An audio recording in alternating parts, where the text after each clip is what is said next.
Welcome to Live Up to Freedom. Thank you so much for joining me today on this beautiful Monday, March 23rd, 2026. If you're wondering why I am so orange, it's because right before I got to my computer, one of my blackouts fell from the window. So I'm getting light from outside, but that's all right. Just imagine that it's summer and I'm like overly tanned. Never happened. We are live on worldviewtube.com, worldviewtube Rumble and X account, worldviewtube app, which I always encourage you to install. If you haven't, it is for free, available on your app store. We're also live on X America News on X and live on my platforms on Facebook, X, Rumble, YouTube, and Substack. Join the conversation, as I always invite you to do so. What we're going to do today is I'm going to take about 10 to 12 minutes. I'm going to talk to you guys about a few things, and then we're gonna head to my speech from 2 Saturdays ago in Chicago when I did my book pre-release signing. It was an amazing event. So we're gonna go and watch that speech, which was about 46 minutes. There's a lot to talk about, but not today. I will dissect it all tomorrow. Hopefully we have more information by then too. But let me start here. Thank you. The book was officially released on Saturday, which would have been Friday night. And though I prayed a lot, and I'm going to be very honest with you, that very moment when I got the message from Amazon that your book is live, the paperback and Kindle, I panicked. No idea why. I guess this is what you feel with your first book or something, but I panicked. So I started praying. And I sent a few private messages to friends to share the news with them. And of course, I think every author would like to, at some point, achieve a bestseller status somewhere. No, we didn't reach that, but it was so amazing that 2 days later, being today, the Architecture of Jihad is #1 new release on Amazon. And it is with great honor that it is also #6 on top 10 books on Amazon, on all platforms, on all formats in history of Islam. And this would not happen if, one, it wasn't for Lord's timing, and two, for your absolutely amazing support. I think my face is expressing it way more than my words are doing. I am very grateful. I am so encouraged to know that people are actually hungry to know the truth and to gain the knowledge. And again, it has been only 48 hours. So if you haven't grabbed your copy yet, I encourage you to grab a copy of it off of Amazon. If you want a signed copy, that's my website with the extra cost of shipping. But on Amazon, you can get the paperback and the Kindle version. Many of you have reached out asking if there will be a hardcover. Not at the moment. I don't know if I even do it. But for those of you who asked if there will be an audiobook, I am working on that. As you can imagine, my day sometimes has only 1 hour left in it. And during that 1 hour, I do as much reading of it as I can. Now, mind you, between the accent and the speed, I need to be also mindful of that. So I'm working on an audiobook. It will be ready when it's ready. So that's for the first 48 hours report of, and many were concerned, why are you launching your book on a weekend? You won't be on air. You won't be able to do any media push. You won't be able to do any interviews. And it was all correct. But here we are on a specific category of Islam's history, being #6 in 48 hours, standing next to certain names that I never thought I would even be able to have them on my show, let alone my book cover being next to theirs, such as Dr. Bill Federer and Raymond Abraham, who is #2 and #4, and Dr. Bill Federer being #5. So I'm very honored. I'm very humbled. I look forward to the rest of this journey with Architecture of Jihad and the follow-up book that I have already started. You guys are amazing. I want to touch on a few things before I run out of my first 10, 12 minutes. The most important part, I released a Substack yesterday, Sunday, when I tried to explain, because some people were concerned with the policy of lifting sanction from Iran's oil to sell It was a valid concern. So I released a Substack to try to explain it from an unbiased point of view, as always, from a different corner that I stand and look at things. And within that Substack, I mentioned one of the reasons you feel like there's a contradiction. It's not a contradiction. It's that you need to understand, as I have mentioned last week on my show, you need to understand that this war we're watching, it started as a common goal, common objective war of U.S.-Israel alliance against the Islamic Republic of Iran, but it shifted, it drifted. We are not aligned with our ally anymore. So Israel they've been very clear about their objective from day one: topple the regime. End of the story. U.S. technically, we left the open door. We never gave an actual goal. There was never an objective nor a goal. It started with kind of the nuclear and then all of their missiles. And then we went for a regime change. We came back to not regime change. So with that being said, we kind of left that opening to lean anywhere we wanted to. That was yesterday. And of course, this morning happens when President Trump put out that truth social post. It's a fairly long one, so I'm not going to read through it. But basically, the gist of it was, yay, we're going to pause droning or attacking any of Islamic Republic of Iran's facilities and buildings and for 5 days, because we have reached a potential agreement with them. And then later on, it was expanded to we're negotiating, we're talking, on and on and on. That created another wave of what?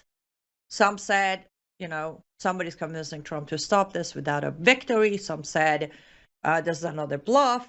The narratives are always different. So I want to address my point of view or my stand on this. And I want to remind everybody, I have, from last year, 12 days war until today, I've been against U.S. getting involved anyways. This is no effect on what a great job our military has done, what an amazing achievement our men and women have achieved. This is just where I've been. So what I say, don't twist it. What I do understand is before this all started, when the uprising was going on, I put out another Substack saying there are only 3 possible outcomes from this uprising. Either people of Iran will raise up to a revolution and topple the regime in a longer period of time and much more casualties.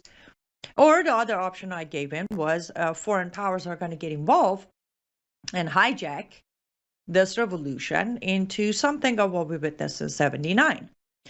Of course, back then I got a lot of backlash, but let's do this. Let's listen to like literally a minute, 1 minute of this morning, President Trump cornered or caught by reporters at the airport, responding to whom he's negotiating with in Iran. Can we play that clip real quick? A top person, don't forget, we've wiped out the leadership phase 1, phase 2, and largely phase 3. But we're dealing with the man who I believe is the most respected and the leader. It's a little tough. We've wiped out everybody. Is that the Supreme Leader? No, not the Supreme Leader. Nobody heard of the second Supreme Leader, the son. Are these direct? We have not heard from the son. Every once in a while you see a statement made, but we haven't. We don't know if he's living. But the people that seem to be running it, and they seem that based on really facts, because things they've said have taken place. Mr. President, again. Mr. President, I know you support this. I don't want him to be killed. Okay? I don't want him to be killed. Mr. President, you deployed. Nobody wants to be that. Nobody wants that job right now, Nobody's exactly looking forward to being the head of that particular country, but perhaps we'll be able to. Let's dissect certain keywords. He's refusing to name the man, but he does directly says, I believe we're talking to the most respected and the leader of Iran. He's not naming him. Why? As he said, I don't want him to be killed. And then he goes on to say, nobody wants that job right now, but we might be able to help. I'm just going to rely on that 1 minute. Again, the whole thing is much longer. Most likely tomorrow we're going to get deeper into this. But quick notes. He hinted at possibly picking, remember the list they were reviewing, a more modern, reformer version from inside. That's why the name is not being dropped. He knows very well if he talks about the leader he has picked or US has picked, the IRGC will take him out, knowing they're cooperating and they're planning a coup d'etat. So that's why the name is being kept secret. We, on the Iranian side of things, from Iran International to Radio Farda to the rest of us, we have a guess on who that name exactly is. Ghalibaf is the name we're picking. But bottom line is, when I came out on set, I wasn't comfortable with Trump saying, I will pick the leader and we have a list. A lot of people said, you're getting ahead of yourself. That's just part of the 3D chess. Well, today's sentences confirm what I said a few weeks ago. And again, tomorrow we'll dissect it. But for now, remember this. You can't negotiate with a government that is not a government, because we all know Iran is ran by IRGC at the moment due to lack of actual Sharia system in place. So whomever we are talking to is definitely the replacement we have picked. As I said, we'll get more details tomorrow. I'll go through all of this tomorrow. Possibly I'll be joining Brennan House tonight. We might even touch on it there. But for now, just remember, we all define victory a different way. So anybody who thinks there's no victory, we're walking away without it, depending on what you call that, it could be different. But bottom line is, as of right now, as this moment we speak, looks like the new government has been picked for Iran, and they're already making the deals and arrangements. Where that goes, we don't know. I have a guess. I'll tell you all about it tomorrow. But today is about Architecture of Jihad. So let's do this. I will keep my eyes on your comment sections. I'll be here, but we're gonna go to an ad break, and then after that, we're gonna go to my speech from Saturday in Chicago. And I will encourage you again to grab a copy of The Architecture of Jihad from Amazon or signed copies from my website. I hope you enjoyed this speech. If you like it, go ahead and share it with other people. And again, I am very grateful for your absolute tremendous support in the last 48 hours. I'll see you guys tomorrow.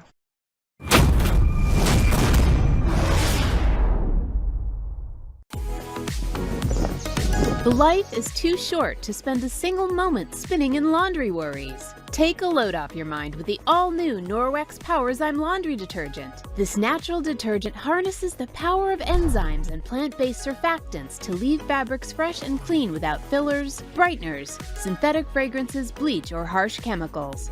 So go ahead, have your cake and eat it too. More than ever, stressful stains have met their match. Powerzyme's fast-acting enzymes break down organic substances while natural surfactants loosen locked-in dirt and oil, removing residue, stains, and odors with ease.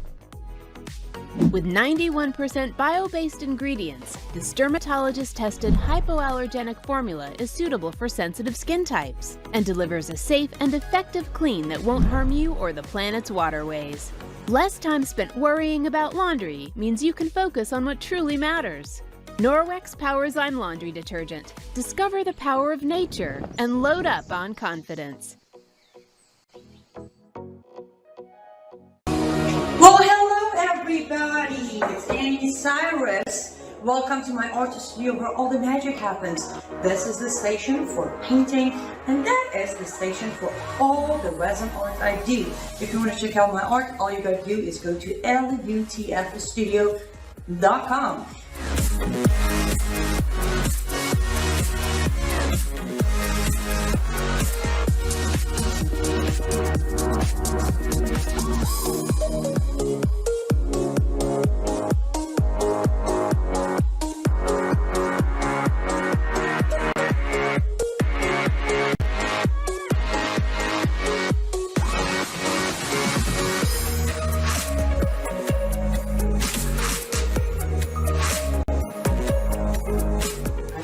Finish this painting, but I'm sure, or at least I hope, I'll see you at lutfstudio.com. Good afternoon. Let's try again. Good afternoon. There you go. It is so good to be back. Chicago and here. I was up here end of 2021. It was right after the wonderful withdrawal under Biden from Afghanistan. I didn't have much good news back then, but here's the good news. I have even less good news today. Get ready. I have been blessed by Lord to finally publish a book. Thank you. And I understand, especially for those of you who met me before, know my story and my background, it is pretty disappointing that the first book did not end up being my autobiography. But after the 12 days war last year between Israel and Iran, I woke up one morning, it was maybe a day or two after the ceasefire, and I noticed many people are celebrating this ceasefire. And as an Iranian American, I wasn't. I was very upset that there was a ceasefire. So I thought about it. I prayed about it. And I realized, oh, I know why my fellow Americans are celebrating this. Because they still don't understand the depth of danger we face from Islam. Furthermore, they still don't understand the biggest power behind Islamization is the regime in Iran. Thank you. You're welcome. So, that's why the first book is The Architecture of Jihad. I have no doubt everyone, correct me if I'm wrong, you all have heard of the word jihad, right? Yeah. Perfect. What if I told you that there is more than one jihad, even more than two? What if I just simply said there are 10 different faces of jihad? And every single one of those 10 has been applied and enforced in America exactly since September 11. If you don't believe me, that's okay. The book is right there. Grab a copy. It is documented, not based on my experience under Islam, not based on my childhood, no. Every page is documented by actual text of Islam. Quran, Sirah, Hadith, Reliance of the Traveler, and Tafsir from all 4 major Islamic schools. By the way, sorry, I sometimes use terminology that are confusing.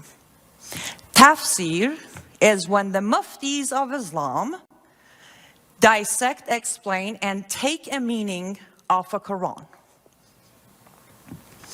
I have documented Muhammad's life and his time and how he used every single one of these jihad forms. Then I walk you through the history of how that face of jihad make its way from Muhammad time to modern day. And then we go through the modern day application of that jihad. I'm sure you flip through the page, some of the jihad will seem pretty familiar. But so far, those who have read the manuscript or pre-release copies, one thing that got every single body's attention was a chapter called Missionary Jihad. Have any of you heard of that before? That's all right. We'll go over it today. So as Christians,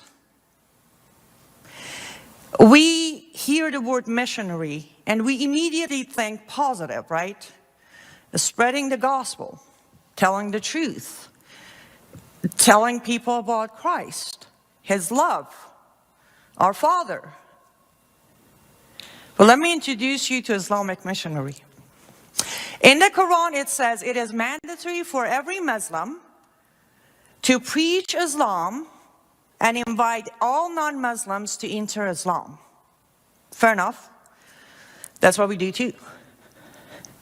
But then it goes on to say, and if they reject your invitation, you shall ask your imam to call war upon them. until they accept your invitation or they be killed. So every time your church, I don't know if this is home church to anybody, but every time your church, because I know this church doesn't do that, every time your church is involved with interfaith dialogue, your pastor is actually committing missionary jihad for them. Because every time he allows you to go talk to them or them come talk to you, if you don't become a Muslim, you just became an approved target by Islam. And God forbid, if you do agree to become a Muslim, well, I think that's even a bigger sin for your pastor. But I'm no pastor, so I'm not going to pass judgment here. Now, as of right now, as I speak to you, on this beautiful, undecided weather Saturday in Chicago, there are over 360 interfaith dialogue buildings across America. Which means over 360 churches in America have agreed to coexist with a mosque. Now, I'm not going to say synagogues are not involved with it. They are too. But today we're talking about Christians, so I'm going to stick with churches. That means 360 plus pastors have decided to lie to you. Either because they don't know what they're doing, or, well, because they decided it's better to negotiate with terrorists. Now, I don't have any slides. I'm not going to go into too details of verses of Quran or Hadith or even Bible, but I will say this. I'm positive that we were warned in the Bible, and my people perished from lack of knowledge. The knowledge they rejected. That part is too important. Have any of you who are familiar with Islam, with Sharia, with Jihad, with any part of it, have you walked up to your pastor? And I understand all day, very delightful to hear all speakers saying we need to hold our pastors accountable. Absolutely. But I'm here to say I'm going to keep you accountable. Have you walked up to your pastor and asked them about Islam? Have you handed them any kind of book to inform them? Have you given them a chance to reject knowledge before we keep them accountable? And I understand, yes, pastors are to lead. But sometimes we need to help them. Sometimes we need to show up and say, hey, pastor, did you know that we have interfaith dialogue going in our area? And see what they have to say. But we don't do that. I was so happy, by the way, to be almost one of the last speakers because I got the sense of the room that it's okay, I can practice my First Amendment. If I offend you, you're going to be okay with it. I agree with one of the comments made earlier. We have become too lazy. We look for somebody else to blame when our country is taken away piece by piece every day. And again, proof of everything I'm saying is in the book. And no, this isn't me plugging the book. This is me saying I only have 36 minutes to get through it, so I can't give you every piece of evidence. But the evidence is there if you want to confirm. We expect our politicians to all get it right. We expect our pastors to do the right thing. We expect our neighbors to start. But we're never the first one to get up and say, you know what, I'm going to start. And it may not be any of you in this room when I say we, I'm specifically talking about Christian Americans. We're very good at blaming other people for our problems. So let me step from missionary jihad, which I gave you a short version. I'm going to step to the very last jihad that probably you never thought of. It is called betrayal of jihad. It is the only form of jihad that is not in the Quran, that is not in the tafsir, it's not in Reliance of the Traveler, it's nowhere in Sharia or Islam. Because we're committing it. Because the non-Muslims have abandoned their values, their constitution, their leaders, their duty, and decided to take the easy way out. Coexist, look the other way, let it go, don't create conflict. There is a saying from Cyrus the Great. He said at some point one day, those who choose ease over duty prepare to be led by others. And I can't help but to think we have chosen that very path in America. In your city, right here, there are stores, small family stores to big Walmarts, selling halal product, correct? No? Maybe? And that halal product has a specific type of Islamic taxation on it. And percentage of that taxation goes directly to fund the most known jihad, which is war against non-Muslims. So you're locally, you're allowing the funding of jihad against yourself. And some of you might even shop at that store. I personally know many Walmarts, people just shop at it. You don't go look at the aisle of, halal to make sure they sell halal or not. So on top of allowing it, you're funding the jihad against yourself. I talk to people, I say, why don't you change your store? They're like, oh, the next closest Walmart is 12 minutes away. Oh, wow. Okay. In your local schools, they're serving halal meat to students. Some places like Michigan, they're feeding halal meat to all the students. Some places like Chicago, only Muslim students. Which again means you are allowing it.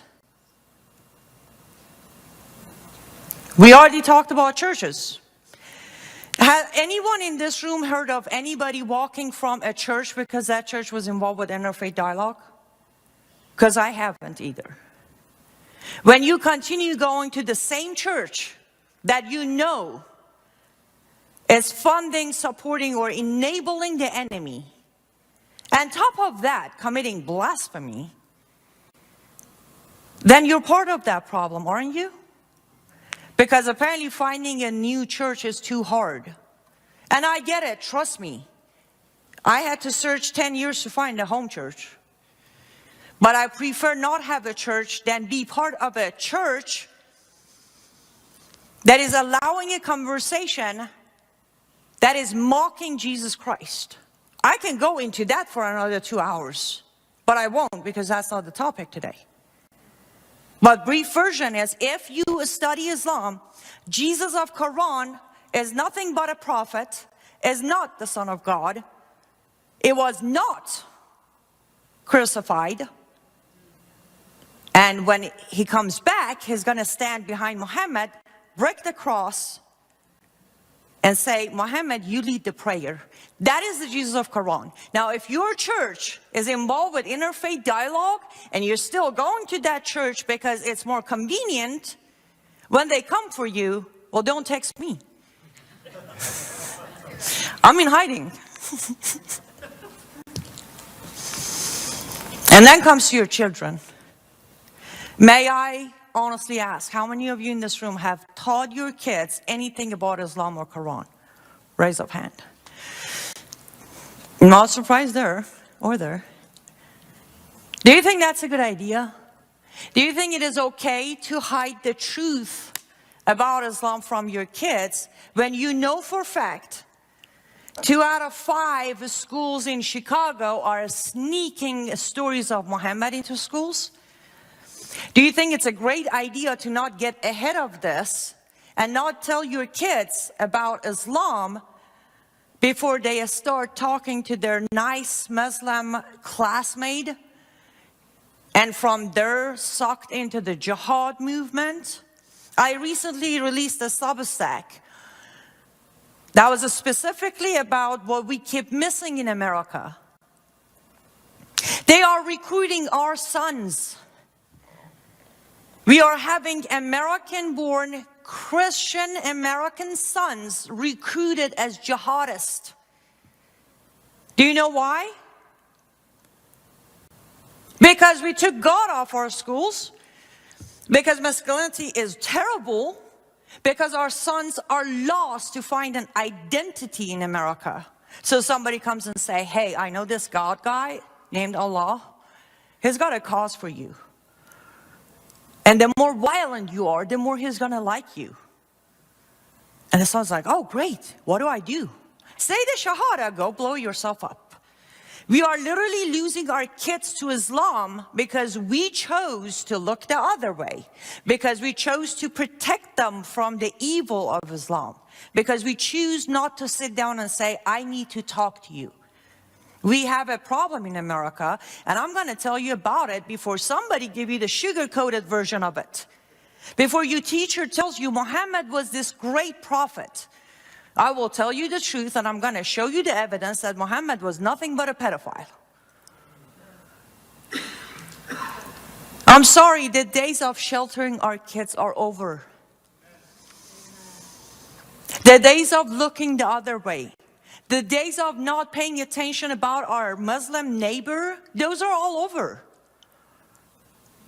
Can you imagine for 1 second being me on this stage this very moment? Iranian American and a Christian. And you all know what's happening in Iran. I could be one of those people out there hating on Trump, hating on American military, while taking advantage of my freedoms in America, defending the Iranian people under the layer of this war is killing Iranian people, right? And I don't think anybody would blame me. Would you blame me if I did that? Anybody? Would you blame me if I did that? Somebody said, yes, thank you, sir. You should be blaming me if I did that. And that's my point exactly. If I did that, you shouldn't give me a free pass. But you do. We do. All day long. We give Middle Easterns free passes because we don't want to be racist. We don't want to be bigot. We don't want to be privileged. None of that exists. I will tell you that many take advantage of your betrayal, jihad. I came to this country 24 years ago. I showed up as an atheist with no hate for America, but no feelings for America either.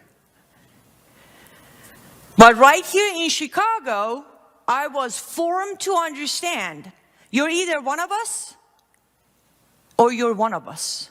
There was no other option back then. And this was only 24 years ago. I came in 2002, right after September 11. And somehow back then, people of Chicago were not giving me a free pass. They didn't think that poor Middle Eastern Muslim girl, they got it wrong sometimes. They said she's from Iraq. I was like, no, the one with the N at the end, Iran. Other than that, there was no free passes. Every year when I come back to Chicago, I see the change further and further and further. Chicagoans are becoming less vocal about issues because they don't want to be labeled. Let me step over here for a minute and get a little bit more attitude of a devout Christian. Which one do you prefer? The day you see our Father asking you what is wrong with you, why didn't you defend my laws over your land? Or do you prefer someone in America telling you you're a racist? Those are your choices. Other speakers said it, so let me repeat it too. Our duty as Americans is to the Constitution. Our duty as Christians is to Christ and Christ only. Stop tiptoeing around people's feelings. You know who you are. You know your heart. There is no reason to worry about labels. Every time I'm called a new name, because I think they ran out of names for me, now they create new ones. Every time I'm called a name, I'm like, thank you. That means I'm doing it right. But if you keep committing what I call betrayal jihad, there won't be a town, there won't be a zip code, there won't be a state, there won't be a country for you to have anymore. I want to take you back to 10 weeks ago, when Iranian people came on the street on December 27, 2025, for the 12th time in 47 years to try to take their country back. For 8 weeks straight, until Israel and US started the strikes on Iran. And Iranians are still holding on hope that US and Israel will finish the job. Forgive me as I'm about to say this, but what makes you think you're better than Iranians? What makes you think in 47 years you're not going to face that? And here's a question. Who are you going to wait to come help you then? Because Iran can count on Israel and America today. Who are we going to count on in 47 years to come save us? Nobody. There is no one left. When America is conquered, they're going to try to wipe Israel off the map.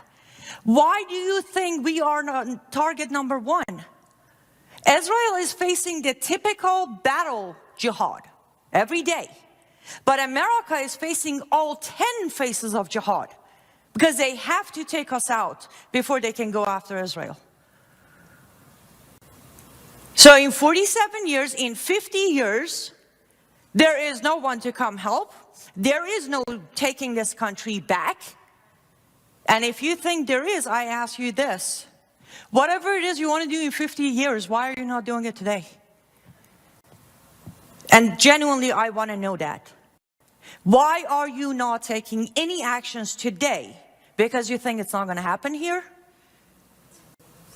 Because you have somehow missed the whole point that as we step into 2026 midterm, there are 318 active Sharia practicing officials from local, state, and federal government in our offices. Yes, exactly.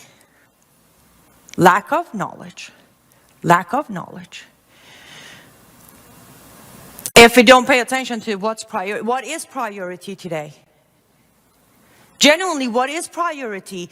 If conquer of America is not your priority, I mean, I don't know. We can go have pizza, I guess. There's football somewhere Sunday. They are conquering our land through different jihads, which all have a way to counter. In the book, at the end of each chapter, I actually have practical countermeasure steps. And none of them are counting on your government. All of them are counting on yourself.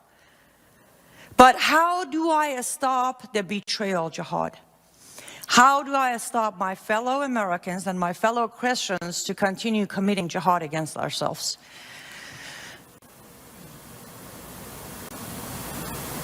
I can think of a few ways. Which number one is, of course, writing a book. And then hoping they will read it. And then take those chapters and hand it to somebody else. Get a copy of this book to your police commissioner. Because I also talk about lawful jihad.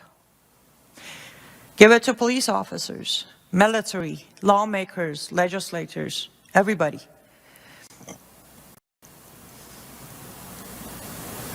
Then I can remind you all, though I'm very new, I was saved in 2017, but I do know one thing. When you think you're in control, God will remind you how much in control you're not. So if we continue being this, one of the things that got me to fall in love with America was this confidence. We the people. It sounds so good, doesn't it? We the people. And nobody else can say it. Only belongs to America. We the people. But then somewhere we went from that, we the people, into I'm untouchable because one day, somehow, somewhere, founding fathers did it.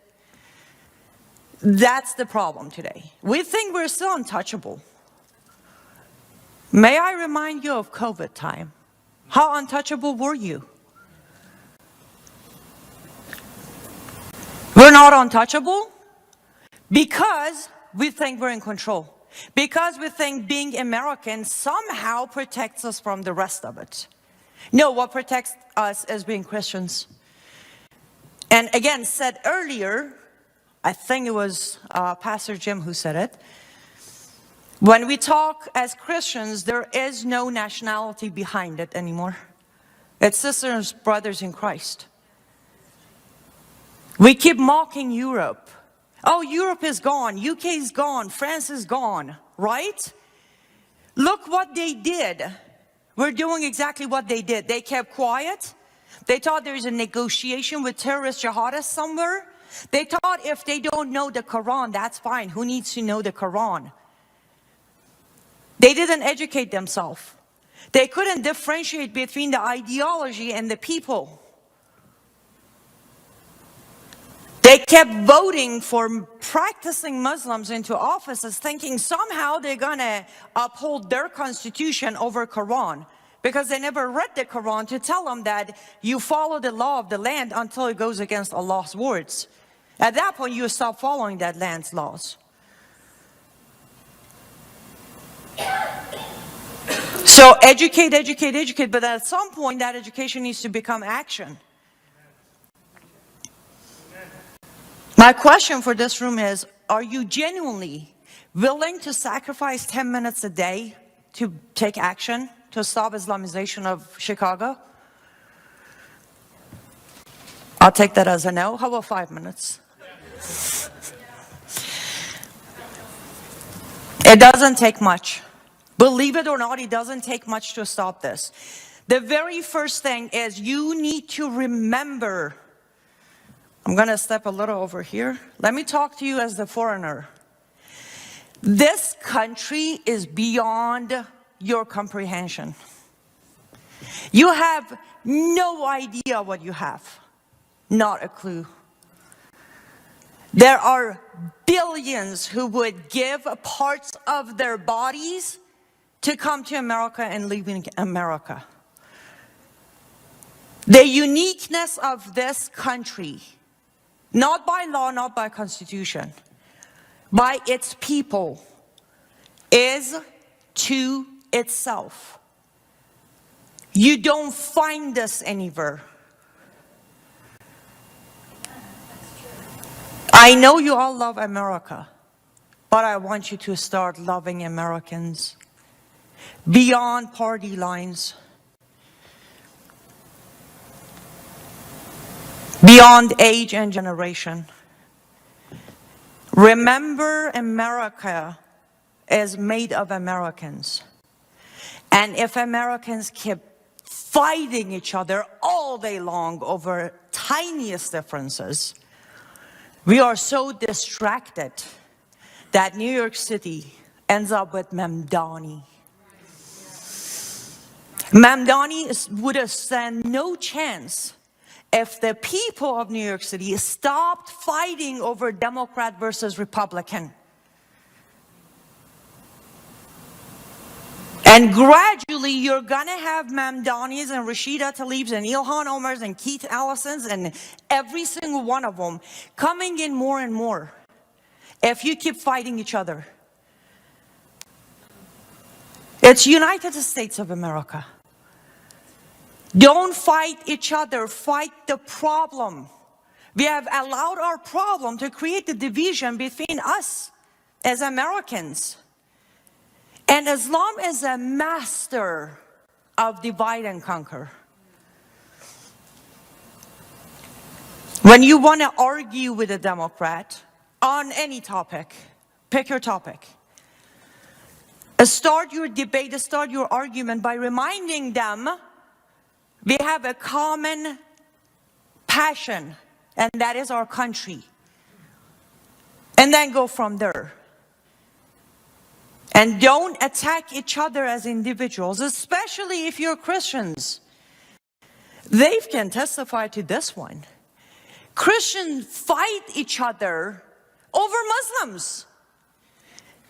Since when you're more worried about defending a Muslim than your sister or brother in Christ? When did that become fashion?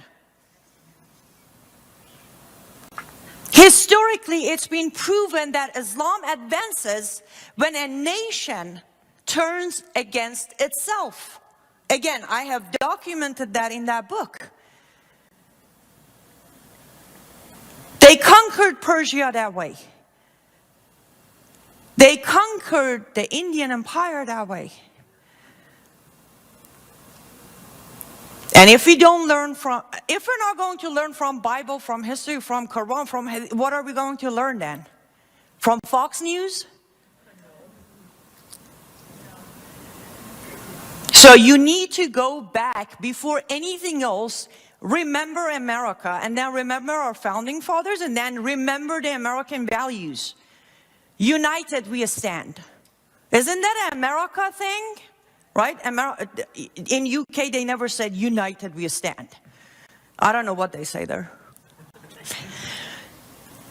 You need to learn or relearn our values.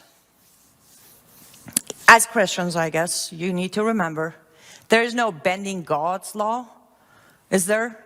Maybe no, there isn't, right? We don't bend God's law because it's more convenient or easier. And even though we are to love our enemy and love the sinner, not the sin. And love is everywhere when it comes to our message. But there's also the tables we're supposed to flip. Aren't we?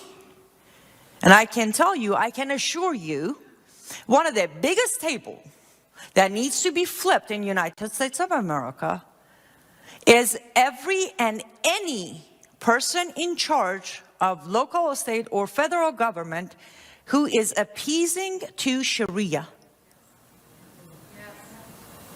You can easily access the names who has sponsored Ilhan Omar's legislation or bill to impose anti-Islamophobia bill. Track them, fire them. You can financially hurt the networks of a small or big who are promoting coexistence, promoting Islamization, promoting we all believe in the same God narrative. Financially hit them. It's called boycotting. It's called taking 5 minutes out of your day to call their sponsors and tell them, if you continue sponsoring this network, I will boycott you. You've seen left do it to the right, haven't you? And why are we so shying away from their own methods and tactics? It's 5 minutes a day. Make a phone call. Because I can guarantee you, again, I remind you, Iranian American. Iran stands over 2,700 years of history. We're really a baby in comparison. If Iran was conquered, America will be conquered. And if we don't push back, if we don't use our God-given rights today and wait for using it when it happens, well, you won't have those rights when it happens. Iranian people don't have a Second Amendment. Iranian women don't have anything. None.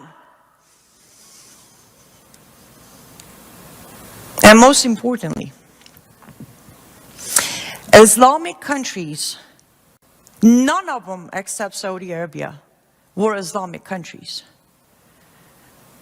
So if you want to rely on history, Islam has conquered one way or another. One way or another. Their army, if not, well, there is always migration jihad. There is always NGOs that we donate to because we want to do humanitarian work. And we don't even check who they're bringing into the country through their refugee resettlement.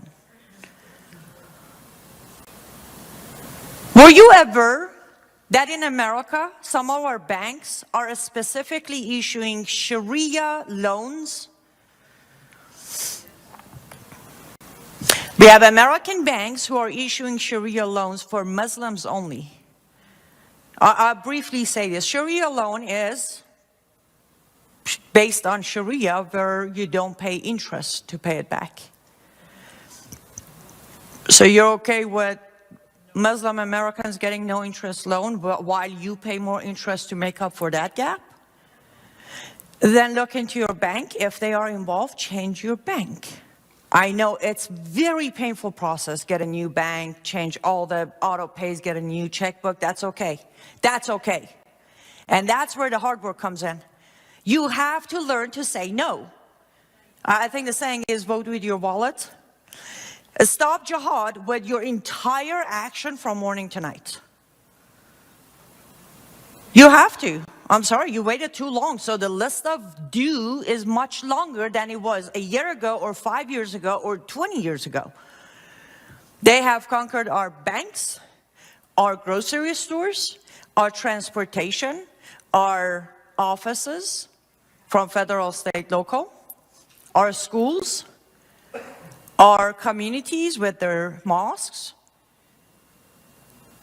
And other options, as I said, you're more than welcome to say, well, I don't believe it. And that's okay. One day the knock will be at your door, directly your door. But if you don't start taking your money, your kids, your home, your taxes, your laws, everything, take them back.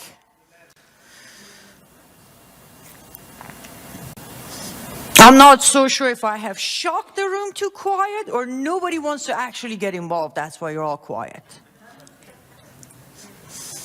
I don't mean to shock the room. But if I did, well, you needed the shock. I released the Substack about a few months ago, listing the completely conquered cities in America. There are 18 of them. 18 cities in America are fully conquered. And then at the bottom, I listed the upcoming 10 by end of 2027. Chicago is the number 2 out of upcoming. And again, I invite you to, these are all for free on my Substack. You can read them for free. Read my Substack. I have the evidence why I think by end of 2027, Chicago will be conquered by Islam. Read them, you can believe them, you don't have to believe them. There's call to action to follow and stop the Islamization of just Chicago by itself. I understand the color blue of Illinois is catching a lot of eyes, but I want you to zoom in. It ain't blue, it's green. It started fainting into green 4 years ago. In about 2 years, it's going to be fully green, representing Islam. I'm sorry, at that point, you don't get to argue Democrat versus Republican. You get to argue American versus communist Muslim. That's going to be your argument by end of 2027. When all the candidates are going to pop up to start going for the general election of 28. You do have places in online to track your candidates. You can see who's donating to them. You have no idea how much money is being invested in Illinois politics. No idea. CARE Chicago, that's Council for American Islamic Relations. CARE Chicago is the 3rd most spending of CARE in America. And let me remind you, the main donor of Mamdani was also CARE. When he was elected, Linda Sarsour released a video and said, I was told to keep quiet until now. But now he has rise to power. I want to thank the Muslim community for their donations, but mainly special thanks to CARE for putting in the majority of money that was needed for him to win. I don't know if any of you are even calling your local care to ask questions. I mean, I don't know. Do you even have the address to your local care? You should. You should pull up the address. You should show up. You should ask questions. You should demand documentation based on court evidence. A lot of care lawyers are not lawyers. They never pass the bar. But they keep suing people. I'm sure you've heard of one of the top 5 biggest stories of care lawsuit was Chicago. The airport, when they requested the niqabi Muslim woman to remove her niqab so they could confirm her identity. CARE sued the airport and won the case. These are, by the way, small pieces of my evidence as to how Chicago is conquered. Well, will be completed by end of the 2027. And your local care is very active, but they're flying under your radar. They're funding jihad, they're backing mosques, they're forcing your legislators to make ruling to avoid lawsuits, because that's what CARE does. The biggest example of my law for jihad in the book is CARE.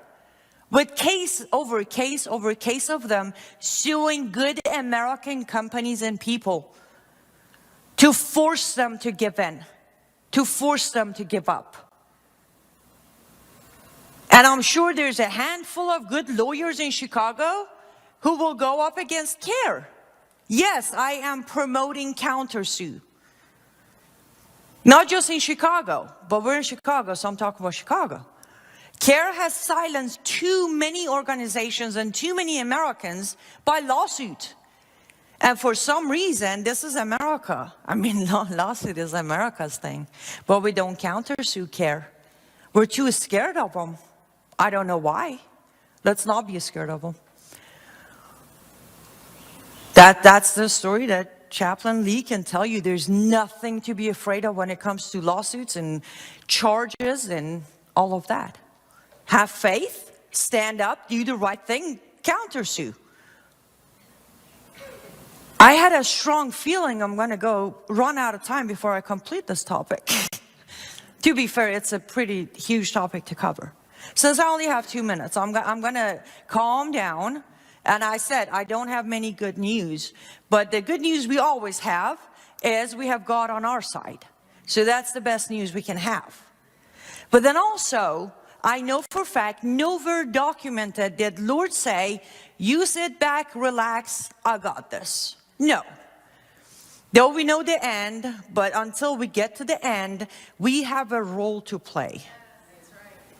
So I am asking you, as your sister in Christ, as your fellow American, as your Persian speaker, whichever one you like, stay in prayer, always. Stay in prayer. But prayers without action, it's gonna get us today nowhere. Thank you. Quick actions. Get a copy of the book, not for my sake, which would help dramatically, but get the copy of the book for your knowledge. Read it, contact me and say, hey, I want your chapter 3 sent to my pastor, and I will gladly send a digital copy of that specific chapter to the person you request. Step 2 is start picking up phones. Oh, I'm sorry, step 2, vote on Tuesday. Step 3, pick up the phone, start locating your Muslim community funders in Chicago. Then track the money, and when you come to the glitch, then you contact your Attorney General office. You give them the evidence, and you have them do the right thing. And until next year, hopefully when I come back, stay safe, but stay vigilant. God bless you, God bless America, and God bless Israel.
Amen.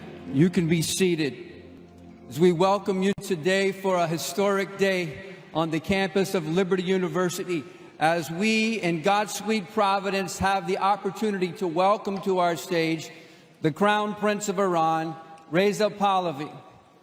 Reza Pahlavi was born he was born as the son of the Shah of Iran, His Imperial Majesty Mohammed Reza Pahlavi. And in 1967, the Crown Prince was so designated. He became the youngest fighter pilot in the country of Iran's history, where he attended pilot training at Reese Air Force Base in Lubbock, Texas. After the Iranian Revolution in 1979, he has lived in exile since then. He studied political science at the University of Southern California and has spent the bulk of his life as what we will call today a freedom fighter. And so please help me welcome to the stage a man of great moral conviction who is fighting the good fight all around the world so that the people of Iran can have the kind of freedom and enjoy the blessings of liberty that you and I so often take for granted. Please help me welcome to the convocation stage the Crown Prince of Iran, Reza Pahlavi.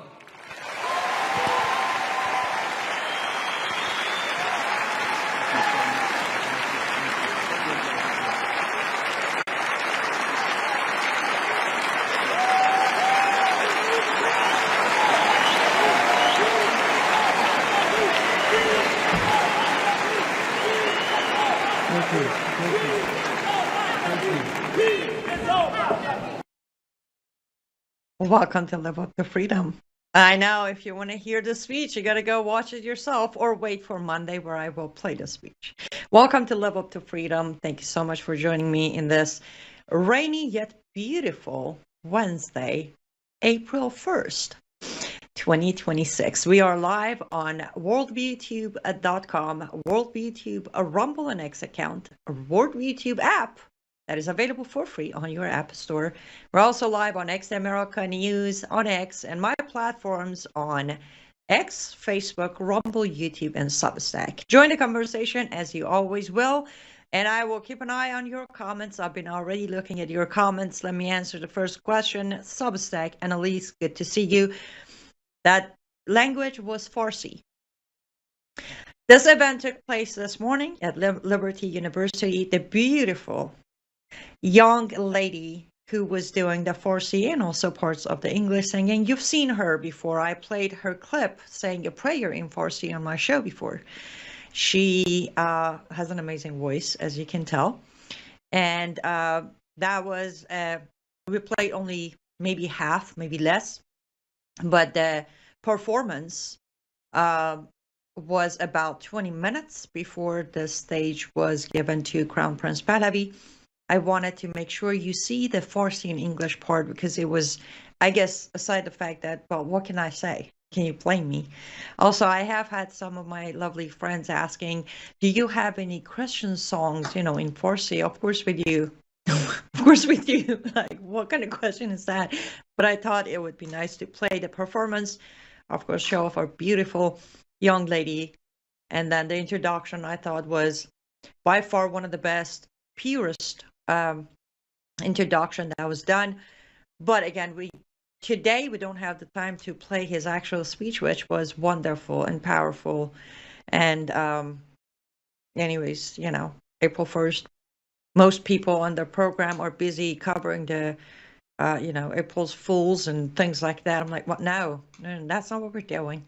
We're going to bring this beautiful part of this beautiful performance. And I want to start by saying, long time ago, not that long, not as gray as my hair long time ago, but on January 14th or 15th on Brown House Live, Brown asked me, what do you think Trump's going to do? The help is coming topic was up, and I said, it doesn't matter with or without him. I worry not, because I know Lord is watching over my people. And tell me this morning event is not a sign of that. Republicans are tripping over each other for MEK. Apparently we have a regime change by Trump in Iran. It doesn't matter. Crown Prince Pahlavi gets invited to, and again, the speech itself has so much of Lord's words in it. It's just stunning. But 20 minutes of praising His holiness by Iranians and Americans inside America. Like, that's why Lord is watching over Iranian people. So regardless of what man does, I worry not. But we will cover what man does, right? Because that's what we do. I will warn you, of course, you can see, I think my face is telling you everything I've been experiencing since that program this morning. I probably 10:30 in the morning. Like, my morning's been just gorgeous. I keep going back. I already downloaded the performance as a MP3. Like, I had my headphone on while getting my makeup on. It's just, anyways, I'll cut it short because I do actually have a guest who's going to join me who's no stranger to you guys. He's been with us before. I'm not sure if we have him yet, but as soon as I know that we do have him, we'll bring him on. But we do want to talk about the regime change. I shouldn't laugh, but I'm laughing. Of course, my heart is filled with just praise the Lord. But also, it's like since yesterday, I don't know. I don't want to judge. I don't know who's picking it up, who's not picking it up, who's seeing it, who's not seeing it. But immediately I'm like, oh, wow, look. The new language has been inserted into all clips. The new regime in Iran, the new regime in Iran, the new regime, you hear Trump say it, you hear Marco Rubio talk about it, you hear Pete Hegseth say it, and then talking heads repeating it. And it's like, we've got a new regime there? Okay, we need to talk about this because this is becoming tragically hilarious. So we will, and I already borrowed extra time from Thomas today, so when we have Barry, we'll bring him on. We're going to talk about that. But while we wait for Barry to join us, which I should probably check my phone because I have a text message. This could be, oh, it is Barry texting me. So let's see. Thomas, oh, gotcha. Okay, perfect. So we have Barry, but we have some audio issues. So I'm going to keep on. I'm going to go over your comments real quick before we get him on. And Annalise, I did answer your question about what language that was. It was Farsi. Also, I'm sorry you were feeling ill yesterday. I hope you're feeling better. And no worries about missing my show yesterday. It has been archived inside Substack, so you can go back and watch it. I'll send you the link, but I do pray you're feeling better. And Lori, I'm very happy you got your book today. That is very exciting. Hi, Christine. Good to see you. I know, Lori, that song was just amazing. Very good song. Oh, and yes, Annalise says, well, at least the church is welcoming the president. That's what I mean by God does what's needed to be done. The rest is, Hey, Lisa. Good to see you. It is always good when I have you on the live feed. Oh, great. You got your book as well. And again, please, guys, remember, your reviews are so good or urgently needed on Amazon. So if you got your books from Amazon, leave your reviews there, a line or two, or even if you don't feel like writing anything about it, you can just give it a stars, depending on if you think it deserves a 5, 4, or less. Good to know you're feeling better, Annalise. That's great. Yes, I am glowing today. Okay, part of the glow might be the makeup, but I'm glowing past the makeup. It's just amazing. Thank you, Lisa. Lisa, yes, I very irrelevant to the entire serious issues of our time, but if you walk in my closet, it's like chunks. It's black, blue, red. Like, I don't know why, but these are like priority colors. Brannon said today that Aaron Labarco is what? Aaron Labarco is missing? I hope it's not a April Fool's joke. Jerusalem Jane hasn't said anything about an internet outage. What? Okay, now I literally need to know. Aaron Labarca, I'm going to message him. That worries me. I don't think Brandon would do that as an April's Fool. Or if he did, he would tell you that's what it is. But Thank you, Christine. Yes, I do feel fresh and full of joy. My heart is definitely. Um, Hi, Nancy. Great to see you.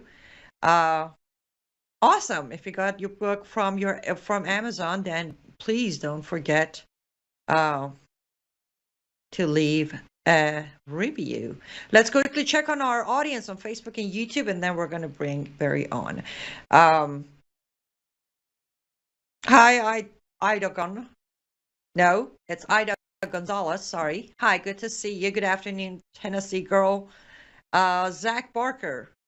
I'm glad you're here. You wrote it perfectly in English. Um, I don't know, Zach. I don't quote me, but I think they are non-denominational, the Liberty University. But I'll look and see. Um, Ida Gonzalez says, is this that girl who doesn't truly believe? No, I don't know who you talk about. If you're talking about the beautiful young lady on a stage singing, she is a true believer. She is. I follow her closely every 10 minutes on her TikTok. She does amazing, she does, prayers and preaching in Farsi. So I know she is definitely. Good to see you, Pookie. Tennessee girl, have you been wearing necklaces that you made? Yes, ma'am. Except my gold big winged horse lion. The rest of the necklaces I wear are those I made, and I do take custom orders on them. So if you want to place a custom order for any of those, feel free to go to lutfstu.com and place an order. Pookie, yes, tomorrow, myself, Hedi Amir Ahmedi, and Sharam Hadian will be joining together on Sharam's program tomorrow night to discuss a few things that needs to be discussing. Dan Dreyer, good to see you back on a Rumble. It's been a while. And yes, it is getting real. It is getting more real every day. Thank you. Yes, this is definitely my second most favorite necklace. Okay, enough of me, enough of the comments. I carry the show with this heart filled with joy, but we're going to have some. I'm going to laugh. Warning, warning, warning. My sarcasm level is going to be skyrocketing. I'm going to be laughing, not because I'm not taking this serious, but because if I don't laugh, then things are going to get very ugly. Why don't we do this, since we do have the borrowed 15 minutes to have a cleaner start? Let's do this. Let's take our first ad break, and then when we come back from that ad break, we bring Barry Nussbaum to start fresh on that segment about the topic of today. Don't go anywhere. We'll be right back with Barry Nussbaum.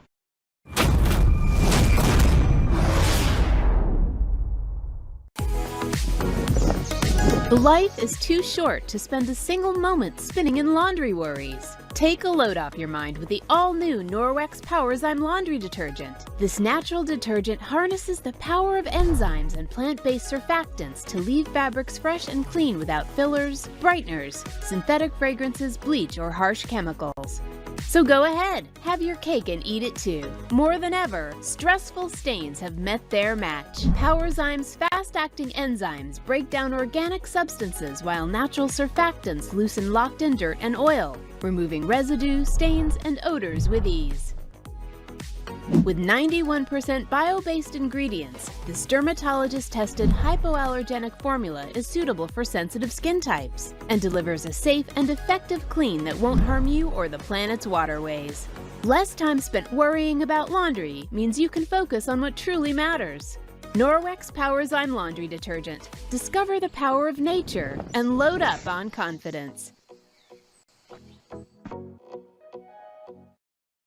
Welcome back to Live Up to Freedom. Thank you so much for staying with me until now. I did message Aaron. I am literally staring at my phone. As soon as I hear back from him, I'll let you all know so we can all take a breath and know that he is okay.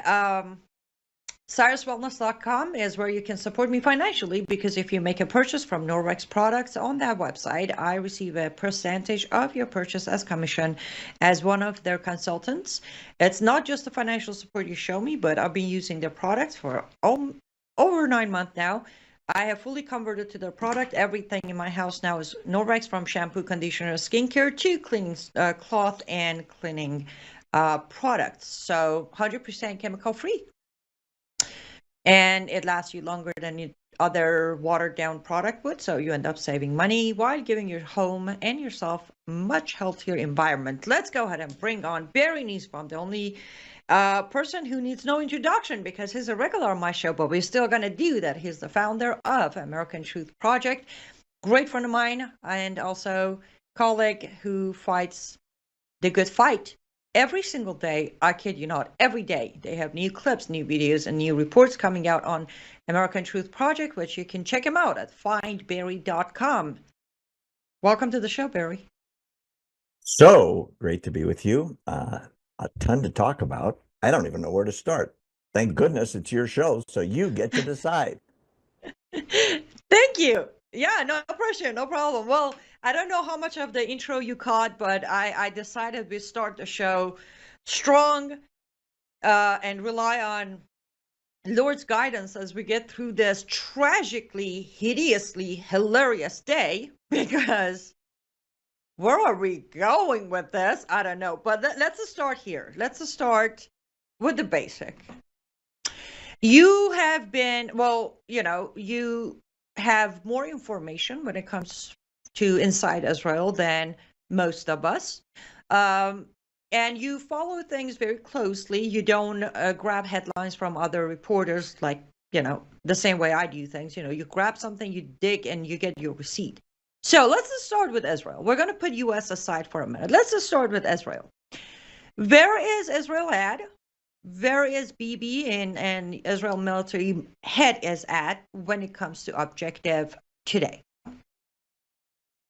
There is a consistent variance, Annie, between the publicly announced long-term strategy of the U.S., which is 100% Donald Trump, and that of Israel, which is probably 75% Bibi and 25% military and the opposition. Bibi has no choice about the future. Trump does. And what I mean by that is there's no chance that Israel can stop before Iran has regime change. And that is a very, very publicly announced goal of not only the Likud party, which, as I'm sure your viewers know, Israel is a parliamentary system. So Likud is in government now. The leader of the Likud party is Benjamin Netanyahu, which is why he is the premier or prime minister. But it's a coalition party. What's unique about Israel right now is even the parties that sit in opposition, meaning they're out of government, but they're in the Knesset, the parliament, are all aligned with Bibi, with the exception of the far left crazies. They have their own crazies, just like we do. And everybody inside the government, outside the government, in the ministerial cabinet, outside the ministerial cabinet, is 100% in agreement. There can be no deal long-term with anyone related to either the ruling mullahs or the IRGC.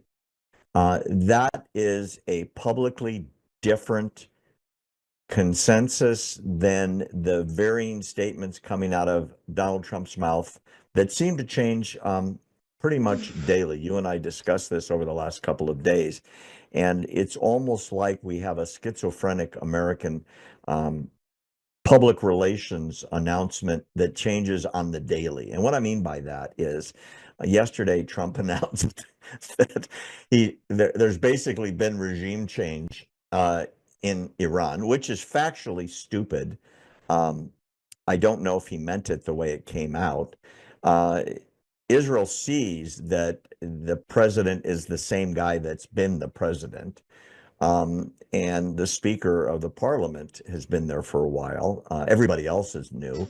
And you can't make a deal with these people. These are the same people who made 10,000 long-range rockets, who made enough enhanced uranium for at least 11 nuclear bombs, who have sponsored proxies that want to destroy everything that's not Islamic. And I mean all the Christians, all the Jews, all the Buddhists, all the Hindus, and so on around the world. You can't make a deal with these people. It's as crazy as if it was April 1945 and Germany was defeated and Russia and the United States were occupying Berlin and said, let's make a deal with some Nazis that we can talk to. That would have been insane. And so the United States said nothing other than unconditional surrender, the same thing they told the Japanese. Unless Trump goes back to the unconditional surrender idea, Israel may end up on their own. And I know that was a long-winded answer to your question. It's a simple question with a very complex answer. Israel is on the front lines. The United States isn't. Israel's getting blown up on the daily. The United States isn't, except for our bases getting hit. And I don't want to minimize that, but a sizable percentage of the population of Israel is in a bomb shelter 6 to 8 times a day, including my family. So there is a different goal in mind. Israel must change the regime. They must change the regime. I can say it 100 times. I can't overstate it. There must be regime change, according to Israel. Yes, and I'm glad you actually explained that answer because, yes, it might seem like a simple question. It could have a simple answer, but that simple answer can be absolutely twisted into an expansion that's going to turn into something else. So I'm glad you did that. But on Brian House Live last night, I literally said a phrase and then I expanded it because, again, sometimes we have to do that. But the exact thing I said was, this war belongs to Israel. Not because it's not our fight too, but because Israel has faced the most pressure, damages, war, and casualties from this regime last 47 years than any nation. Secondly, Israel has put the proper energy, time, investment financially, and life of their agents in the line for years to come up with this plan that we interrupted last year after 12 days. And now we're trying to again hijack it after 5 weeks.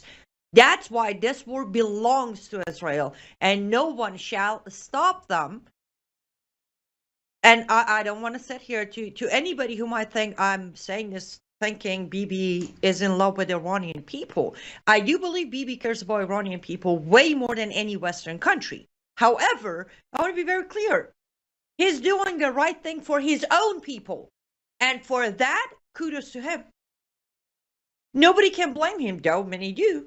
And they're more than welcome to do it. Not here, not on our program. But let's open up what you just said. And we have discussed. I wish it was daily.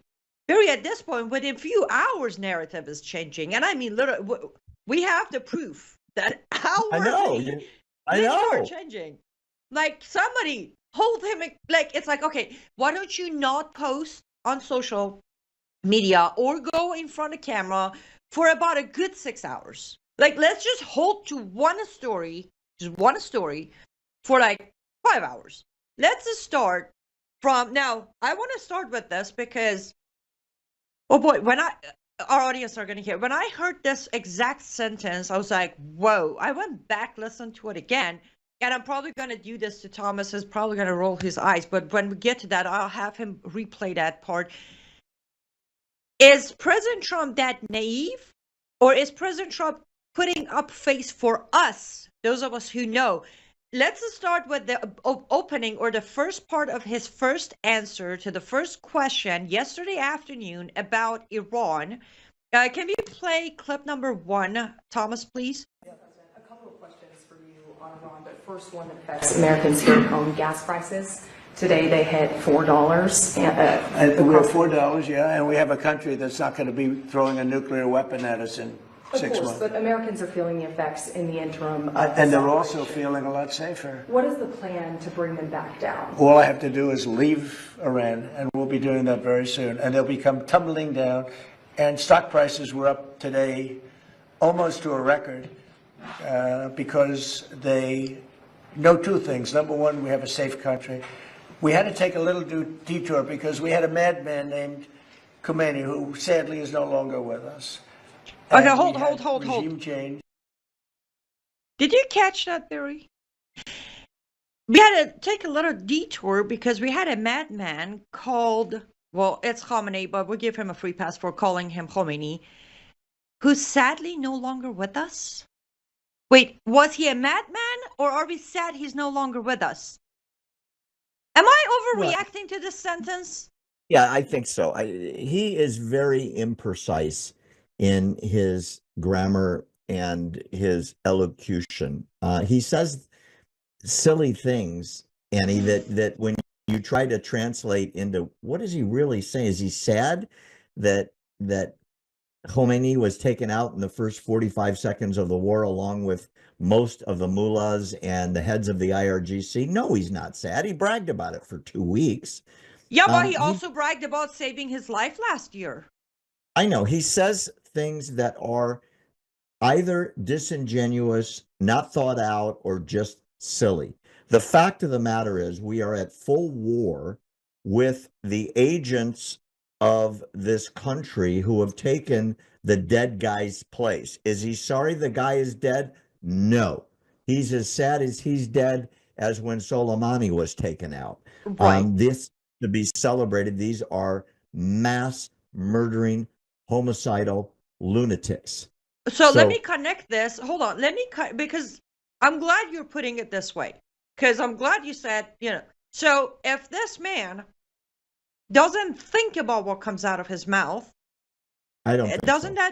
that make him an extremely dangerous commander in chief? Well, it only if the goofy things, or as I call them, silly statements, are matched by silly actions. Okay. Which it And has. at times, but I want your viewers to be aware of something. Let's go back to a week and a half ago where Tucker Carlson has a meeting in the White House with Trump. And supposedly Trump telegraphs to Tucker Carlson, yeah, I'm sending all these planes over there. I'm sending all these troops over there, but we're not going to war.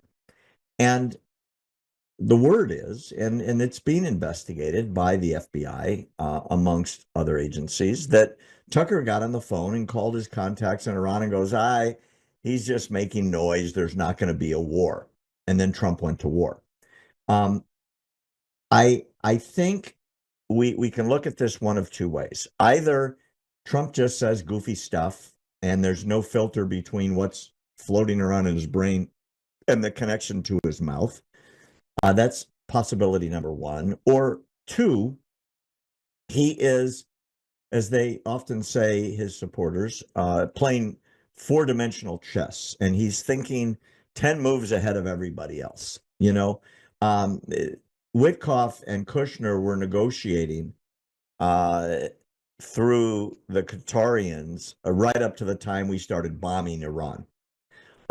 Even though he said we're going to make a peace deal, we're going to make a really good deal. Even this morning, Annie, there was an announcement that I think came from last night where Trump said, we're very close to a deal. They want peace. The Speaker of the Parliament wants peace. And then the Speaker comes out with a press release and says, I never said that. The only way we're going to make peace with the United States is if the United States stops attacking us. They promise never to attack us again, and they pay reparations for all the damage they've caused, which is like in the trillions. So there are numerous stories, and none of them match up. So I think the thing we that analyze and comment have to do, which is step back and just ignore the noise and just watch what is happening. We are bombing the crap out of Iran every hour. Wait, when you say we, are we talking US or Israel? Because we know Both. that we is different. Both. Okay. Both. Okay. Both. Okay. Yeah, And- but would you agree? Would you agree And that maybe Israel has not? There are more countries coming. Maybe. Right. Well, I don't. Let's put that on pause for a second because I don't think they're coming. But would you agree that Israel has not taken a step back? Meaning every morning, because I follow it. They send an alert. For example, residents of province of Iraq not Iraq, the country, province inside Iran.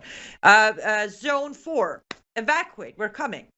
3 hours later, boom, done, right? They have been precise. They're going with the plan. They have not eased down. They even announced that, with all due respect to the 10-day pause from U.S., we're continuing with our, but from our end, we haven't necessarily slowed down, but we kind of showing a different formation of these attacks, which makes me think, yes, I mean, I don't believe in 4D chess. That doesn't exist. And mind you, again, I build chess pieces with resin, so I know what I'm talking about. But I do believe that he's still, him being Trump, is still trying to figure out a way out of this mess without admitting that this is a mess. That's why the inconsistency is all over the place. Well, you got to remember there's one other consideration, and that is the midterms. There is tremendous pressure coming to the White House from up the street in, I would say, dozens and dozens of congressional districts that literally are up for grabs.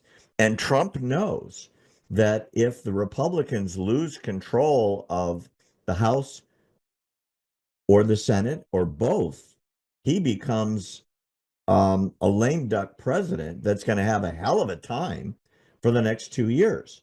So he's literally got this balancing act going on where he's part politician and he's part commander in chief. If he didn't have to worry about the elections and the polling relating to those elections, Annie, trust me, he'd be like General Patton in World War II, rolling over the Nazis after the Battle of the Bulge.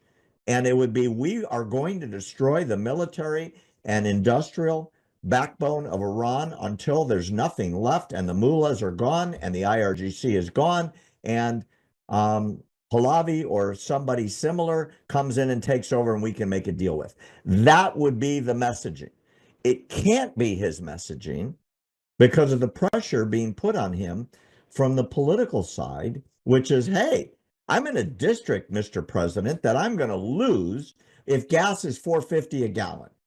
And Trump's answer was correct, by the way, to the reporter who was asking, well, the gas is $4 a gallon. And his response was perfect. Well, you don't have to worry about being blown up by a nuclear bomb now, do you? And well, hold on. Let me push back here on two things. Number one, do we know for sure? Didn't we hear that message last year? B2s ended it. There's no nuke. We're all safe. Less than a year later, we're back in there. So pardon me, but I'm not going to take his word for it, especially because I've confirmation from my own sources, like I did last year, that there was no ending their facility. Their Kolang Mountain, we couldn't even touch. And we have confirmation that their enriched uranium is inside Kolang Mountain. So the claim is false again. Even if it wasn't, I personally am not going to just take his perfect answer to gas price and say, yay, no more nuke issue, because that's, well, there's always Pakistan.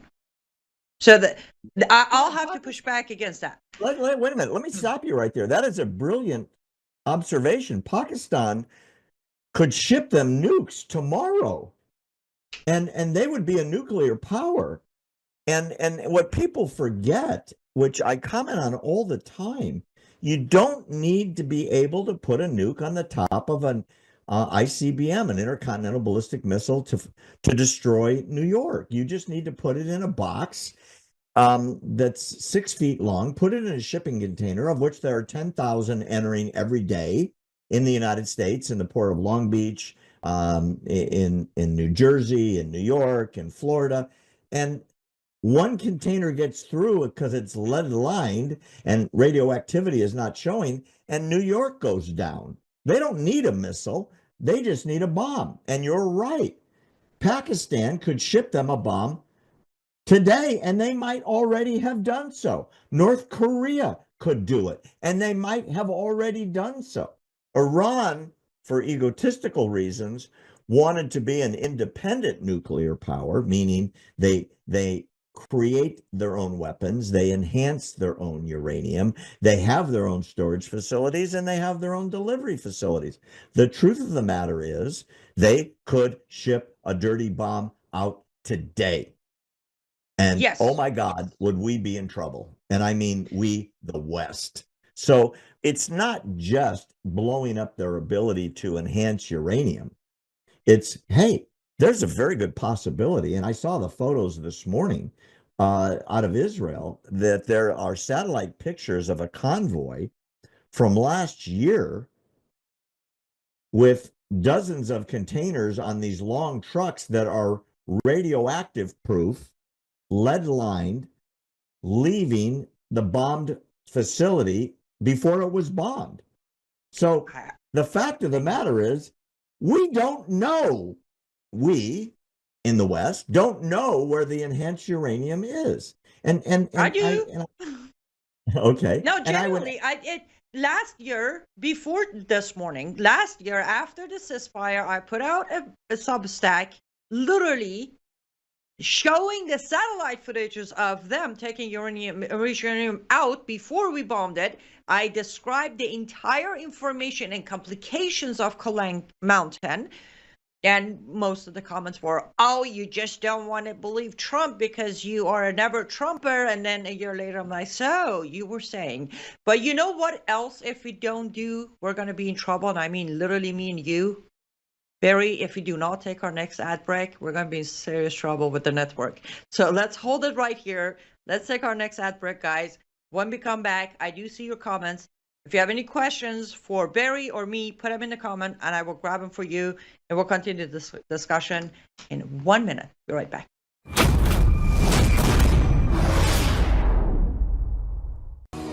Well, hello, everybody. It's Annie Cyrus. Welcome to my art studio where all the magic happens. This is the station for painting, and that is the station for all the resin art I do. If you want to check out my art, all you gotta do is go to lutfstudio.com.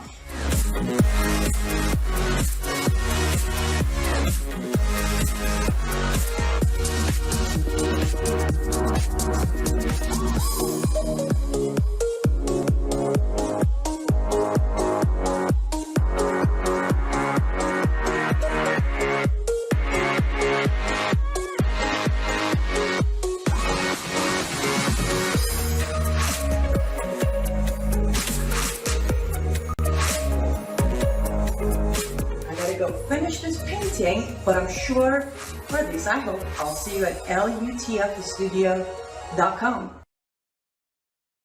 Freedom, lots of upbeat music today. I like it. If it was up to me, I would turn my show into a full concert, right? Listen to this, my favorite song. lutfstudio.com for those of you who very kindly are complimenting my necklace. You can place your own order, pick your color, custom order of the necklace, cross color, and I will make it for you and I will ship it to you. And if you don't want a necklace, or if you're not into necklaces, there are other items, handmade.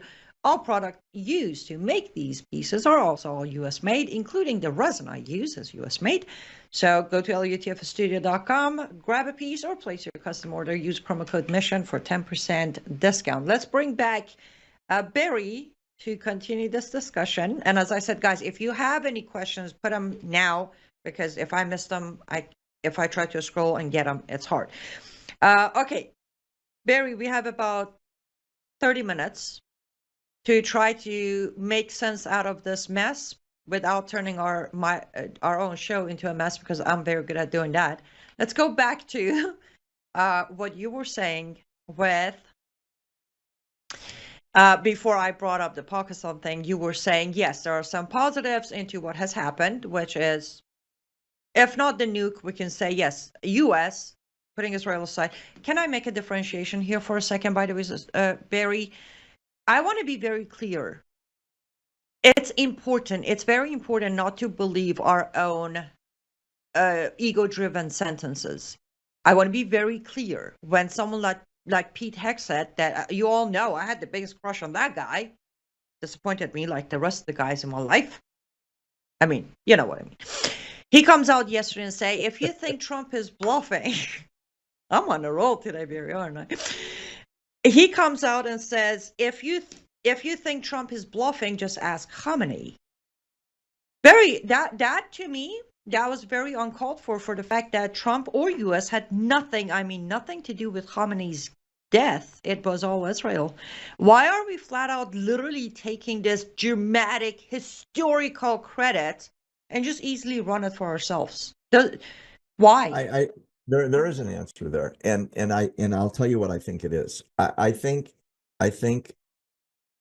the U.S. administration is doing Israel a favor by running air cover for Israel.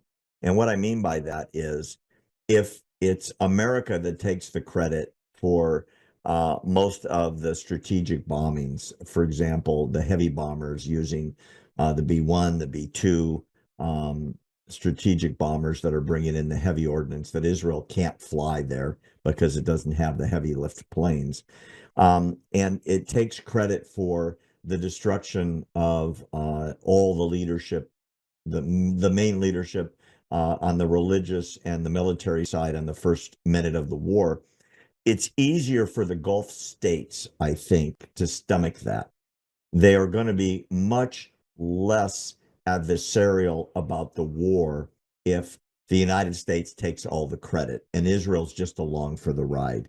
You and I both know that it's Israeli intelligence on the ground inside of Iran that is leading to all these strategic locationing of key players, all the way down to the besiege on the streets at a certain street corner at 9 o'clock in the morning, right? And then bam, here comes a missile and 30 guys are taken out, or they're meeting in the basement of a certain mosque.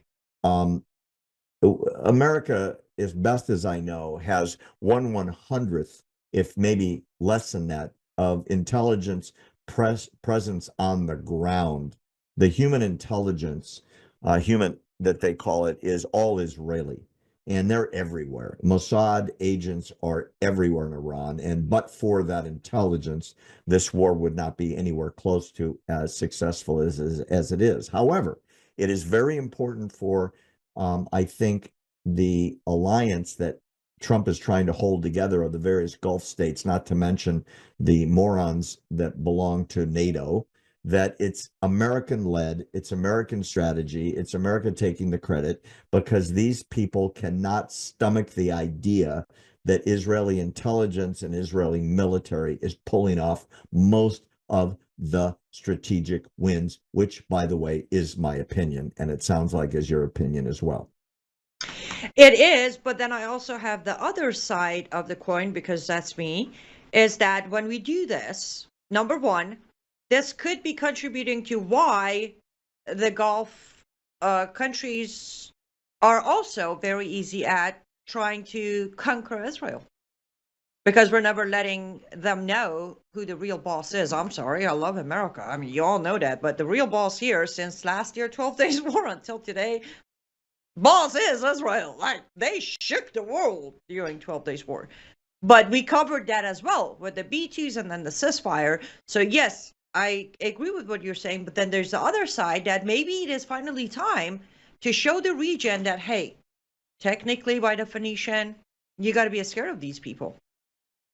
I don't think there's any doubt in Dubai, in the UAE, in Qatar, in Saudi Arabia, there's a new sheriff in town, and even the press in those countries, and I've read a lot of it translated out of Arabic, has great admiration for what the Israeli military is able to do, and the Israeli intelligence networks are able to guide that military. The idea that any of those countries would ever, and I mean ever, go to war with Israel, against Israel, went from maybe a few percentage points to flat out 0.0 after watching the Israeli Air Force destroy what was one of the most fearsome military countries on earth. with Iran. The Standing Army, the IRGC, the besieged forces, the control they had over their people. In literally the first day, the skies over Iran were open. And that was all Israel. That was all Israel's doing. They identified all the SAM ones, the SAM twos, the anti-aircraft missiles that Iran had created. Everything was taken out, and there's never been an air battle in the history of warfare, going all the way back to the First World War, where one side controlled the skies from the first 5 minutes all the way to the end. That's all Israel's doing. Now, I'm not saying America isn't doing anything, but it's American military might relying on Israeli intelligence.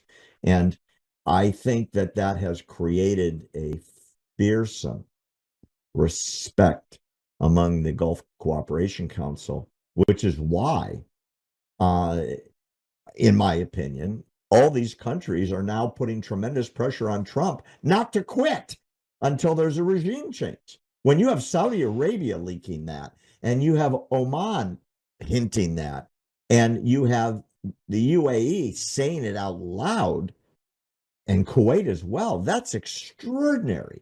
They would never have said that a month ago. Never, never, never, because they were scared to death of Iran. Now, a month ago, well, technically 6 weeks ago, they were all begging for this not to start. Because they were afraid of Iran's retribution. And there was back channel communications. Don't screw with us or you become a target. And by the way, they've all become targets. And if you've noticed, every single country I just mentioned has been hit. And there have been more missiles launched from Iran against the Arab states than against Israel. And it's just not making the press. That's extraordinary. And none of them have struck back.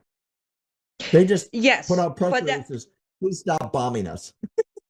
But that's where I want to go with. Guys, let me just, I just heard back from Aaron. He is fine, guys. He just wasn't on his phone because he was celebrating Passover at the bomb shelter. Oh, but good. He is fine. He's safe. He's in the shelter and celebrating Passover. He is not missing. Thank the Lord. He's safe. I promise to let the audience know as soon as I hear back from him in Israel. But let's go there. Let's go where you just said. As you know, I trust none of the countries in the region except Israel. I don't trust any of them. I can give you 10 reasons for each one of their actions, but I want to ask you this. From day one, the first attack, if I recall correctly, Islamic Republic of Iran's first drop of bomb was Qatar, followed by Oman, followed by Bahrain, went to Kuwait, went to Saudi, started trying over to Qatar again. They all start saying, if you don't stop, we're going to join the war. If you don't stop, we're going to join the war. They have not joined the war yet. So what do you take out of that reaction, or lack of it, for a better term?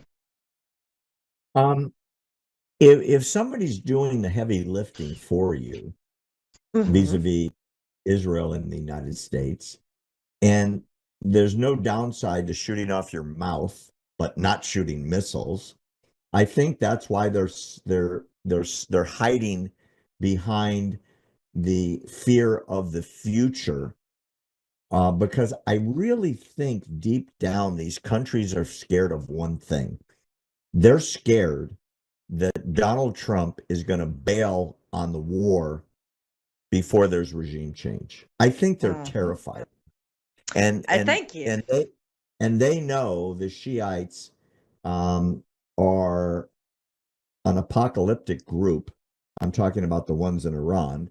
And if they all go down in flames and take half the world with them, they're okay with that. As you know, that's their goofball religion. And if you can call it a religion, it's really a warrior mentality, the likes of which the world has not seen since the SS swore a blood oath to fight until the death to their Fuhrer. And those are the people that are still ostensibly in control of Iran. And and I mean this literally, God forbid, they're left in power, or their successors or successors are left in power, that's terrifying to the Gulf states. And they don't want to be on the front lines to have to fight Iran, because I think they know in a couple of years there could be a Democrat president, a Democrat House, a Democrat Senate run by somebody like Kamala Harris, who has the understanding of international relations somewhere between a rock and a squirrel, and would not stand up to the destruction of those countries. And Kuwait has a long memory. They were invaded and absorbed by Saddam Hussein until America drove out Iraq from Kuwait and gave back the country to the Kuwaitis, because, Iraq considered that one of their provinces. And as far as Greater Iran is concerned, they see themselves as the leader of the Muslim world, at least they did. And if they are not removed from power, and there's not somebody like Pahlavi, who is my choice to be at least the interim leader, I think these countries are scared to death of what the future would hold for them if Trump sticks to what he said yesterday, which is, I'm already negotiating with a new regime. No, Mr. President, with all due respect, you're not. Exactly. You're talking to the old guys. It's just a different face. Or you're talking to the old guys, and the Speaker of the Parliament is the same guy. So, no, I promise you, Ghalibaf is not the guy they're talking to. No way. But I'm glad you said it's Crown Reza Pahlavi is also your choice. But I want to address something on the comment. Bat, you said, sadly, Crown Prince might be another puppet. I want to know more about that. Did you read that somewhere? Do you have any signs or signals that makes you think that? For now, I'm gonna just go with it until you give me more information on the comment section. But I will say, wherever you're getting your information, you should probably turn that off just to stick with my channel. That's it.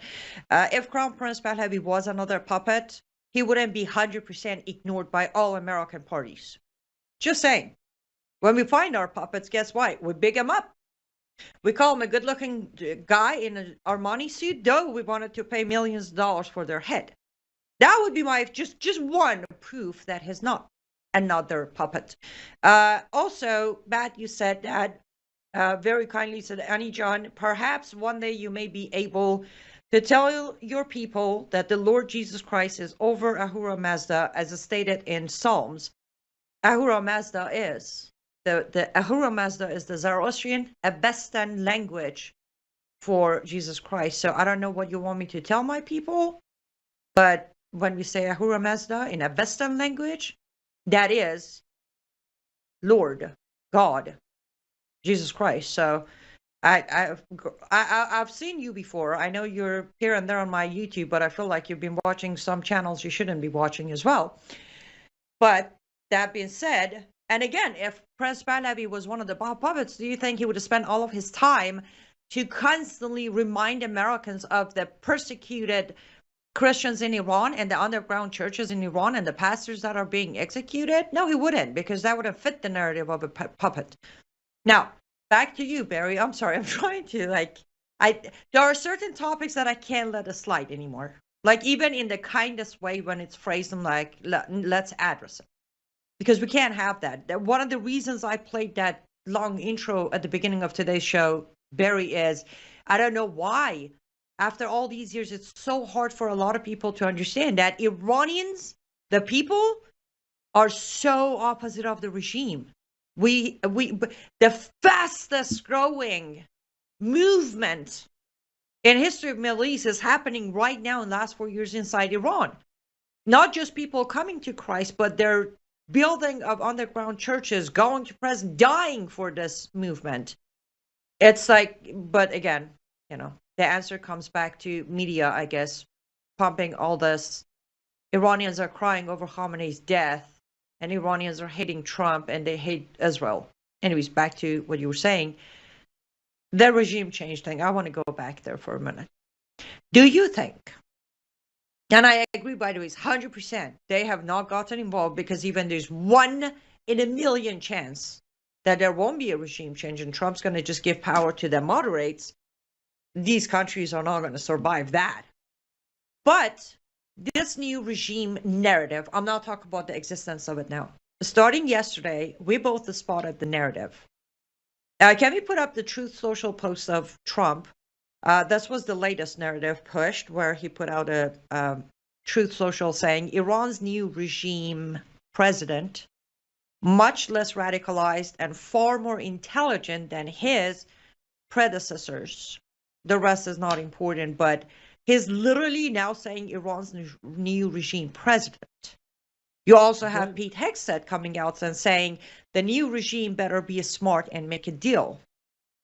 That's just retarded.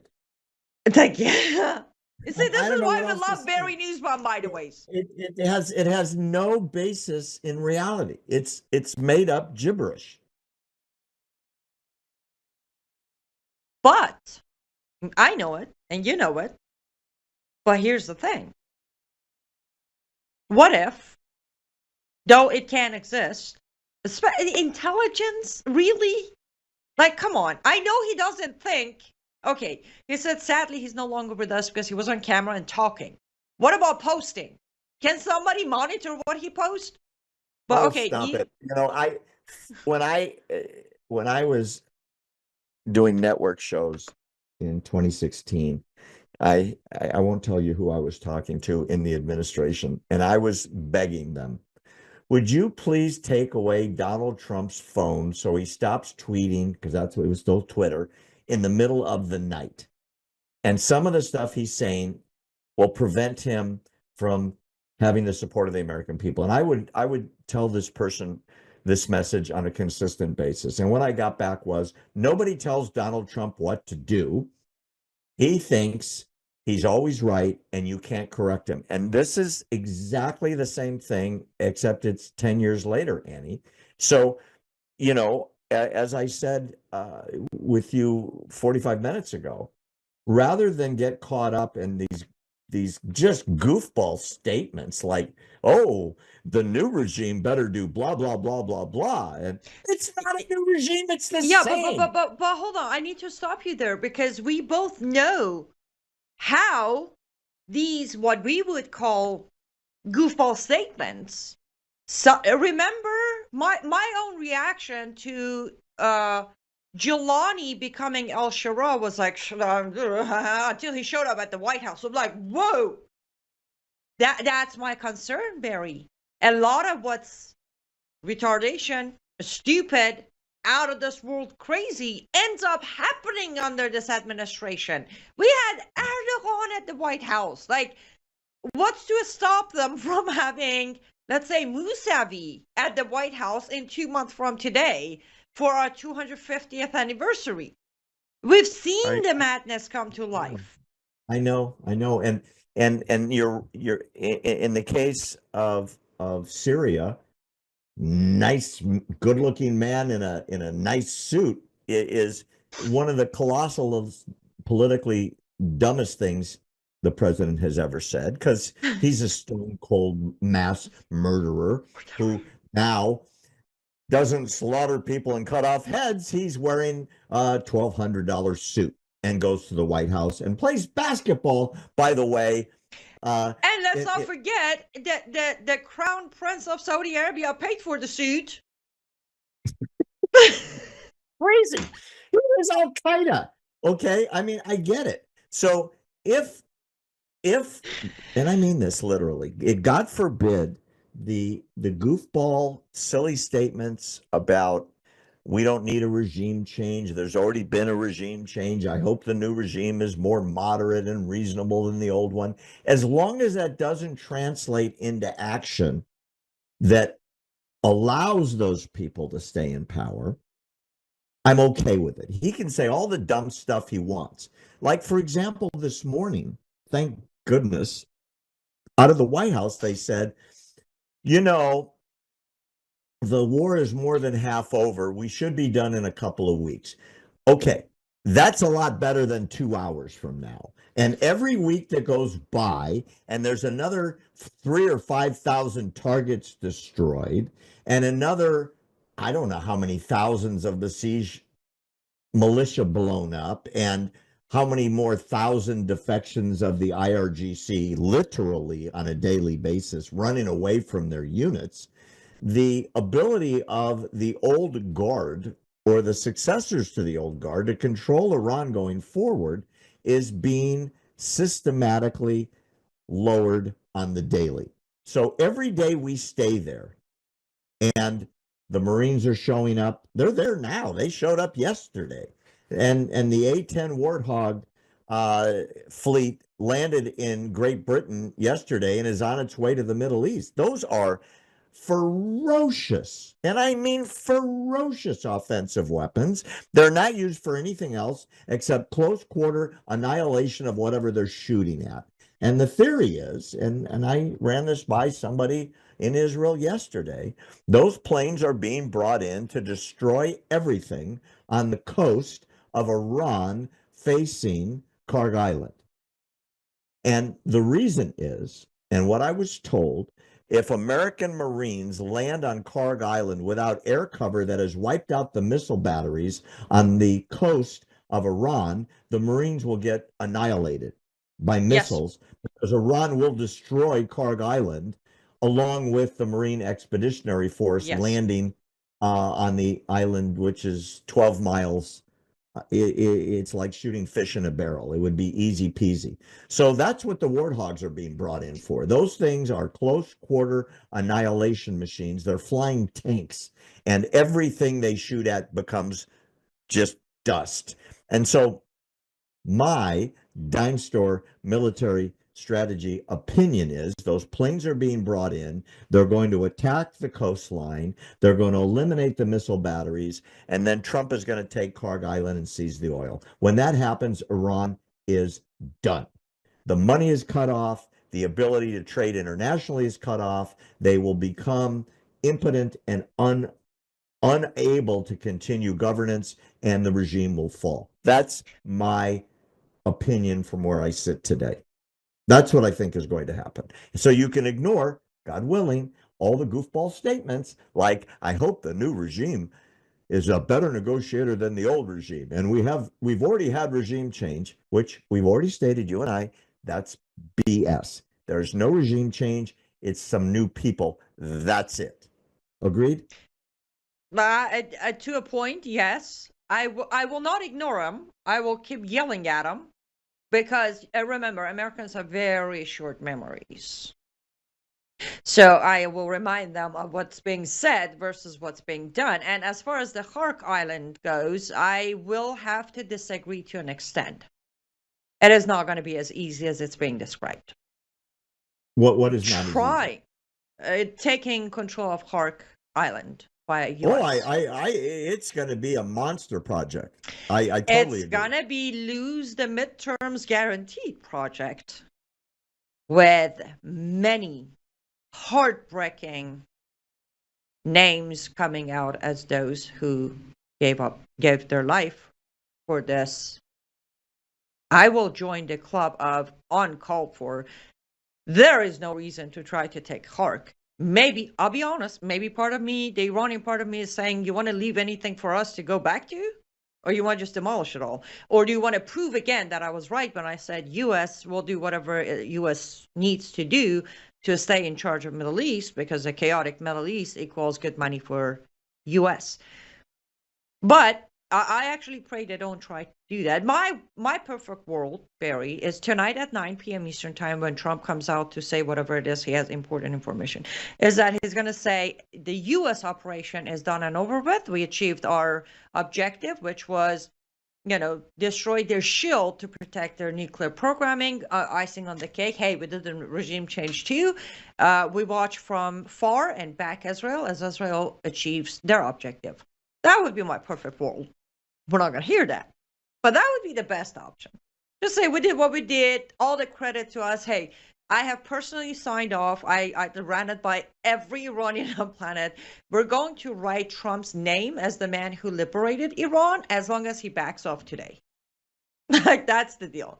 If he leaves the scene when we're liberated, we'll still give him the credit because that's all that matters. He wants the credit. Hey, we're gonna even create a new Persian Peace Prize, and we're gonna dedicate it every year to Trump for as long as he's alive. But but Annie, if Trump leaves or announces we're done today, he's leaving the regime in power, and they'll rebuild their control. Oh no, but you missed the part. I said if he announces that U.S. operation is done, we're going to be back here backing Israel, and now Israel's going to go achieve its objective, which is toppling the regime. That is what I just said. But listen, let's be, I mean, we're always honest, but let's be brutal here.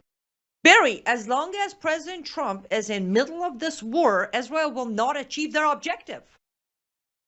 We need the U.S. out of the way for Israel to finish the job. That's just reality.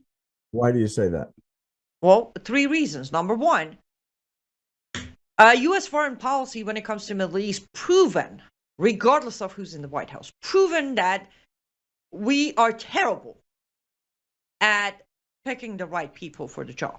Number 2, which I don't, by the way, I don't agree that we're terrible. I think it's on purpose because let's break it down again. I've done it 3 times this week. Number 1, imagine a free Iran under leadership of Crown Prince Pahlavi or someone like him, educated, grew up in America, as mentioned, familiar with military concept, very successful businessman, all of that, loves Israel, right?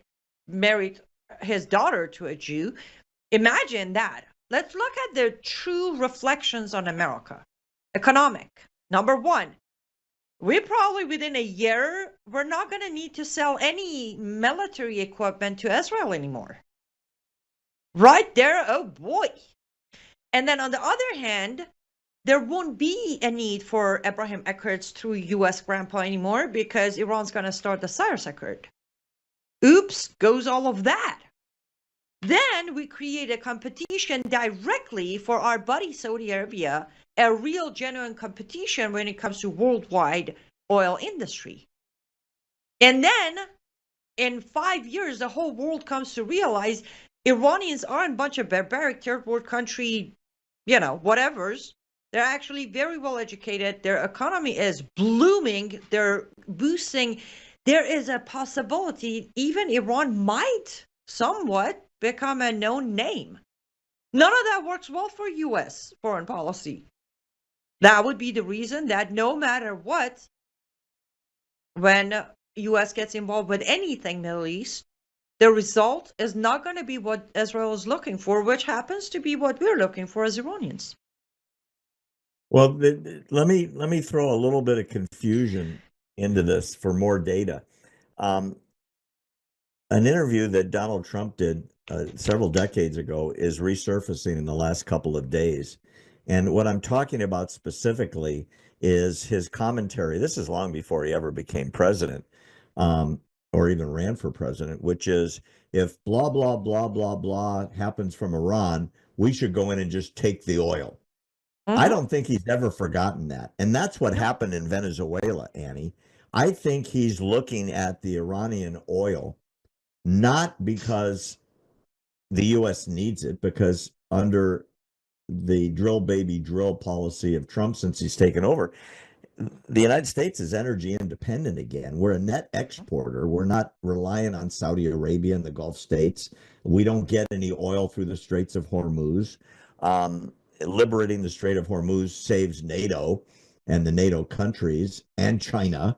It doesn't do anything for the United States. I think in the back of his mind, he's thinking something like what he pulled off with Venezuela, which is, if you think about it, Maduro gets grabbed by Delta commandos, brought back to the United States. There's no regime change. The vice president, who was a mad socialist supporter of Maduro, is now president. And why is she a good guy now? Because she gave the United States all the oil Donald Trump wants. Now you're And- catching up. Now you're catching up with why I take these new regime phrasing since yesterday serious, because there are those who will, well, we both know about Hood now. There are those who will agree to these terms to make a fake new regime. That's why I'm taking it serious, but go ahead. Well, the point being is Iranian oil comes through, the vast majority of it comes through Kharg Island. It is the busiest export site in the world in one place. And the idea of being in control of that is over time unfathomable wealth. And Trump looks at that. Don't forget, he's not just a career politician like Biden and all these Republicans that have been. He's a in businessman. Yeah, since the Civil War. He's a business guy, and he's thinking long term. Hey, how are we going to get this paid for? I know what we'll do. The countries that we open, and he said this openly last week, the countries that benefit from the Strait of Hormuz being open and for free passage need to pay us to hold that strait and protect it. Why? Because without the straits open, the Arab countries that ship oil through that strait go bankrupt very quickly. They have no way to export their oil because there's no pipeline. On the other hand, Trump looks at the oil that comes through Kharg Island and thinks, geez, if I got this, this is billions and billions and billions a week to the United States, and we can pay for the whole war.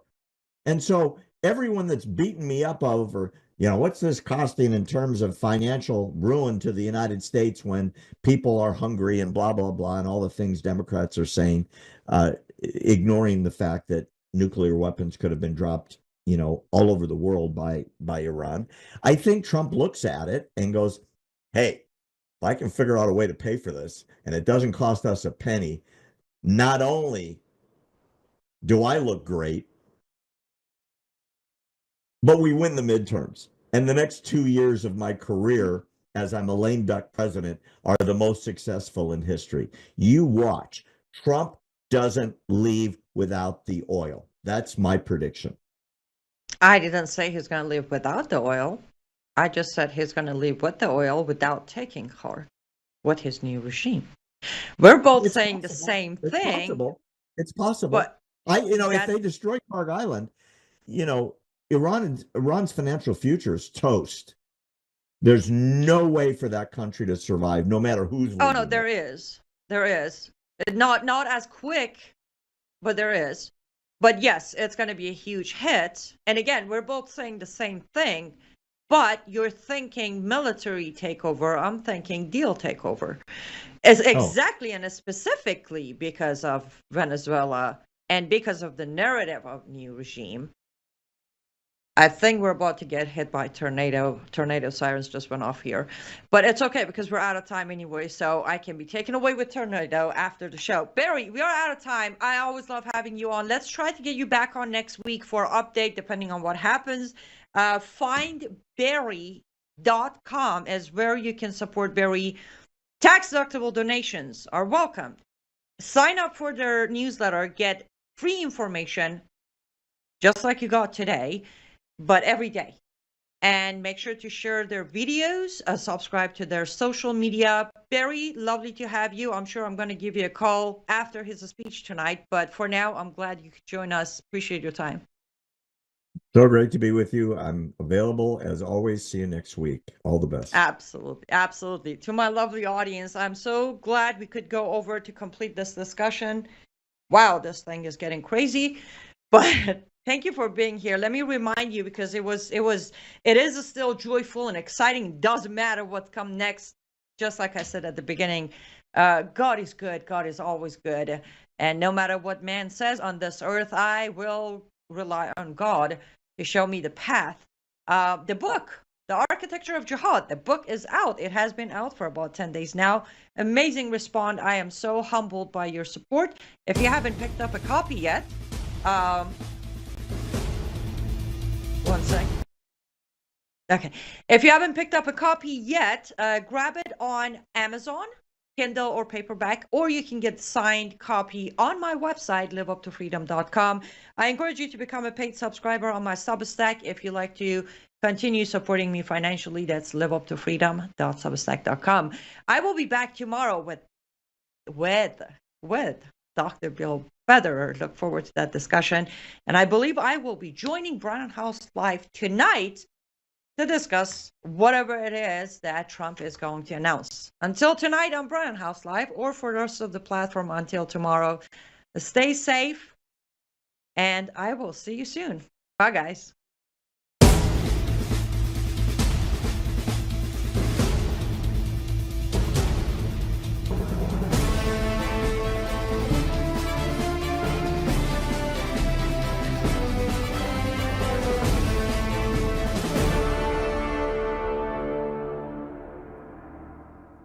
I want to go ahead and bring Annie on. Let me just go back to my content here. Oh, by the way, tonight, as I mentioned, we're talking about, if you joined us late, Islam's 400-year roadmap to takeover, to bloodshed, to mayhem.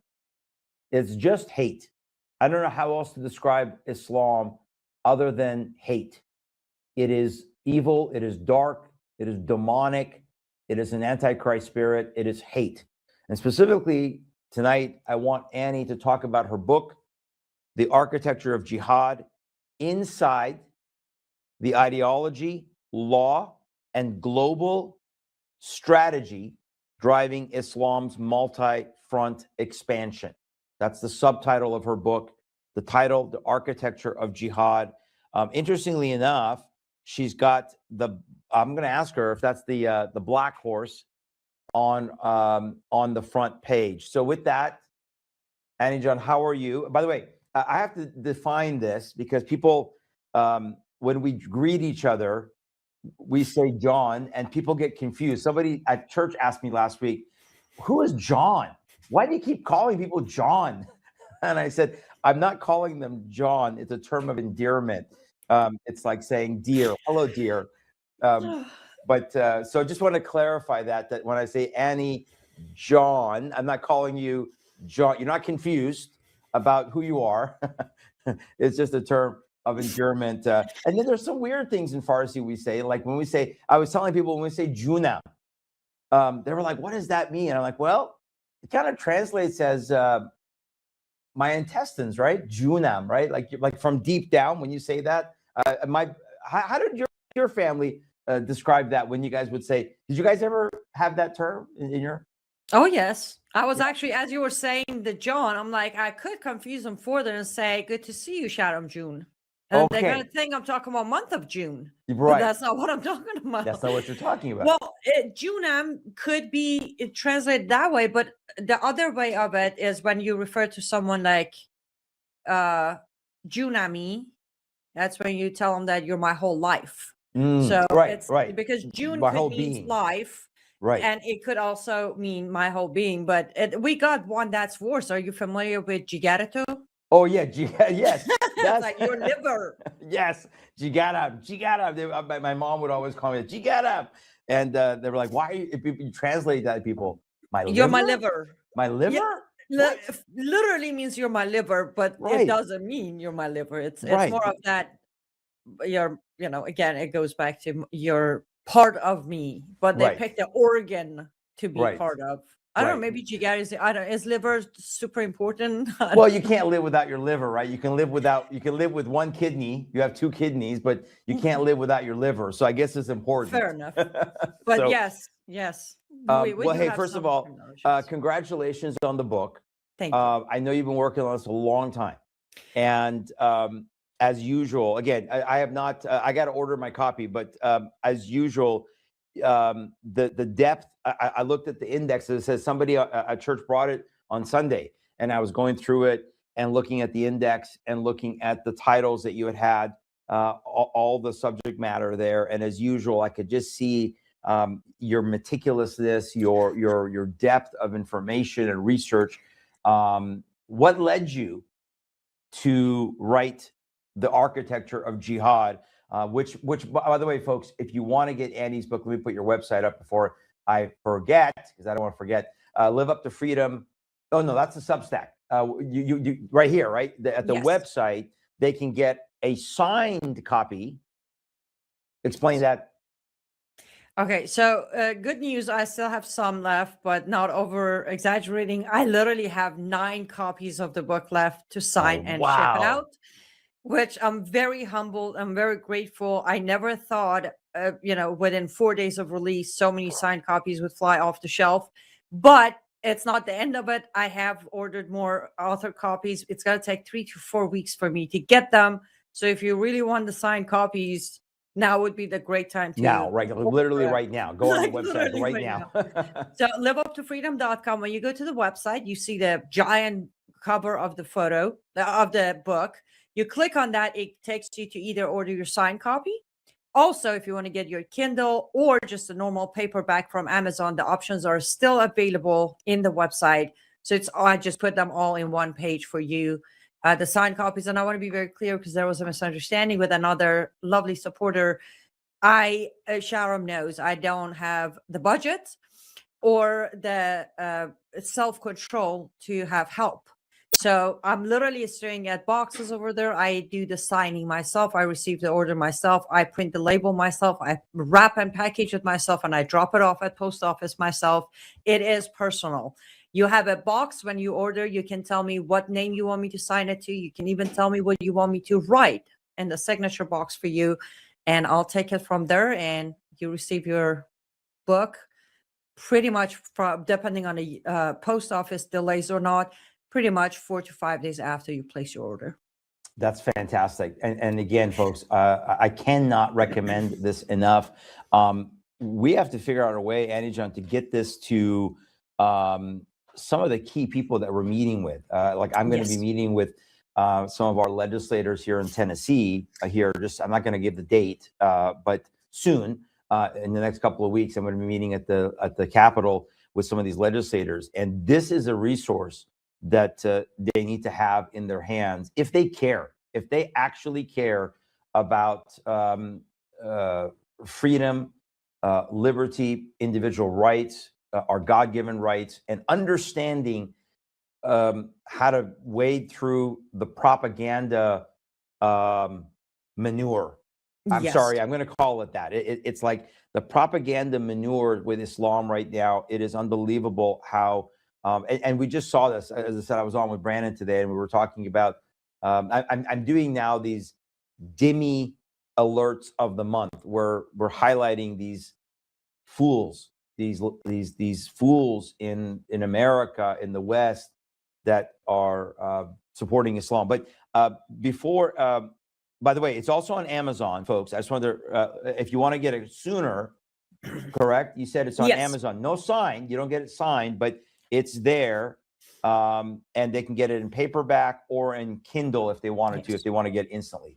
Yes. Kindle and paperback, both available on Amazon. And I should just say this because we've been both very busy. But Sharmjan, the last time we talked, you were going to send me an address where I could send you your copy and some extra copies for you to take on the road when you meet these people. So let's make sure that happens tonight because I know I will do that. Of course, I would like to send you a copy for yourself, but also I want to give you a couple of extra ones. So when you're at your events and you meet any of the legislators, and that's the key part. And I will answer your original question in a minute. But the key part is I wrote this book in a language that you can hand it to your cross the street cashier at gas station, or you can hand it to President Trump and everyone in between, and they will finish the book. And by the time they finish chapter 1, they'll be like, By the time they finish the book, they're like, okay, what am I doing sitting here? I wrote it in a language that there is no complication. There is no level of education. Mind you, first of all, when English is not your first language like mine, your best bet is still, 5th grade language anyway. So I couldn't even if I wanted to, I couldn't make it complicated. But I included a glossary of term where every terminology that was important to mention in Arabic phrase, I translated that not just as a word, but an expansion of the real action that takes role inside the Sharia. because I thought that's important. You know, we say halal, people don't even connect. We say jihad, people don't connect, right? Those terminologies, I took the time to expand them into just one liner, but I brought them into American perspective of translation rather than just word by word Google translation. So I do believe legislators, pastors, I have asked everyone, if you can afford, buy an extra one for your pastors. Yes. Yes. Because there are 2 chapters in there. My own pastor, home church pastor, he read that one. I gave him a copy print of before the book came out. I gave him the chapter of missionary jihad. And my pastor, I should say, he's very well aware. He doesn't even call Islam. He calls it the satanic cult. So he's very aware. Even with that, when he was done, he basically was like, never did I think they would even turn preaching into a killing machine. I say, I know, sir, that's why I gave you this. So it'd be very helpful for your pastors, your lawmakers, your law enforcement, chief of police, because I talk about law for jihad in there, which can help them. So it's for anybody you think it still has the open heart to want to know and uphold their duty. A copy of this book would definitely help them a step forward and do it. Well, they need to know. They have to know because it's that important. Colonels, thank you for your feedback. Colonel said from Texas, your products orders are always packed so great. So great feedback there. And also said, I passed the book on to Chip Roy, Ken Paxton, and Doc Pete Chambers. They're in Texas, obviously. Colonels, is Doc Pete Chambers the one who's running for governor? I believe he's running for governor of Texas against Abbott, if I'm not mistaken. But yeah, folks, get on there. If you want a signed copy again, she said she had 9 left. I have 9 in front of me right now. In front of her right now. And so if you want to get that, go to the website right now and order that. Thank you guys all for your feedback again. And I want to, I'm sorry, I missed the handle, but thank you for, Chip Roy was on the list of, I made a list of those. I want to make sure they have a copy of this book that I'm trying to find location to where to send, because I don't want to send it to their generic office address. It's just going to get lost. Chip Roy was on top of that list. So I am very grateful that you gave him a copy of the book. Awesome. Awesome. That's great. Because they're leading this, they're part of that Sharia coalition. Is it up to 55? I'm trying to remember what the last number was that I saw, that it was like, I don't know how many members of Congress were on that Sharia Free Caucus. You made it to 55? I think it was in the 50s the last time I saw. But, you know, it was not bad. Yeah, when you think about 435 members of Congress of the House, you know, it's getting there. Isn't it crazy that just a few years ago, I remember meeting in 2022, I think it was, with the top lawyer in the Attorney General's office when I was visiting Idaho. And I remember he said to me, you can't even use the word Sharia. If you say Sharia, it's a non-starter. We won't look at anything. We won't touch anything. So in one sense, I guess we have to say, thank you, God, that we can now, I mean, this has got into the forefront, even though in my opinion, we've dug ourselves such a huge hole in what we're fighting, in the fight that we are in. But do you feel the same way, that at least are you grateful, or do you feel encouraged that we can at least use these terms and actually talk about them, where just a few years ago it seemed like they were taboo?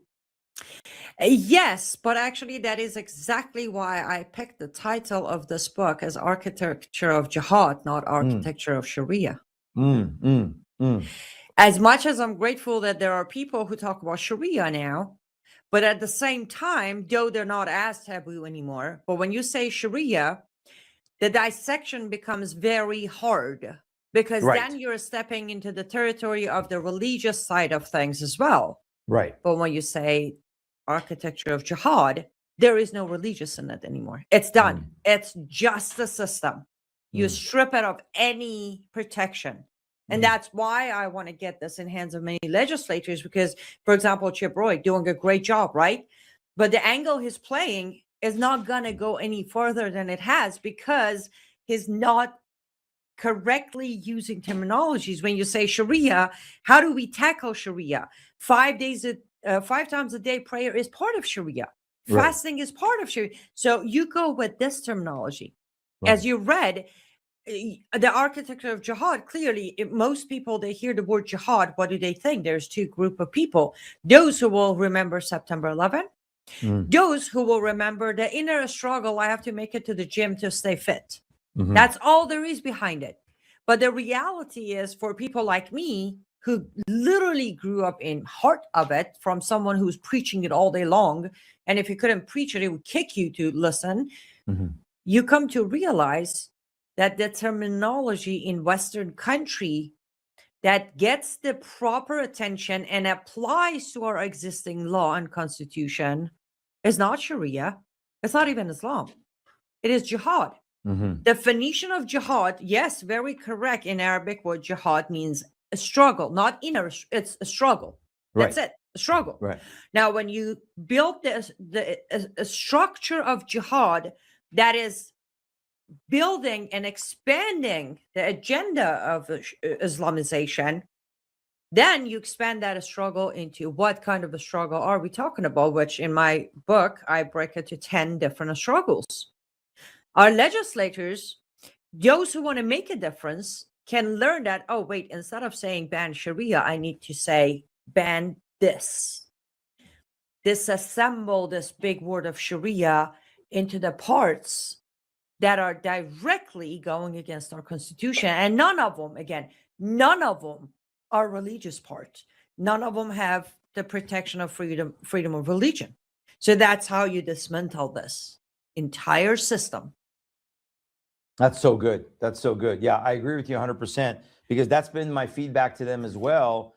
That, like, I think they're thinking that it's almost like, you know, throwing red meat to the animals, in the sense of like your base, you're trying to feed your base.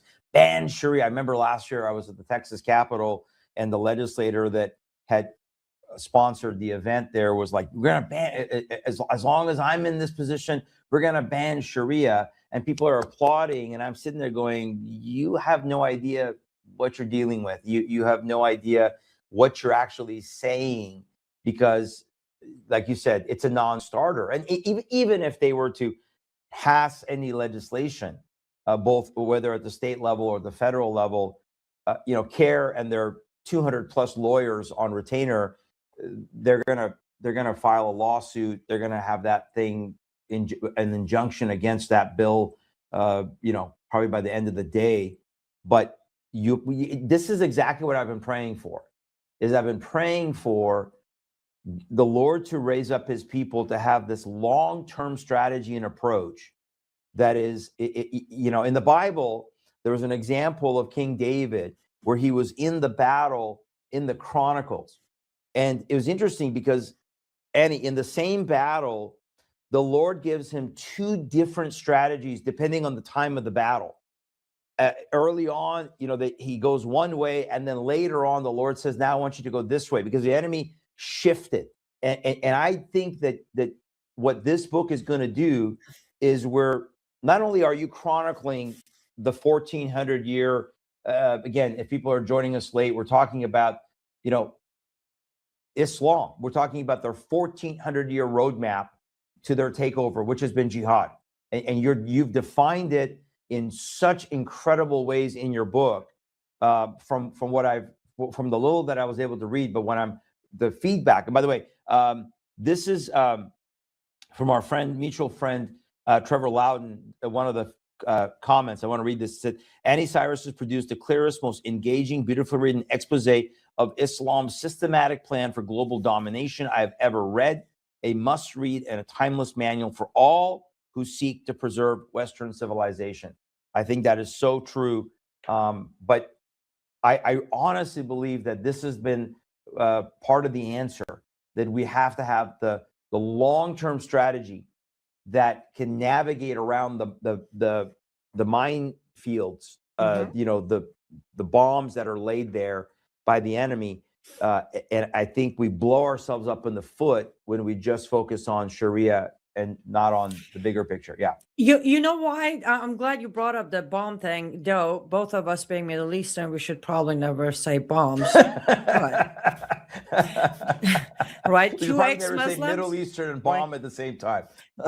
Ex-Muslim Middle Easterns, the Right, word bomb could right. make people a little nervous. But the reason we blow our foot up, or sometimes blow ourselves up, is because instead of going to the experts that are trained to defuse a bomb, we go to those who watch a couple of movies and tell us to cut red or yellow. That's why. The lack of proper knowledge. This isn't about promoting myself or you. This is about the fact that though we have great researchers out there, we do. But if you're just researching a topic, just researching it, there is a moment you might misconnect a dot. Also, you might cut the wrong cable. But if you come from the life experience that applied to you from morning to night, sometimes from night to morning, then there is no cutting the wrong wire. There isn't. Because you cut it every day. You're trained. You're certified on defusing bombs. And you asked me originally, how did this book come to be? So let me use this to connect. After the 12 Days War, Sharon John, as you know, I was very disappointed. I was aggravated. I was disappointed. And I was aggravated, I was disappointed in ceasefire, but my aggravation was from my fellow Americans' reaction celebrating the ceasefire. I'm like, how can you? Dealing with all of that, thinking about it, praying about it, it hit me. I'm like, oh, wait a minute.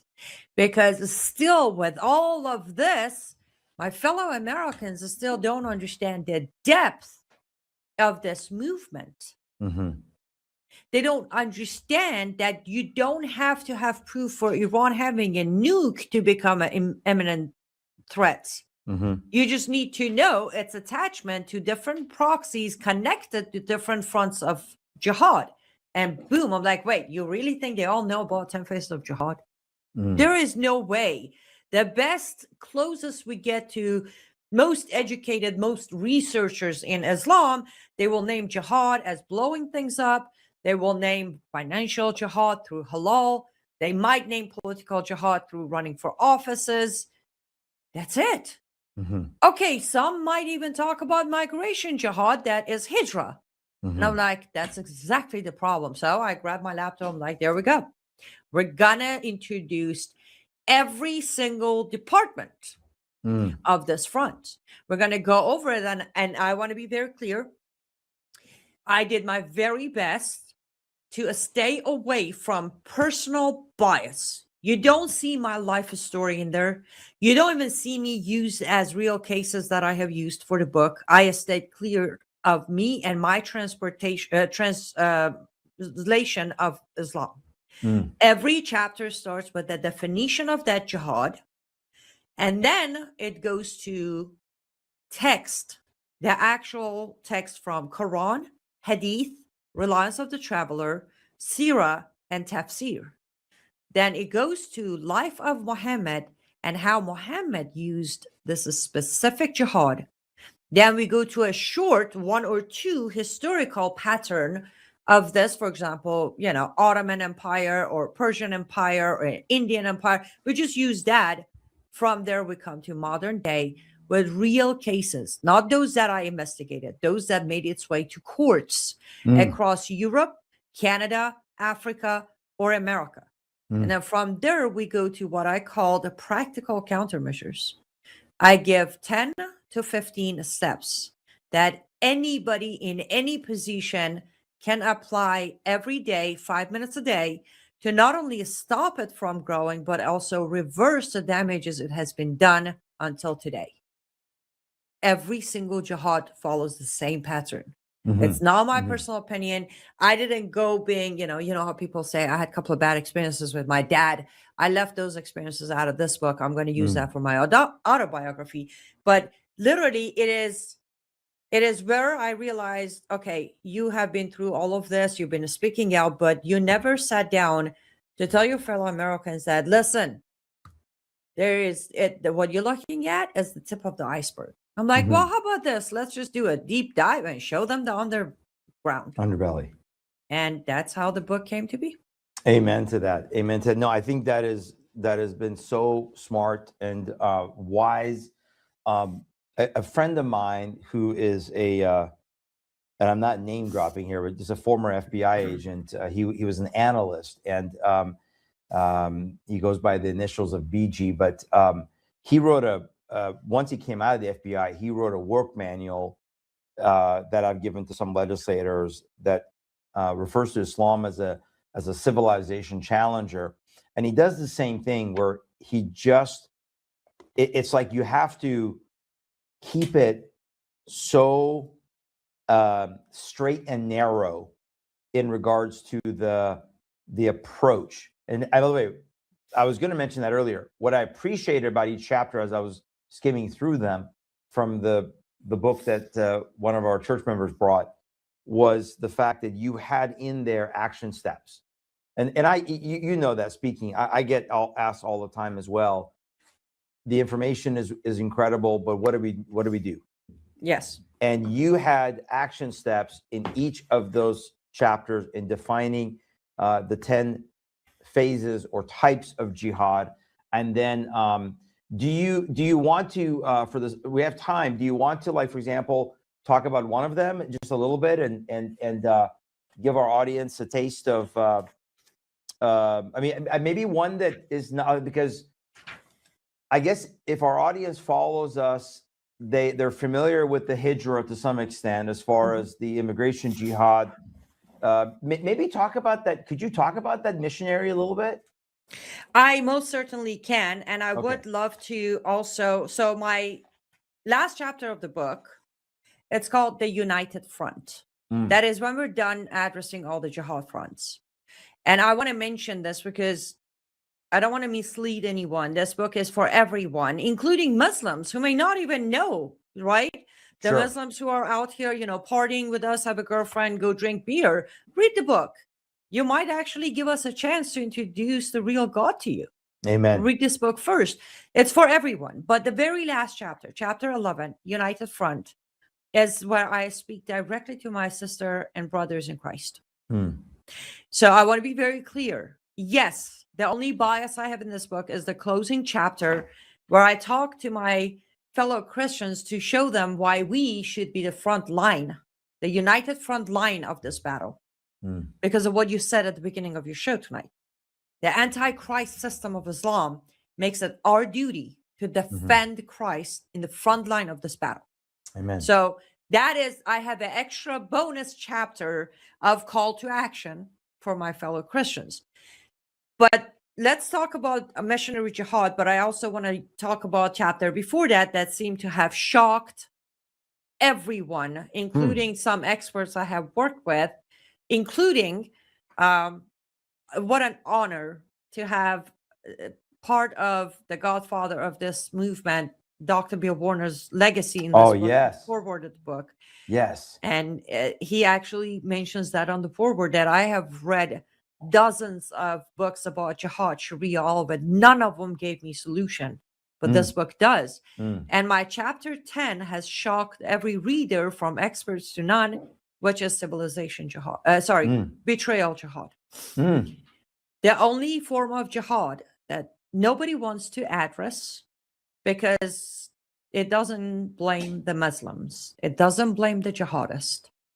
It directly holds kafirs or infidels accountable, because that is the form of jihad we are committing for the Muslims without it ever being mentioned in the Quran or practiced by Muhammad. The non-Muslims are committing the jihad for them by looking the other way, by sugarcoating the issue, by not paying attention, by trying to separate the radicals from moderates, by convenient, right? One of the things I said in Chicago at my speech, I said, how many of you go to your local Walmart or Target or whatever grocery store you go to? Do you check the aisles to make sure they have not started selling halal products? No, you don't, because that's too much inconvenient.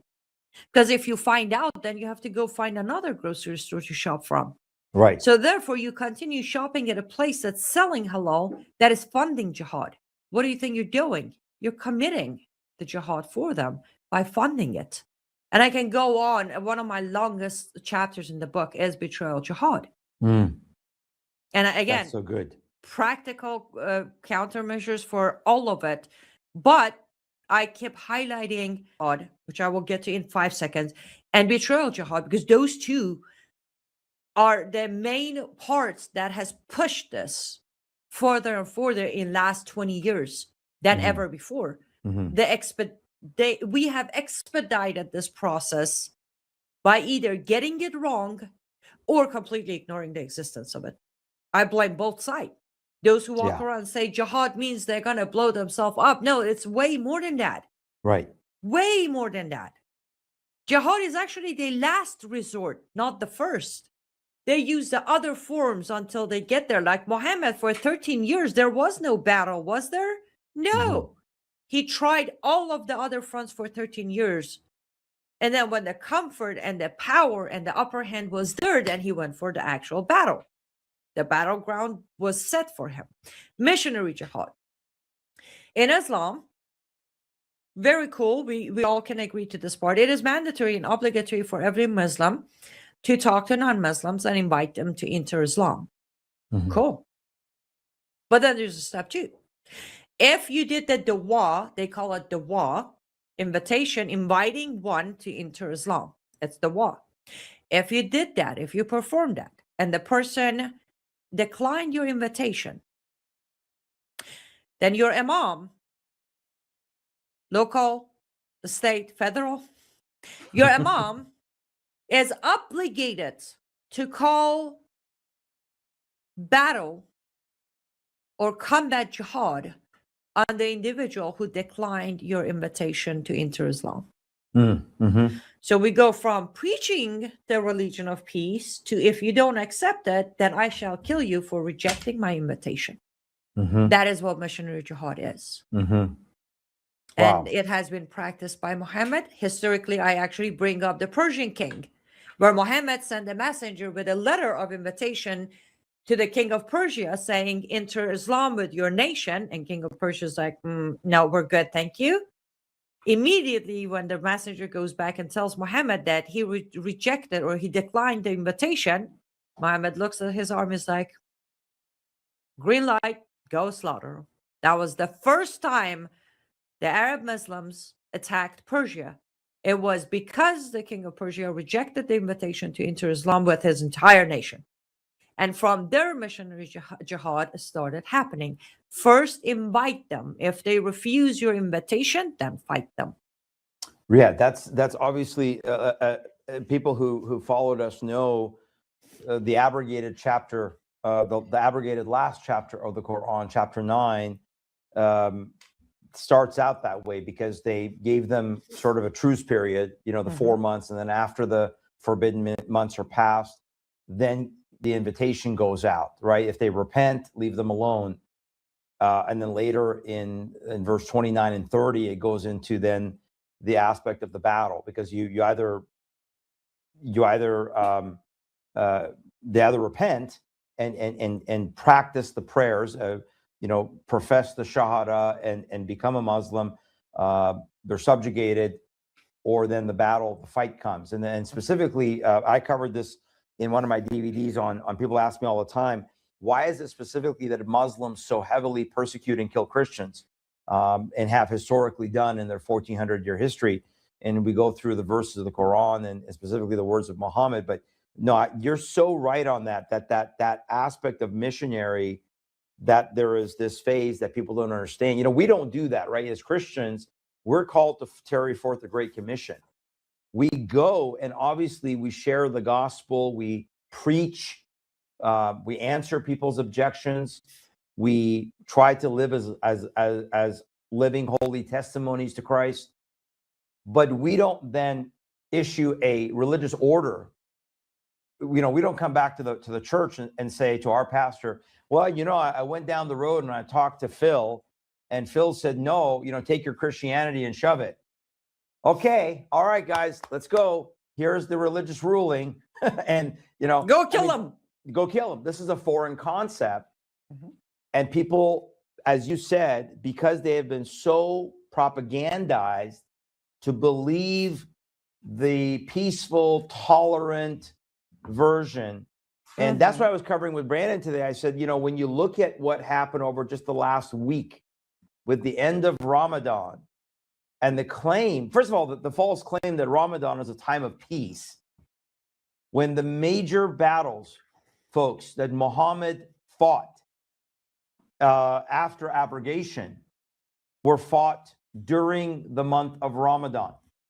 And then secondary, you have these useful idiots who are, now we have all these government officials, the governor of Utah, the mayor here. Well, the one that really made me mad was I was highlighting the city of Utah. I have the article here. Let me go to that here. City Hall that was transformed, Salt Lake City. I'm sure you saw the picture of their. But this is what was incredible is that their mayor is Jewish. So Erin Mendenhall was hosting an iftar dinner, and she has on the hijab, not just around her neck, but down to about here, this blue hijab with the little name tag says, "Hello, my name is Erin." She might as well just said, "Hello, my name is Erin. I'm a fool. I'm a slave to Islam." But this is, they had the police chief there in full uniform, and the mayor, the Jewish mayor, celebrating iftar and Ramadan, not understanding what they are doing. And that's what you're talking about, if I'm not mistaken, is that you're saying, again, as the Muslim Brotherhood said, we will sabotage their miserable house by their hands. Yes. It's interesting you brought up Ramadan. Our mutual friend, Tammy, messaged me a day or so before end of Ramadan, and she was very frustrated that I think it was a mayor somewhere who put out a Ramadan Mubarak message, and she's like, help me, I want to argue this. And with her approval, I actually turned that into a Substack of explaining, every time you say Ramadan Mubarak or Eid Mubarak, do you even know what you're celebrating? Like, do you have any clue? Everything you said correct, but let's add to it. The Ramadan is by far the most significant month of Islamic calendar. Yes, you're correct. The Battle of Badr took place in Ramadan, but this all started in Ramadan.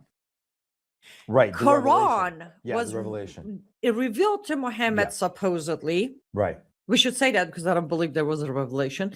Supposedly, it was revealed to Muhammad at a very, very important night of the year, which can land on one of the last 10 days of Ramadan, called, translated to English, Night of Grace or Night of Power. On that night, Laylatul Qadr is the name. Night of Power, word by word. Laylatul Qadr, Night of Power. On that night, Quran itself says the Night of Power, Laylatul Qadr, is so great, it is greater than nights of months together.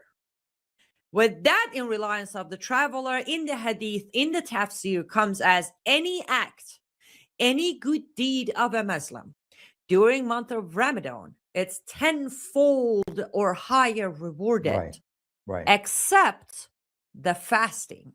So for anybody who's going to be like, when I fast, I get 10 times reward. That one was excluded by Allah. Sorry, oops. The best deed inside Quran is of a Muslim who commits jihad with his or her wealth or life. So you commit jihad during Ramadan, it's tenfold. I guess, I don't know, 720 versions you get. That's the tenfold I can think of. Wow, who would need that? But yes, that is the importance. It's the Ramadan is not about fasting. It's not, which I start the Substack by, even if you look at the fasting part in America, we shouldn't celebrate that. We should actually investigate that, because at age 9, a girl is an adult woman, obligatory to her to do fasting. Depending on the season, it can be anywhere between 12 hours to 15 hours of a 9, 10, 11-year-old girl, Yeah. hungry and thirsty. All that's child abuse under During our her laws. growth. Yeah, exactly. Right. I remember the days, Sharon John, it was brutal. Yeah. There were days where I was like, I cheated. I would have Yeah. sneak in, put something in my mouth, just hide Yes. and chew it. Yeah. But it's brutal. Good luck when Ramadan is in summer. Like, best of luck to an adult, let alone a 10-year-old girl or even a boy.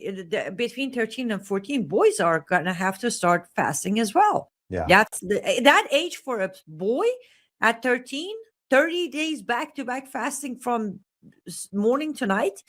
Those are all in danger. I would say we would consider it probably child endangerment in America. Well, it should Even be. the concept of fasting is inhuman. It should be, in the sense of, well, for the period of that many days. Well, and then the way they you know, they're many Muslims. I mean, in our family, right, they would eat before the sun went up, because they would try to get in calories before the sun went up. And then they're breaking the fast, you know, when it's late at night. Waiting a spoon ready the moment you hear a lock. Exactly. But when you have these foolish leaders, but the other way I explain it, you know, several years ago, probably about, I don't know, it was about 8 years ago or so, you see these quote Christian church, like the Minnesota Council of Churches, which is really a leftist organization. It's really a Marxist quote Christian organization in the state of Minnesota. They were printing out these yard signs. I talked about it when I was traveling there. They said, you know, put this in your yard sign, say to your Muslim neighbor, have a blessed Ramadan. And I said, do you understand from a spiritual standpoint, as you said, that if, according to Mr. Muhammad, who we understand was really visited by a demon, he should have, you know, if he just stuck to his gun, if he just threw himself off the cliff, just committed suicide. Not that I'm advocating, someone's going to get mad at me. I'm not advocating anybody committing suicide. But had he stuck to his guns that he was actually demon possessed, maybe we wouldn't be having this conversation here today, 1,400 years later. But we have to understand that if this is supposedly the night and the month of Revelation, what did it reveal, Annie John? It's revealing that which is 100% antithetical to the Bible. So when you say, this goes back in 2008, when all these pastors signed the Common Word document with the Muslims. Mm-hmm. And I wrote at that time a paper on our website, somewhere on our website still. I said, you know, I called that Rick Warren for being probably the most famous name signing that document. And I said, you know, you've covenanted with an Antichrist spirit by signing your name to a document. When you say blessed Ramadan, you're blessing an Antichrist spirit. And when you minimize jihad, when they minimize jihad as just some sort of a, you know, because they hide behind, you said it earlier, I think, they hide behind this quote greater jihad, because they say, oh, it's just the internal struggle. You know, I'm just trying to not have so many cookies today because I want to watch my weight. That's jihad. Mm-hmm. They minimize all this stuff, and they spiritually are deceived. Do you want to comment on that? And I want to talk about Iran, because we're going to run out of time, because we got to get to what's going on. You know, what your take is, but any other thoughts on that? And again, folks, I cannot highly recommend enough. Please get a copy of this book and get it out to everybody that you know. Pastors, elected officials, law enforcement, your friends, everybody. I love what you said. It goes across the board. Your thoughts, yes. Your comments on that. Well, I just saw a comment here from Soybeans. Let me answer this. It's important. The question is, did you say that the proceed from the sale of halal foods are used to fund a jihad. Mhm. To be very specific, percentage of the sales, not just halal food, anything halal, even henna, which is a hair dye for women. If it has that halal mark on it, believe it or not, nowadays you can find halal nail polish in America. Mhm. Any halal product, Well, define it, percentage of Angela. Can you it, define it? Just define it for those who don't know. halal. Halal versus Yeah. haram. Just define those terms. Sure. Halal is allowed. Okay. Haram is forbidden. Okay. There you go. So if it's halal, that means you are allowed to do it. Like if it's an action, if it's food to eat, all of that. Now I need to be very, very careful here. By definition of halal as product, there is no ties to it inside the Quran itself, except how to kill an animal that would become halal to eat. So there's a direction of halal meat. End of the story. There is nothing about halal until we come to Muhammad time, marrying his daughter to his nephew who has a slaughterhouse. And then suddenly halal gets a much different perspective in Islam because it's convenient for Muhammad's family now, right? So the son-in-law needs a couple of, pushes on if it's not this way, if it's that way, it's not halal anymore. So I need to be very clear that Quran doesn't describe halal nail polish, halal this, halal that. Muhammad later on added that. And of course, as life expands, the muftis added. However, the concept of portion, it's called zakat. Okay. Zakat is an Islamic tax. Like even inside Islamic Republic of Iran, you have the federal tax, you have the estate tax, and then you have zakat. That is separated from the country tax. Zakat. Now, if you're a Shia like Iran, you also have khums, which means 1/5. You have an extra zakat. But within Sharia, outside of Shia, there's a zakat, which is a percentage of tax of your income of selling halal of any kind. That percentage shall be given, if you're not in an Islamic state, it's given to your local imam that by direct, clear directions of Quran, the imam will split that tax between orphans, poor, jihad in way of Allah.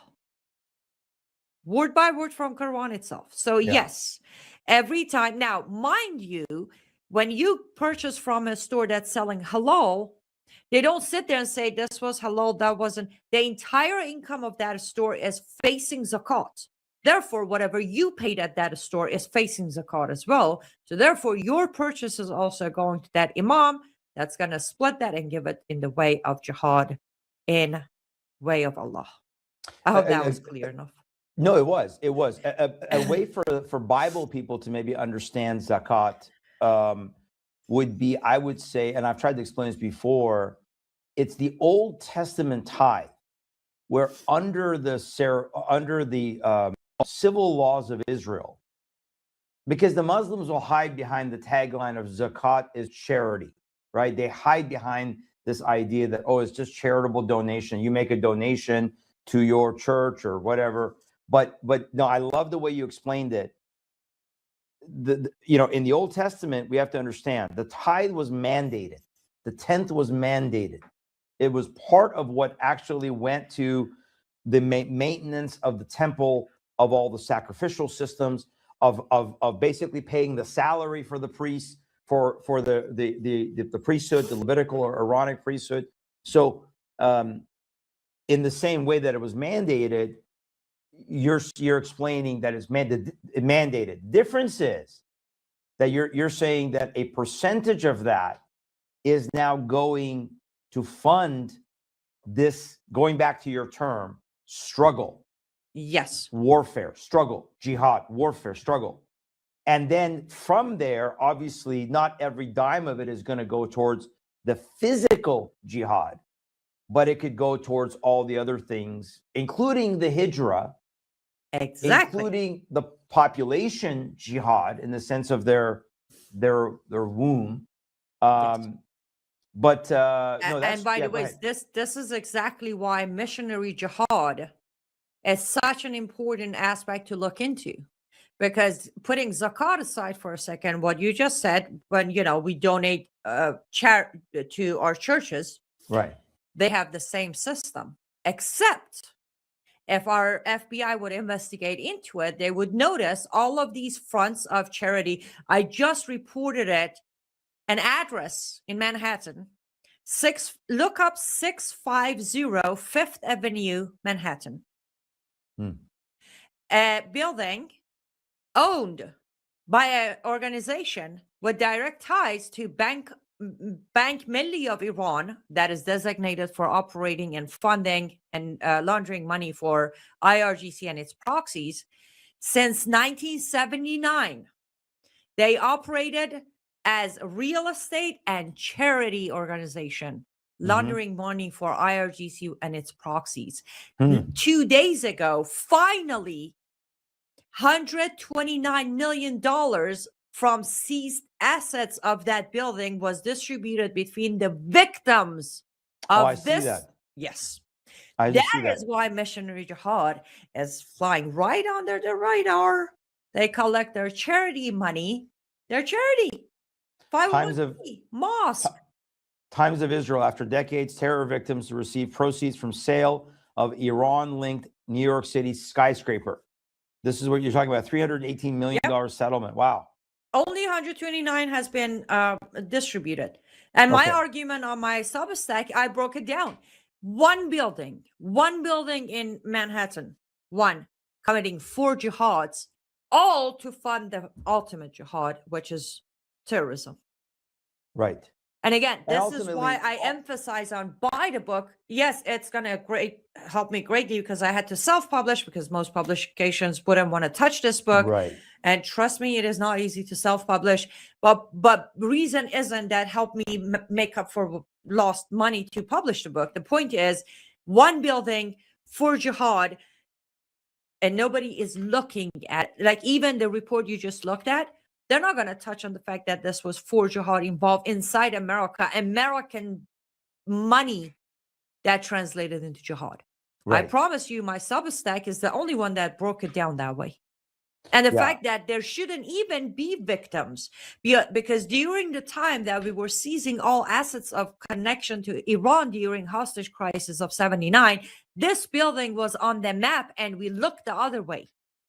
Yeah, that's what they're saying, that since the Alavi Foundation, since 1979, according to this article, they're saying that it was, this particular one was $5 billion. Yes. $5 billion. That's incredible. I want to move on to Iran, but one final thing. The goal of the end goal of jihad, Mm-hmm. People have to understand that there is no coexistence with this end goal. It is either that they're going to establish Islam globally, which we've talked about before, their eschatology and their view of the end times and what they believe is going to happen, or it is stopped. Would you agree with that? That the end goal of what they're trying to, what in some I don't want to get into this question about that same person asked a question about Muhammad's did he ever exist? I don't want to get, just for time. Muhammad did exist, yes. Yeah, just Muhammad existed. Yes. But because there are these people that get into these arguments, Jay Smith and others have gotten this argument, Robert Spencer. Let me, can I do a 10-second answer? Sure, yeah. Muhammad existed, but for sake of argument, Muhammad didn't exist. How is that going to change anything? Exactly. When you have a bunch of people who are willing to believe in Satan, you think existence of Muhammad or not existence of Muhammad is going to make a difference? No. There you go. There you go. That's exactly the way I answered. Very well done. That's exactly how I answered. It doesn't matter. Satan's real, exactly.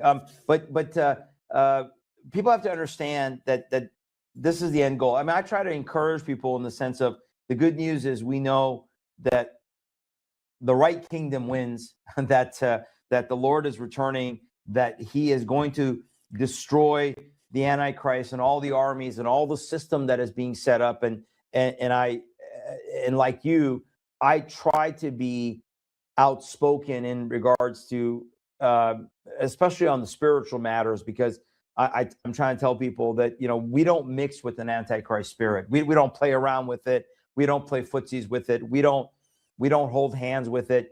I'm not going to ever sit there and soft sell Islam. I'm glad your pastor calls it a demonic cult, because that's what really we should be saying, is that this is demonic. But moving on to Iran, I'm so sorry, because this has been so good tonight, but just for time, I want to get your thoughts on President Trump and this. Now, apparently, Iran International is reporting a 10-day pause. Yes, we expanded. What happened to the 5-day pause? We got a good gift that kind of softened. Is that what happened? We got the gift, so the 5-day went away? Yes. So we got a big gift. Okay, let me be fair. Okay. We got a gift, but the gift was presented as, look, we're here, we're legit, we're serious, we're solid. Give us more time. And we agreed to give them more time. And yet, we don't know who they're communicating with inside the country, correct? Oh, we do. I mean, I do. Who do you think it is that they're communicating with? Oh, they're definitely communicating with Mousavi. With Mousavi, okay. Absolutely. Absolutely. It's Mousavi and his government. Okay. Mousavi has waited for this moment for almost 16 years, since 2009. Okay, can you explain that to our viewers? Because explain now the structure. Brandon was asking me this afternoon about the head of the parliament, and whether I guess no. Okay. Ghalibaf is the fall guy. Ghalibaf is the fall guy. Okay, so let's break it down. Okay. Mousavi. Your audience are familiar with him, not by name, but by an event that took place in 2009 known as Green Movement in America, where they watched for first time ever videos and pictures coming outside of Iran with millions of Iranians with some sort of green headband, wristband, lines on their face, something, the color of their revolution was green, Green Movement, because Mousavi is line of, descendants of Mohammed. So that's color green of Islam. Millions to this day, the number of Iranians on those streets have not, it's still the record. We watched them come out with signs, some in English, saying, "There is my vote." So in 2009, there was a claim of election fraud in Iran, where majority of Iranians voted for Mousavi, but Ahmadinejad somehow won the election. To this day, I use that example, by the way, saying you should learn from Iranians who didn't have the right to protest their government. They showed up in millions. They died in thousands when they saw election fraud. And look what we did with all the not on my watch attitude in America. Side note. Right. So in 2009, he disappeared for a couple of days, and then he ended up being facing charges for leading these protests and, fueling the fire. And then he was sentenced to house arrest for the rest of his life since 2009. He went and started serving his sentence. In 2025, during the 12 days war, 3 or 4 days into the 12 days war, he came out suddenly and said, our constitution in Iran needs a referendum. The reason we're facing all these difficulties and hardship, including people of Iran, is because of our constitution. About 750, I don't know, some number of activists signed it, endorsed it, got all excited, ceasefire happened. This time when the war started, nobody heard a peep from Mousavi. And by the way, I called Mousavi's name 3.5 weeks ago, the first time Caroline Levitt came on camera and said, the White House and our intelligence offices are reviewing a potential list of candidates. Do you remember that day? I remember that, right. I ran to my show and said, remember Mousavi, remember Mousavi. Okay. And then everybody else came out and was like, Ghalibaf. I'm like, Ghalibaf. Even Iran International, everything points at Ghalibaf. I'm like, of course it's going to point at Ghalibaf. They need a fall guy. They need somebody for IRGC to believe it's him, to go kill him so their guy can stay safe. And people are like, then why are you saying Mousavi? Because I don't trust Mousavi either. IRGC, go get him. They're all the same thing. But because of sentences coming out of President Trump's mouth, such as we are talking to the highest respected and true leader of Iran, yes, Mousavi made history for last 47 years. No Islamic leader has ever managed to bring people to street. It has always been people against the regime. He is the one and only candidate, Islamic candidate, who got millions of Iranians come to streets. Bloody t-shirts were held up all day long as people died for their vote for Mousavi. So yes, he's correct. He's the most respected. He is also considered the true leader because many, including myself, still believe that in 2009, he did win that election. And kind of share pain between President Trump and Mousavi is playing a role there in my guesstimate as well. However, the miscalculation. 2009, I came out and I said, I want to ask this from my fellow Iranians back then. I said, I hear you guys. I get it. But I want you to tell me, why do you trust a guy who publicly said we should have no clerics involved with government and wasn't executed, but rather given home arrest? Explain that to me. He's one of them. He's playing a role. Nobody believed me. But today, when mullahs need saving, there's this great respected leader who's going to talk to America, become the next leader of Iran to save the mullahs because he was trained by the mullahs. Just my calculated. So you see, so you see that this, so we all of a sudden we had this 5-day pause. Now, has the pause, my understanding of it was because Israel is still carrying out certain military actions, my understanding. They have not stopped. The pause was supposed to be on their energy infrastructure, wasn't it? It wasn't supposed to be. Yes, but that was all we were hitting anyways. Israel is doing the other hitting, like Israel is doing the killing, taking out Khamenei and IRGC. We've been just hitting pretty much not serious, but buildings and infrastructure, basically. And infrastructure. So do you see, Trump talks about another 10,000 troops, the conversations about those set of islands in the Strait of Hormuz. Do you see, because you said to me off air before we went on air, you believe that another betrayal is coming of the Iranian people, that the false hope again, here we go again, that we have this hope. It appears that Crown Prince Pahlavi, is getting closer and closer to the place. First of all, do you think the Iranian people are going to go for Mousavi this time? Do you think that? No. Okay. 2 reasons. Number one, the generation that took on the streets, their kids are on the streets now. Right. Okay. It's not the same generation. It's back then in 2009, 16 years ago, there were a bunch of 23, 24, 25-year-old students on the streets. Today, we have the 16, 17-year-old Iranians on the street, next generation.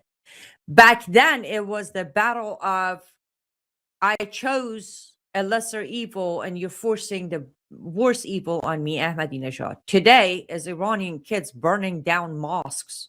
Right. There is no more Mir Mousavi or Ahmadinejad. If you follow Islam, I'm not going to follow you. That's the biggest difference. Right. There's no more acceptance of, quote, another version. Well, what a great imagery of the West's foolishness for decades and decades and decades and centuries, in the sense of we continue to hope. And I kind of say it this way. It's like somewhere, at the end of the rainbow with the unicorns and the leprechauns, there's some version of Islam that comes across as tolerant and peaceful.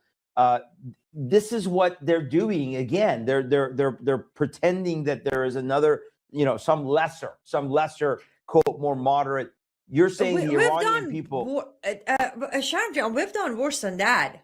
We believe in redemption of a man that had a $10 million bounty on his head for killing American soldiers to become a leader of Syria. Right. Right. Not even a new version or a different person with a different version. We took the Right. same killer Right. that we wanted dead, put a Dressed him suit up. on him, Right. called him a good-looking guy, shook his Yeah. hand, and gave him a country. Yeah. So what they're doing to Iran ain't the worst, but Iranians aren't going to put up with it. They Right. won't. They That's the here's difference. what I have stated. They will give about 1 month to Mousavi, 1 month, to deliver on his 2025 promise of completely changing the constitution from Sharia into modern day. After 1 month, people are back on the streets fighting. That's it. So you see that as the transition. You see that as that's where this is going, that this is going to be declared a victory soon, that they're going to I don't know. Brandon asked me the question, do you think that they're going after all the energy that, because I said to him today, I said, to me, this is looking like the Venezuela model, where they think that if they just take the head of the snake, that the rest of the country is good, and that way they can go in and take the energy for themselves.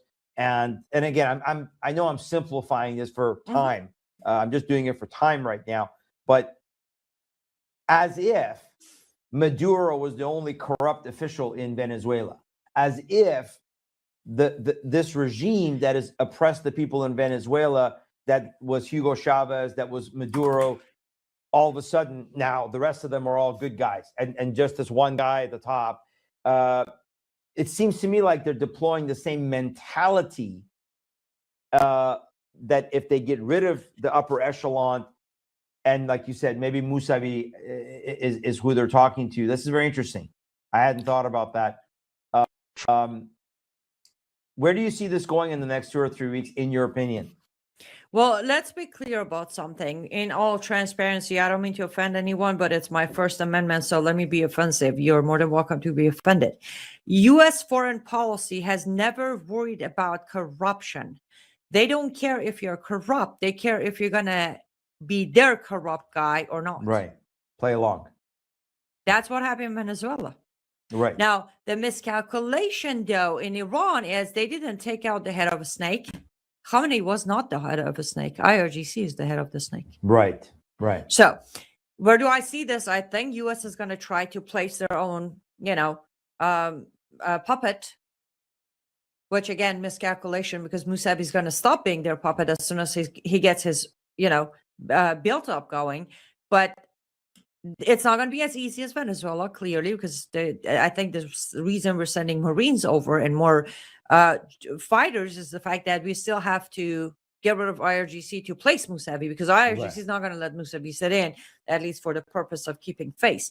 But that is where the direction of this objective is going there. That's the objective. I don't necessarily think it is about the energy, the oil or the gas. I think the main point is Iran has been an obstacle for Trump's board of peace, and we need to remove that obstacle. Mousavi will be the guy who's going to play along, sign any contract, any deal. He's going to give us a Strait of Hormuz to be able to save the mullahs underwater until they can resurface and, take their revenge. So that's where I think it's going. And I always hated when we get to this moment. I say, I have 5 minutes to start filming the glass. Oh, yes, because you got to go. I keep forgetting. That's all right. For Jamie's show.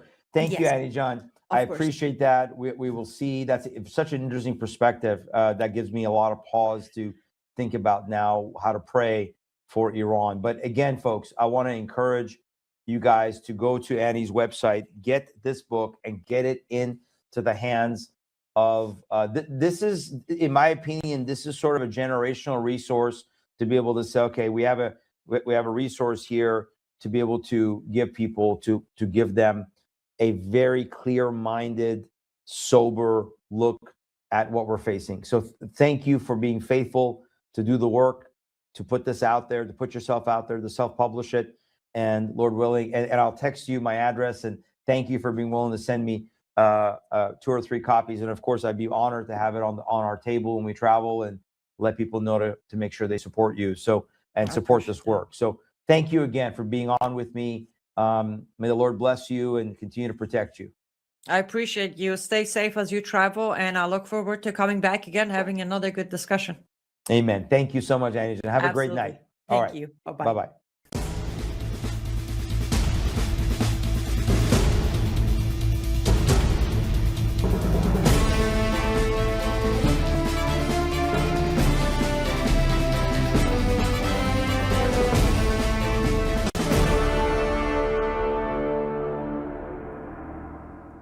This is a book that Annie Cyrus has written. Now, you have to understand that Annie Cyrus is somebody who knows jihad in a way that virtually all Americans do not. Now, Jamie, you have studied jihad and Islam to some degree, as so many of us have, driven by the grim necessity of trying to understand what happened on 9/11, what happened on October 7th, what happened on so many other terrible days. And many of us, if I do say so myself, have elucidated aspects of jihad in an effective and clarifying manner.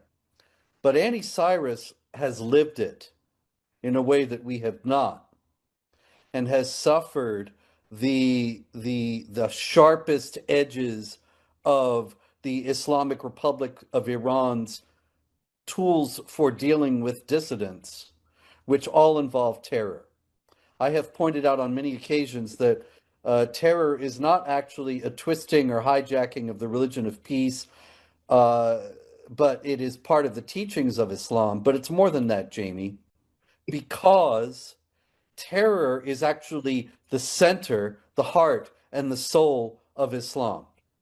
Terror is how Islam works and what keeps it together.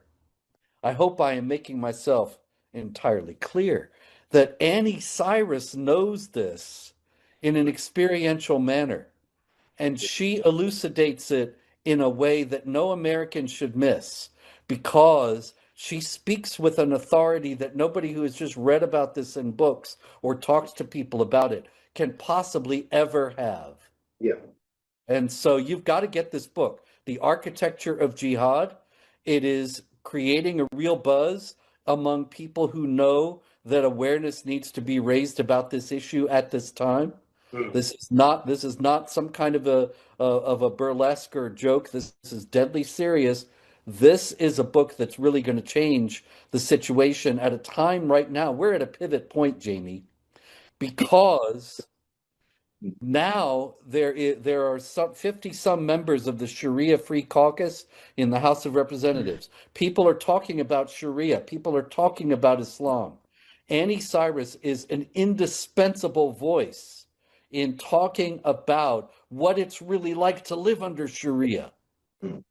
The Sharia that the Islamic groups are bringing here, and people are saying, like Jamie Raskin, I'm sorry he shares your name, and Steve Cohen and Mary Gay Scanlon, who were the three Democrats who were on the House committee when I testified before Congress last month.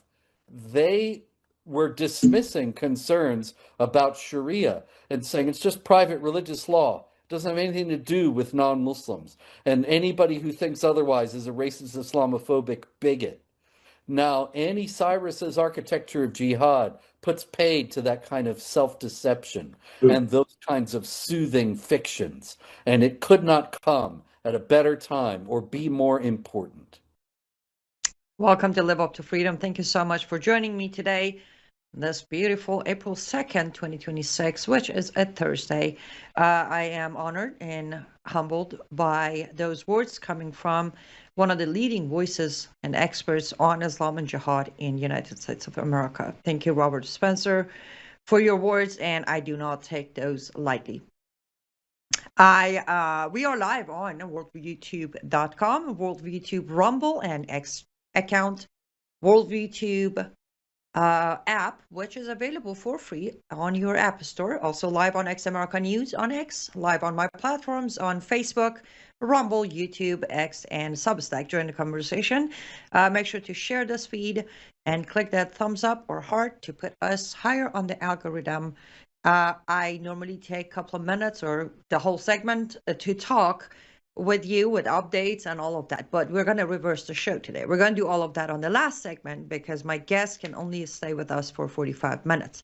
So without further ado, I'm gonna go ahead and bring him on any of the platforms. He needs absolutely no introduction. The one and only Bill Federer, best-selling author, historian, a man that I have followed personally for many years. I want to say probably a decade. I've always enjoyed hearing his thoughts, especially when it comes to Islam and its history. And I was looking on Amazon because that's my new thing, right? I stock my own page on Amazon. It's a thing, just believe me. And I was thinking a great package for my audience to purchase, plugging also my book, getting his book, Everything Americans Need to Know About the Quran, which is a history of Islam in the United States of America, and the Architecture of Jihad. Those book together, I think that would be the ultimate tool anyone would need to be able to win any debate or argument, as Robert Spencer said. So let's go and bring him on because I've been practicing for today. Welcome to the show, Bill. Annie, great to be with you. I genuinely, since yesterday, I've been practicing, like, how do I handle this? I don't even know if he ever comes back on my show. I need to do it right, and I don't do a script, so just forgive me if I don't do the best interview there has ever been done with you, but I'll do my best. No, I was thinking about Jonah was sent to Nineveh as a prophet to tell them to repent. And Nineveh at the time was the biggest country in the world. And so the biggest country today is America. And you're sort of like a prophet that's sent here saying, look, I know what it's like living under Sharia. Wake up. So I want to thank you, Annie, for your courage. I appreciate that. Coming from you means a lot to me. But let's talk about your book real quick. And I don't mean like about the book. But that book, again, putting that next to Architecture of Jihad, I'm like, wow, this is such a perfect matching pieces of puzzle. But I think the importance of yours being the first priority to be read over Architecture of Jihad is because you go straight to the Quran, which is the undisputable book. Even inside the Muslim community, if they dispute a word of Quran, that is punishable. So let me ask the cliche question.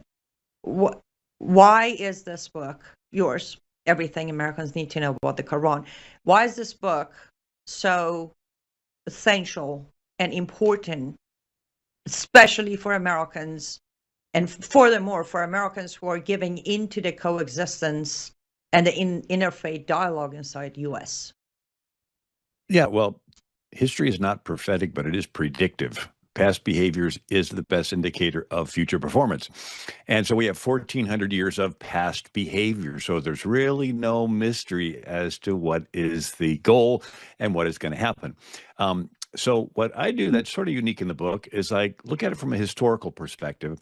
And pre-Muhammad, Arabia was ruled by gangs, tribes, clans, with gang leaders that would demand allegiance. And so they were illiterate desert raiders.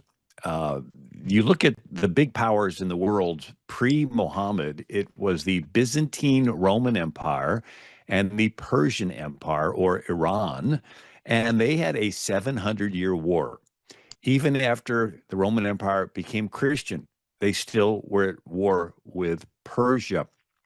And matter of fact, the Persian general, right in the 500s, went through the Holy Land and damaged every church except the one in Bethlehem because it had a mural of the three wise men on the wall, and they were dressed in Persian outfits, right? Magi, that's where they came from, Persia, Daniel, but they beat each other up so much they left a power vacuum, and into that came Islam. And so in the book, I go through pre-Muhammad. Arabia had numerous different religions, and there's elements of these that are in that basically it appears that Muhammad just borrowed them. So Muhammad was born in 570 AD. His father dies before he was born. His mother dies when he's 6. Grandfather in garden dies when he's 8. He's orphaned, taken in by an uncle, Abu Talib, who's a merchant, and takes Muhammad on camel rides. He goes to different cities. One popular religion was Manichaeism. A guy named Mani said there's little bits of truth in every religion. And then they go to Persian cities. And the Persians were Zoroastrian, who believed that paradise was filled full of virgins that would fulfill all the guy's desires. And Muhammad liked that and got incorporated into his belief system. The pagans in Mecca had 360 different pagan gods. The most popular was Hubal, the moon god. And they had a black rock building called the Kaaba, and in it were 360 different gods. And the most popular was Hubal, the moon god. And their calendar began with the first sight of the crescent moon over the desert. And they had a rock they thought had fallen from the moon. It's a glass impact rock where a meteor hit the hot desert sand, melted it into this brown glass. And the pagans kissed this rock for centuries pre-Muhammad. Muhammad kissed that rock, and it got incorporated into his belief system. There are the Sabaeans, and they were into cutting off hands and stoning adulteresses, and some of that got into Muhammad's belief system. And then there's the Jewish faith. And Muhammad was illiterate. He could never read and write. And he heard their Jewish oral stories, Talmud and Mishnah. Some of those stories got into his belief system. And then the Encyclopedia Britannica says the gospel was known to Muhammad through apocryphal and heretical sources. So Muhammad thought the Trinity was the Father, Mary, and Jesus. Nobody explained to him the Holy Spirit. And apocryphal, what's that? The infancy gospel of Thomas, written several centuries after Jesus by someone who knew nothing of Jewish life. It's so filled full of errors that no scholar takes it serious. But these stories were floating around the desert, little Harry Potter type stories that Jesus made clay birds and clapped and they flew away, raised a playmate from the dead and spoke from the cradle. And well, Muhammad heard these and they got incorporated into his belief system. And he is 25 years old. He marries a wealthy widow, Khadijah. She's 40. And now he doesn't have to work. And a movement was sweeping through Christianity at this time called pietism or monasticism, where if you really become a Christian, you should live in a cave as a hermit. And they were called desert fathers. And so Muhammad decides he's going to go into a cave and pray. And according to the hadith, a spirit appears to him and squeezes him and commands him to read. And he said, I cannot read. He does it a second time, third time, and then Muhammad began to recite. And you say, how can somebody that's illiterate recite these verses? Well, in Arabic, they had a little rhyme to them, a little beat, very similar to rap music today. So maybe somebody can't read, but they memorize rap songs. And so Muhammad goes back to his wife, Khadijah, and tells her that he thinks he's demon-possessed. And she decides to test the spirit. So according to Ibn Ishaq's The Life of Muhammad, written in the 800s, it says that Khadijah had Muhammad sit on her left thigh and say, can you see the visitant? And he goes, yes, over there. Has him sit on her right thigh. Can you see the visitant? Yes, over there. Has him sit on her lap. And she begins to disclose her form and says, can you see the spirit? And he goes, no. And she said, well, it must have been from God because it was embarrassed to look upon me without all my veils on. That was the test that Muhammad used to decide if the spirit talking to him was from God or not. Well, she takes Muhammad to her cousin, who's an Ebionite Christian priest of this heretical sect that says maybe this is the spirit that appeared to Moses. And then he dies, and Muhammad's left with this spirit for 15 years. 610 AD, Muhammad goes into Mecca, and he feels like there's something in his faith for everyone, for the Jews, Christians, Zoroastrians, pagans, and nobody likes it. And in 619 AD is when his wife Khadijah dies, his uncle and protector Abu Talib dies, and the people of Mecca consider Muhammad a disturber of the peace. They chase him out. He tries going north to a Jewish city, Medina. 3 Jewish clans control the city, and they let Muhammad in as the first ever Muslim immigrant. They reject his faith, but they let him stay, and so he changes the direction of bowing from Jerusalem to Mecca. And he goes into the minority neighborhoods and he begins to organize a following, sort of like a community organizer. And when his following gets big enough, he gets involved in politics and he pressures the Jews to accommodate him and his followers politically. And they make a treaty. Now Muhammad's a political leader. When his followers in Mecca get confrontational, they get chased out of town. Now there's lots of Muslim immigrants coming into Medina, and Muhammad allows them to rob the caravans headed back to Mecca. It's the victimhood. We're the victims. They were intolerant of us. Therefore, we're justified in attacking the caravans headed back there. This is a departure from Jesus, who said, if they take your coat, give them your shirt, and love those that bless those that curse you, so forth. And so Muhammad gets verses from his Allah that Gala has given him the slave girls as his booty. He tells the men that they can have 4 wives plus as many extra women as they take in battle, concubines, slave wives, and bond women. And then he gets a verse from Allah, Surah 841, that says he gets 1/5 of the booty from robbing caravans. And the Meccans send 1,000 soldiers to protect their caravan, and Muhammad defeats them at the Battle of Badra in 624 AD. He was outnumbered 3-1 and he wins. So he takes this that Allah wants him to be a military leader. And he fights in 66 battles and raids in the next 8 years before he's poisoned and dies. And so in 627 AD, the Meccans send 10,000 soldiers to Medina, and Muhammad digs trenches around the city, which renders the cavalry useless. It's called the Battle of the Trench. And so Muhammad goes to some of the Meccans at night, bribes them, they slip away. Some of the other at night threatens them, they slip away, sort of the bribe or the bullet. Then it gets freezing cold for a week. The rest of the Meccans lose heart and retreat, and Muhammad considers it a victory. So he goes back into that Jewish city, and he plays off their politics and gets offended at one of the Jewish tribes the other 2 don't like. Confiscates their property, chases them out of town, and the 2 other tribes sort of sit back. And they politically, it was like they had, their version of Trump arrangements in them. They hated that other political tribe so much, they just stood back and let them get chased out. Now there's 2 Jewish tribes. Muhammad picks on the smaller of the 2, confiscates their property, chases them out, and the big one says, well, they were sort of competition for me as well, and now there's only 1 Jewish tribe. And Can I to the stop you Hadith, for one second right there? I'm so glad. I was waiting for you to get to this point because I also bring this up in my book. And I tie that to exactly what a lot of people are confused about today. Why would a non-Muslim ally themselves with Islam? And I think this is my opinion. That's exactly where it started. I call it betrayal jihad. When non-Muslims commit the jihad for Muslims by using their hatred from one party, one candidate, one group of people to ally themselves with the enemy of my enemy is my friend. Yeah, so they don't need a majority. They just need where the parties that exist are neck and neck. And they will go to one party and we'll say, we'll help you against those terrible other ones. And they're like, really? Help us? Yeah. But in exchange, we want to get put into power and get concessions. And then they'll go to the other part. They're like a pinball. They'll bounce from one party to the other, but they'll always want to advance their agenda. And isn't also part of how early on supposedly immigrated to Medina, but that was also part of the treaty he made with tribes in Medina by saying with his move to Medina, he's going to help the policies and the economy and the military and all of that, which later turned around to work against the people of Medina first, but he also made that treaty with them. Right. Like a mutual defense type treaty. And then finally, there's only one Jewish tribe. And according to the Hadith, Muhammad is taking a bath. This spirit appears to him again and says, how can you rest when Allah's enemies are in your midst? He says, where? Points at that last Jewish neighborhood. He surrounds them for 28 days, brings them into the market, chops off the head of the men, about 700, and then sells the women and children into slavery. So within 5 years of Muhammad coming into the Jewish city of Medina as an immigrant, there's not a Jew left in the city of Medina. They were chased out, killed, or enslaved.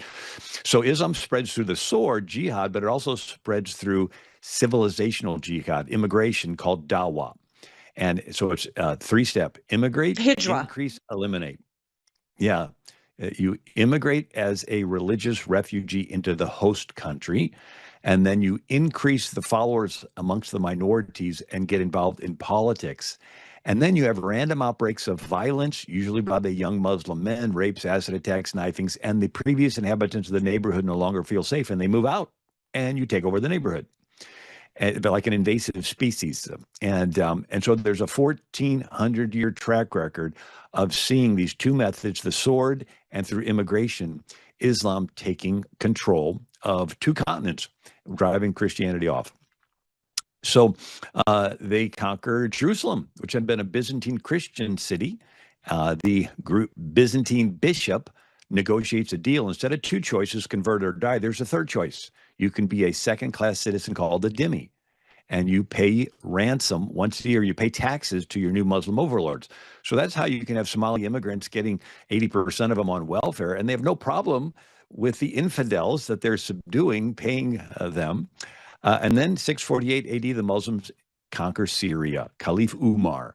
Syria was the first country that was completely Christian, evangelized by the Apostle Paul.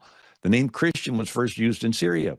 And then they conquered Egypt. Egypt was completely Christian for 6 centuries, evangelized by Mark that wrote the gospel, Matthew, Mark, Luke, and John. But the Coptic Christians were being persecuted by the Byzantine Christians from Constantinople. And the Muslim leader, Amir ibn al-As, appears on the borders of Egypt and says, we'll help you Coptics drive out the Byzantines. And they're like, really? You're going to help our party against the other party? Well, they come in and they take over. And then they get a caliph named al-Hakim who cuts out the tongues of anybody caught speaking Coptic.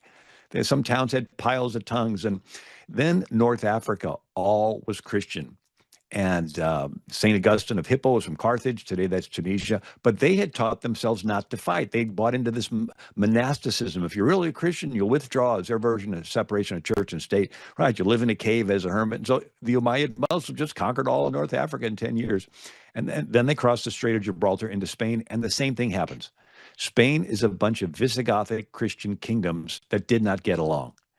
And the Muslims would attack one, and the other ones would sort of stand back and say, well, they were competition for me. And then they'd attack another one. Well, I never really liked that one. And then they picked, in 10 years, they conquered all of Spain, crossed the Pyrenees, conquered southern France, and they're finally stopped outside of Paris at the Battle of Tours in 732 AD, just 100 years after the death of Muhammad in 632 AD.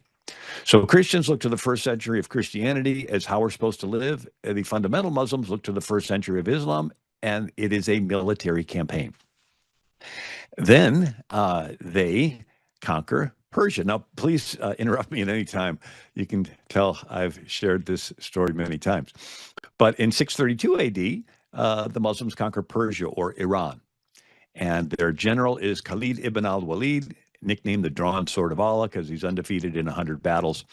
And now Persia was civilized. We're talking Cyrus of Persia and Daniel and Queen Esther, and the Arabs were illiterate desert raiders. The word Quran means recitation. It's an oral thing because they couldn't read. And so now we see that Persia has a moderating effect on Islam.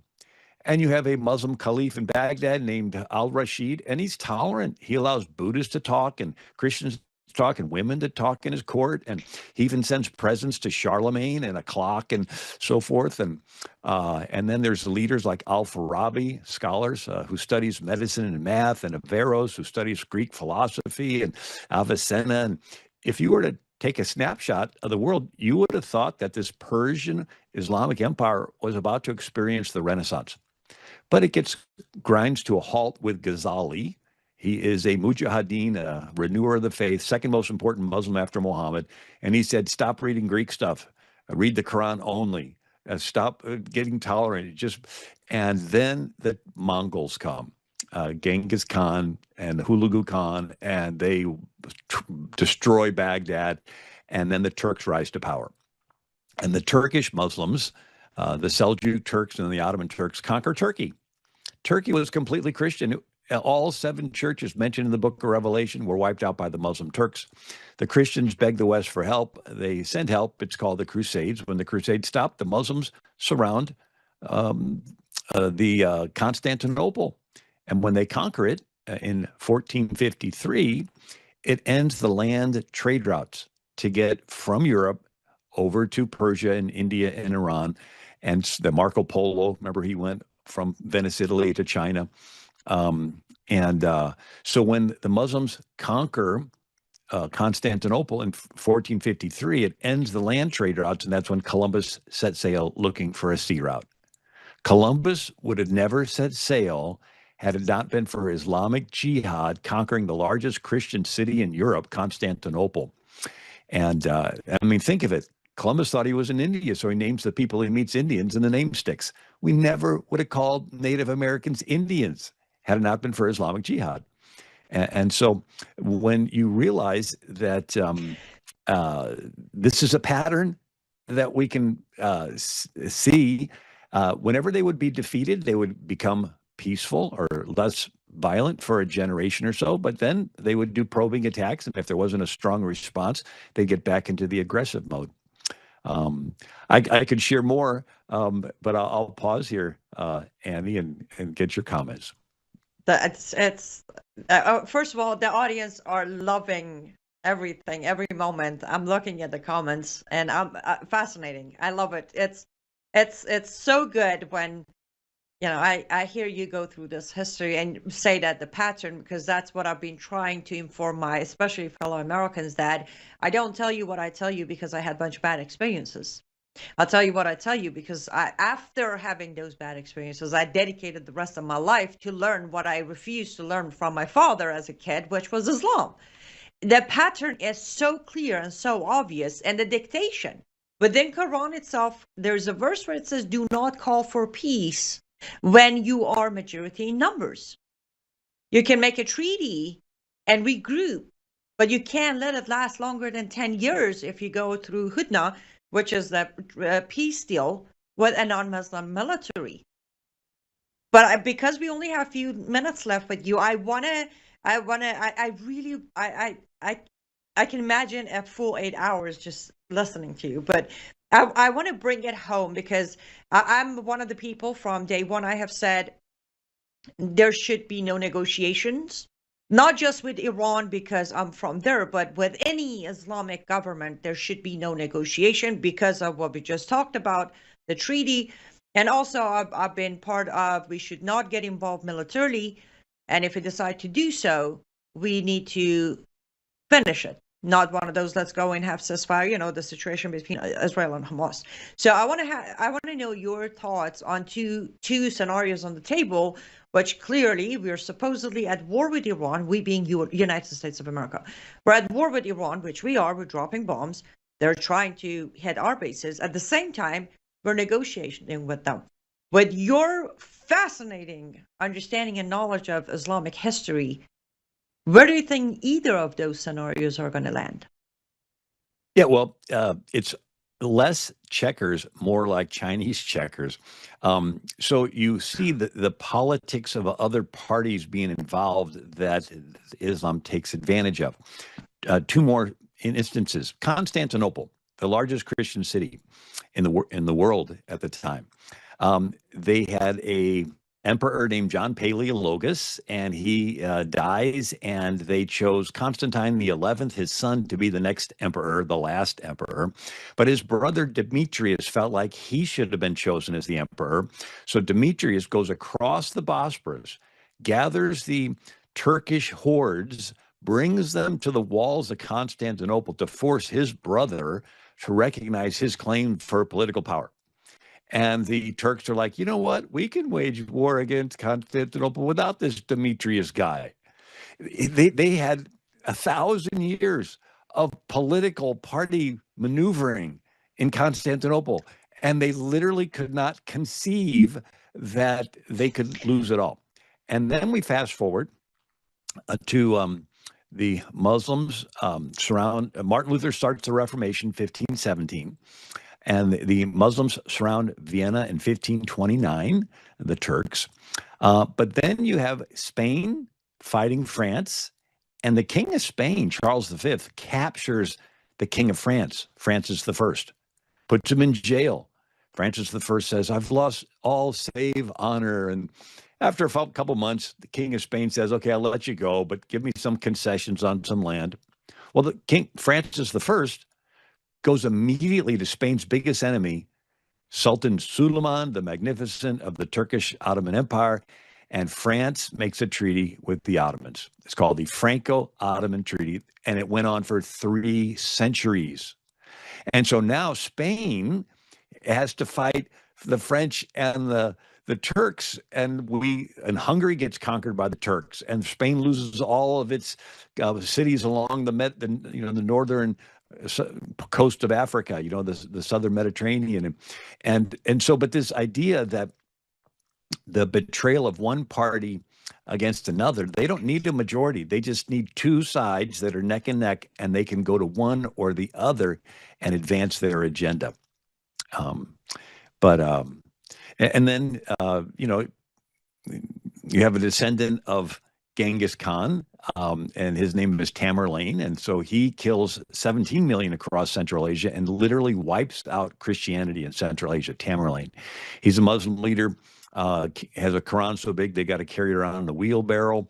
And he conquers Delhi, India, and kills like 200,000 people and tells his men to come back with a skull in every hand. And he builds towers of skulls. And so Tamerlane's descendant is Babur, and he brings Islam to northern India. And so it's called the Mughal dynasty. Indonesia is a little different. It was Muslim, but the Dutch took it over. And when an imam would try to rile up his people to fight the Dutch would arrest the imam. And then another imam would try to rile up his people to attack the Dutch, and the Dutch would arrest that imam. And then they'd arrest another, until pretty soon the imam said, you know what, let's just not try to stir up our followers to kill the Dutch. And it went into their culture, and they had 3 centuries of a more moderate version of Islam in Indonesia. Now, since the Wahhabis and the Sauds took over Mecca in 1924, and now some of the Indonesians that go on pilgrimage get infected with this Wahhabism, and now they're going back over there, so they're now having a struggle because the fundamental ones are just as happy to kill the moderate ones as they are to kill an infidel. That's one of the interesting dynamics. And again, please interrupt me at any time. But the word Islam means submission to the will of Allah. A Muslim is one who has submitted, and they think there will be world peace when the whole world submits to the will of Allah. So it is a religion of peace. It's just their definition of the word peace is different than our definition. Our definition is we all get along, we make treaties. Their definition of world peace is world Islam. Now, a moderate Muslim thinks the world will submit to Allah later, maybe in the distant future, maybe at the end of the world, maybe it's even figurative. And since it's so far off, they really don't think about it. They just want to live their lives. And they're happy to have you as a friend and a family member and live under the Western umbrella and enjoy the freedoms and eating the different foods and dressing in different fashions. But the fundamental Muslims, they view the moderate Muslims as having departed from the way of Allah. And so they'll be happy to kill a moderate Muslim as much as killing an infidel. And so after World War I, the Ottoman Empire's gone. They divvy up the land. France takes Lebanon and Syria. Russia takes a sliver, right? Armenia, and you have the British have influence in Egypt, and then the British mandate out of which they give land to the Jews, and then the leaders want to westernize. You have Ataturk in Turkey, and he said Mohammedanism is nothing more than Arab politics. It may have suited tribes in the desert. It's no good for a modern progressive state. And so Ataturk in Turkey is dressing in business suits, and he's, getting rid of the fezzes and the burqas and the beards and letting women get educated. And he is working together with the king of Afghanistan to secularize the government. And he's working together with Reza Shah in Iran. And Reza Shah, defeated the Qajar dynasty, and he secularized Iran. Let me just put an insert for my audience. The king of Persia Bill is referring to is the grandfather of Crown Prince Reza Pahlavi. Go ahead. Yes, and so he was advancing and having it be a progressive country until World War II starts. And he did not drive out Germans. And so Britain and the Soviet Union team up and get rid of Reza Shah and put in Prime Minister Mossadegh. And Mossadegh decides to nationalize the oil industry in Iran. I skipped a rabbit trail, but Winston Churchill changes the British Navy from coal to oil, and there's no oil in England. So in 1908, England and Iran formed the Anglo-Iranian Oil Company, and better known as BP. And so when Mossadegh takes control of it, I mean, we're talking the largest oil refinery in the world. Britain suddenly has an oil shortage. And so they appeal to Eisenhower, who has the head of the CIA, Allen Dulles, send over Kermit Roosevelt Jr., the grandson of Teddy Roosevelt, and he orchestrates a coup to get rid of Mossadegh and supports the son, Reza Pahlavi. And he is friends with America. And he meets with President Truman, President Eisenhower, President Kennedy, President Johnson, Nixon, Ford. He's building the Cadillac Seville over in Iran. He's letting women have fashions and dress and go to medical school. And it was one of the fastest growing economies in the world. But the Soviets didn't give up. Remember the politics of the three Jewish clans and playing against each other? So with all these freedoms in Iran, the Soviets find college students and they begin to sow their seeds of socialism and accuse Reza Shah of being a capitalist and a puppet of the West and everything, and they would organize riots. So you had these communists organizing college students to do riots. Imagine that. And so Jimmy Carter's ambassador to Iran is William Sullivan, and he sees these riots and he thinks that they're going to be successful in getting rid of Reza Pahlavi and maybe put in Mossadegh or some socialist leaning leader. And so Jimmy Carter is so naive. Rather than America coming to the Shah's support, Carter begins to communicate with the Ayatollah, who's been exiled in Paris for 15 years because he's so radical. And the Ayatollah tells Jimmy Carter, if you let me take over Iran, I won't be friends with the Soviets, and I'll keep relations with America the same. And Carter is so naive. He says, okay, so he pressures the Shah to leave in 1979 and orders our military not to help their military. The Ayatollah lands his plane, gets out, arrests all the pro-American generals, takes them to the roof of a high school and executes them, and then hunts down those college students. And the college students were like dumbfounded. They're like, we helped get you in power. We helped get rid of the Shah. And he's like, yeah, I'm in power now. I don't need you. You're not following Sharia. You're dead. You're Marxist. You're godless. Yes. So all these college students that think, oh, get rid of capitalism, we'll have socialism. It's like, you don't know what you're asking for. And so immediately the Ayatollah calls America the great Satan, Israel the little Satan, chants death to America, and begins to export their Sharia throughout the whole area there. And helps form Hezbollah, and then the Hezbollah-connected people blow up the U.S. Marine barracks in Lebanon, killing 241 U.S. Marines, and then supports the Hamas and the Houthis. And one thing that is worth noting is the 12er Shiite Islam. Do I have another minute or so? Absolutely. Go for it. So Muhammad had a father-in-law named Abu Bakr, and you know him because he was the father of the 6-year-old that Muhammad married, Aisha. He had a dream 2 nights in a row of marrying the 6-year-old girl, and consummated at 9. Well, her father is Abu Bakr. He fought alongside of Muhammad in all of his battles and raids, so he knew the way. And the word for the way is Sunni. And so 85% of Muslims are Sunni, and they're mostly in, Turkey and Saudi Arabia and scattered around. Muhammad had a daughter, Fatima, married to Ali, and their followers are Shiite Ali or Shiite. 15% of Muslims are Shiite, mostly in Iran. And Ali and Fatima have a son named Hussein, who was killed at the Battle of Karbala in 680 AD by the Sunni. And so this started a blood feud between the Sunni and the Shia that has gone on for 1,400 years. But before Hussein died, he had a son who had a son who had a son, and there's 12 male descendants of Muhammad's bloodline. They're called Sharif, so a blood descendant of Muhammad is called a Sharif. The 12th one was Muhammad ibn Mahdi, and he was an infant that disappears from history in 874 AD. Everybody assumes he's dead, but in 1502, Ismaili, the new Shah of Iran, embraces 12er Shiite Islam. What's 12er Shiite? The 12th descendant of Muhammad, this 12th blood descendant of Muhammad, has been hiding in a cave for centuries.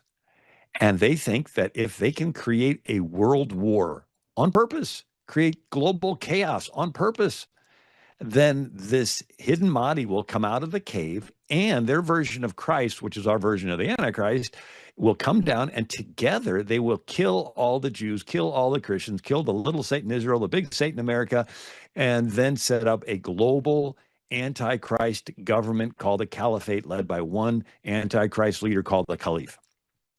And why do I say Antichrist? Well, Surah 572 says, if you believe that Jesus is the Christ, then you're destined to the fires of hell. You cannot be any more Antichrist than by saying if you believe in Christ, you go to hell. So if there ever was a religion of Antichrist, Islam sort of fits the bill.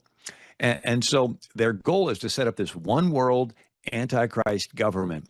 And one little bitty country standing in the way, Israel. Right? So if you think of it as a crescent, starts in Turkey and it goes through the Middle East and Iran, and then it comes back through North Africa. They want to reclaim all the land that had been Islamic and unite it under this one Muslim caliph. And then from there, they'll take over the world. But before they can get there, this little country of Israel is standing in the way.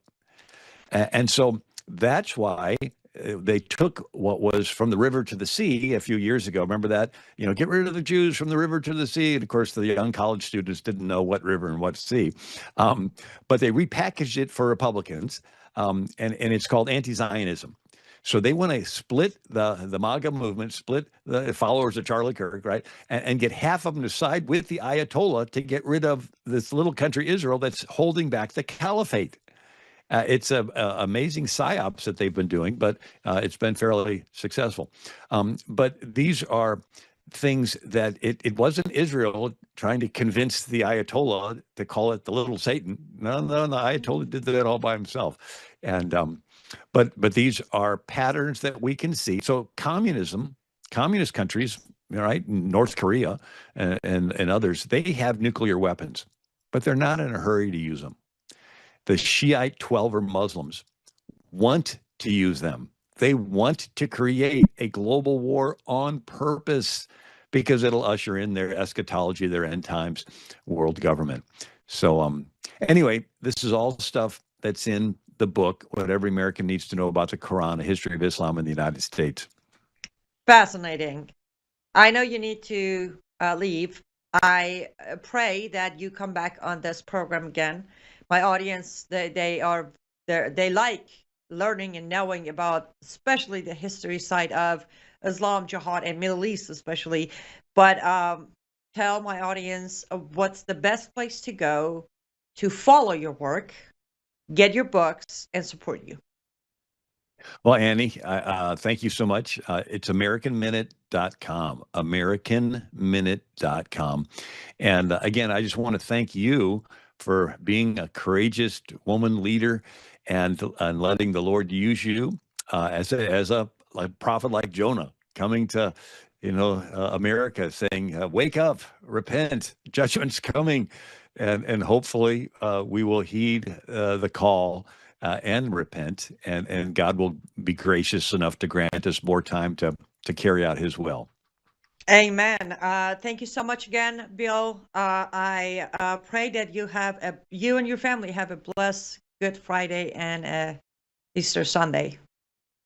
Amen. Amen. And happy Easter, happy Resurrection Day to you and all the viewers.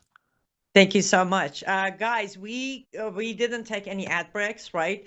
And I'm sure it's okay, but let's do this. Let's take one ad break, and then when we come back, I'm going to grab your comments. We're going to close the show, and that's for that. Don't go anywhere. We'll be right back.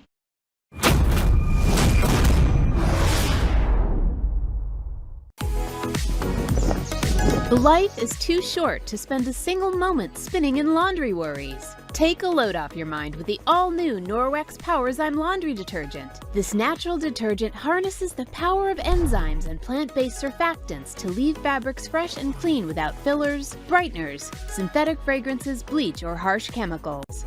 So go ahead, have your cake and eat it too. More than ever, stressful stains have met their match. Powerzyme's fast-acting enzymes break down organic substances while natural surfactants loosen locked-in dirt and oil, removing residue, stains, and odors with ease. With 91% bio-based ingredients, this dermatologist-tested hypoallergenic formula is suitable for sensitive skin types and delivers a safe and effective clean that won't harm you or the planet's waterways. Less time spent worrying about laundry means you can focus on what truly matters. Norwex Powerzyme Laundry Detergent. Discover the power of nature and load up on confidence.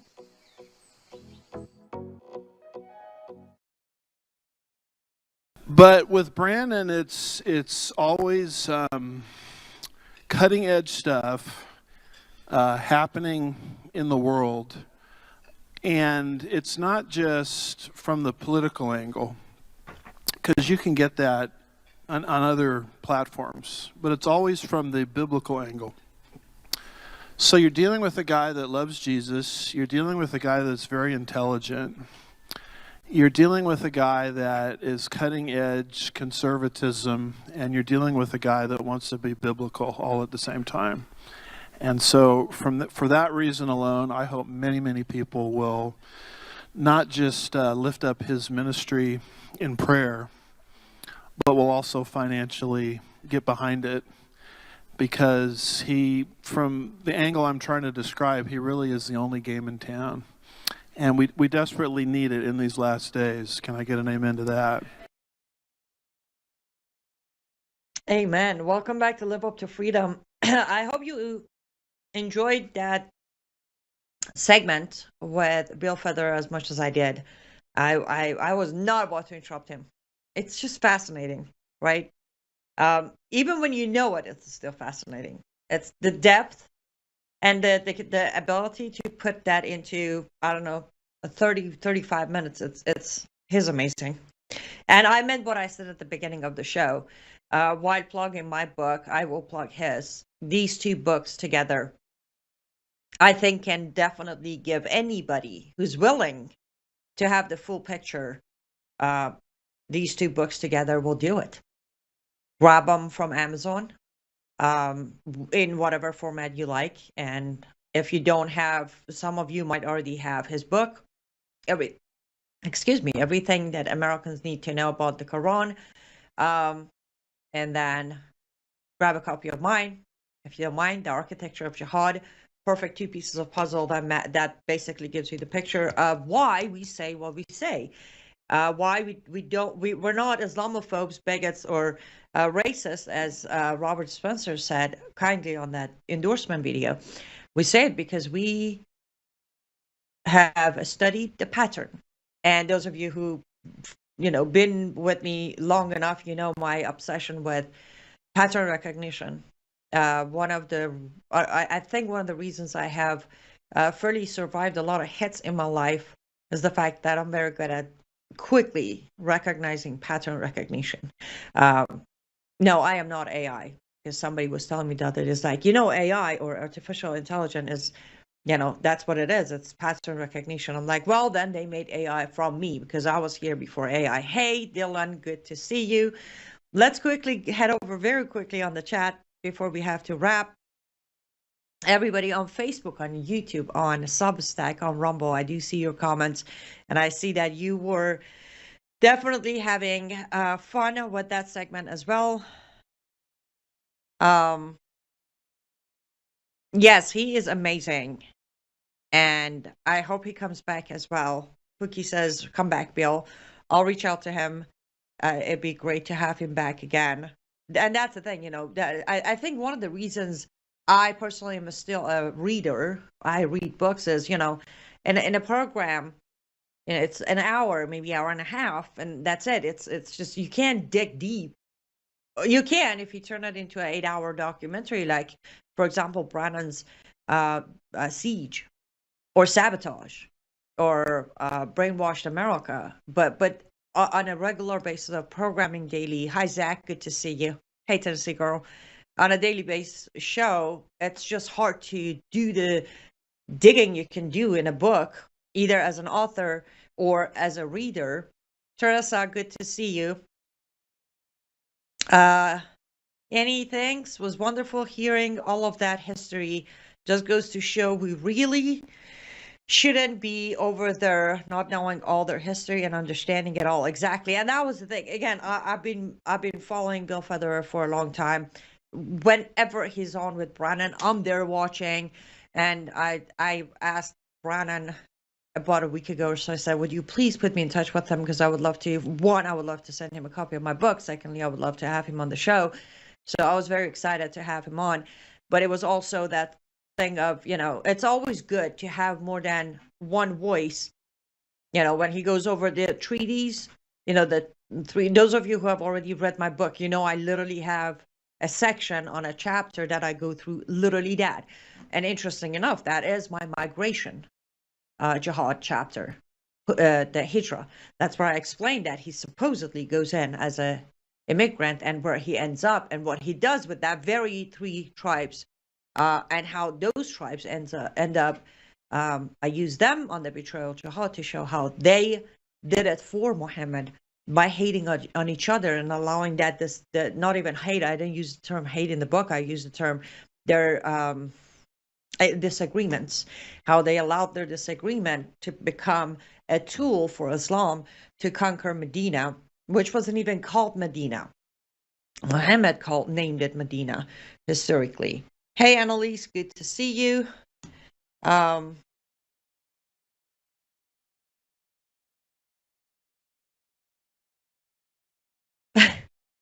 You had me on a split screen, so you couldn't say hi until Mr. Beal finished. No worries, I'm glad you got in. Oh, Zach is asking, what's your opinion on MEK? Zach, I don't have enough time right now on this show, but I have covered MEK on my Substack extensively. I mean, I have Substacks with receipt, including a release letter by MEK itself all the way back in 54 or 6. Yeah. MEK, one sentence, Islamic Marxist terrorist group that should not exist.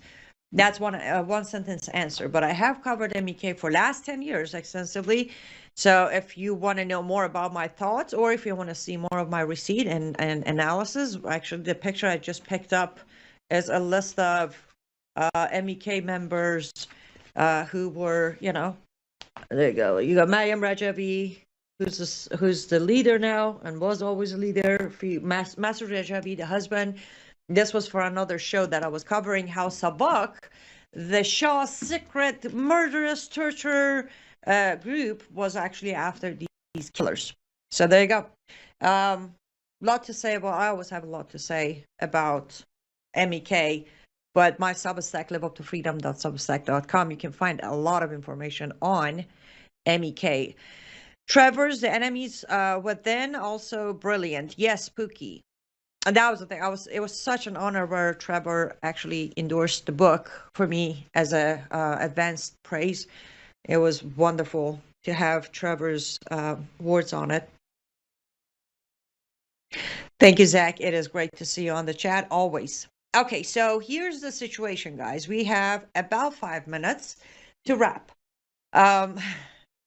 It has been a wonderfully calendared Thursday that turned into a Monday. No complaints though, because I'm going to actually, I'm going to join Sharm Hadian tonight. I'm going to join Brian House tonight. I'm going to be on with Jamie Glazov, recording tonight, very late night for tomorrow's streaming. So I can't even go a minute over. I got to do back to back to back. But number one, I sent out an email to my Substackers today. For those of you who are not on Substack, I just wanted to make sure you have the update on the book.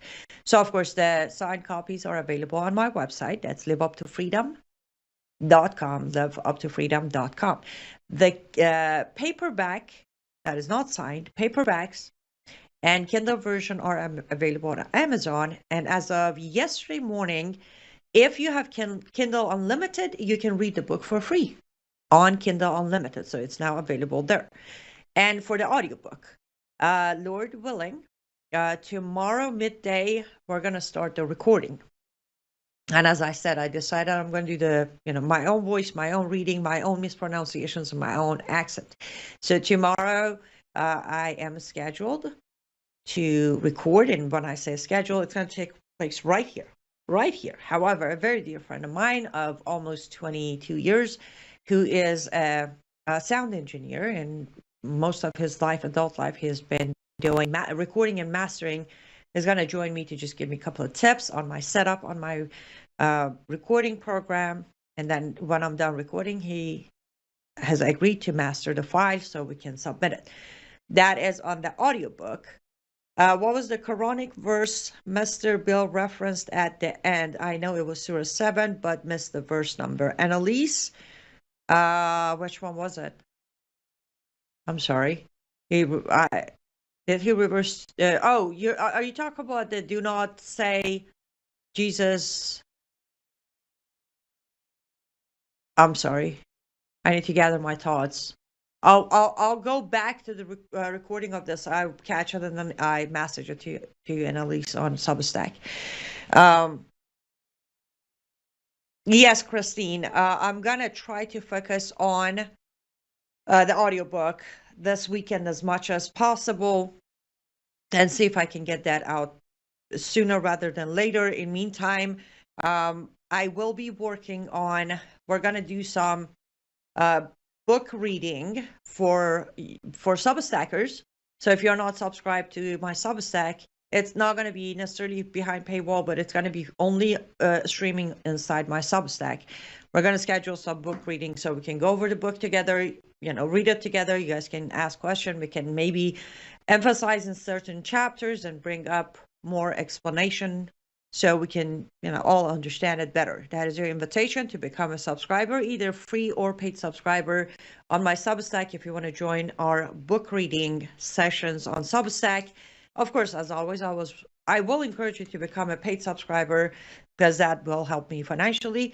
CyrusWellness.com. CyrusWellness.com is where you can also get yourself 100% chemical-free, wonderful product and support me financially, as I am a consultant that receives percentage of your purchase as commission.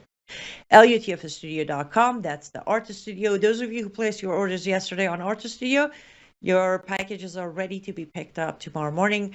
To everybody who placed an order for signed copies of the book, your books are also packaged and ready. Front door will be picked up tomorrow morning. I won't be here tomorrow. Well, we won't be here tomorrow. So, and then it's the weekend. So I want you to all have a wonderful and blessed Good Friday tomorrow. Be safe on Sunday and try to remember what Sunday is about. I know some of you who have kids might get a little carried away with, bunny and eggs and hunting and baskets, but let's try to dedicate more of our normal Sunday to this Sunday. I am grateful for you, for your support. And I cannot wait to come back Monday, Lord willing, if I'm still here, if everything is running as normal. I'll be back Monday, same time, same channels, and same network. Until then, enjoy your weekend and happy Easter. And remember, He's the true God and the only true God. And may He bless you all. I'll see you Monday.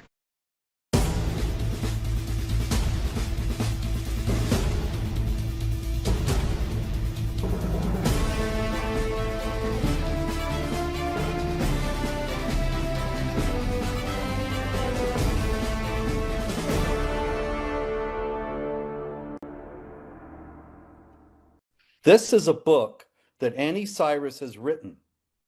Now, you have to understand that Annie Cyrus is somebody who knows jihad in a way that virtually all Americans do not.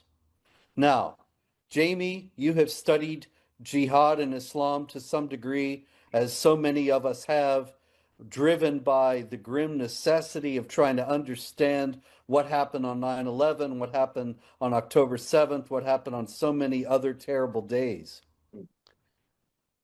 And many of us, if I do say so myself, have elucidated aspects of jihad in an effective and clarifying manner.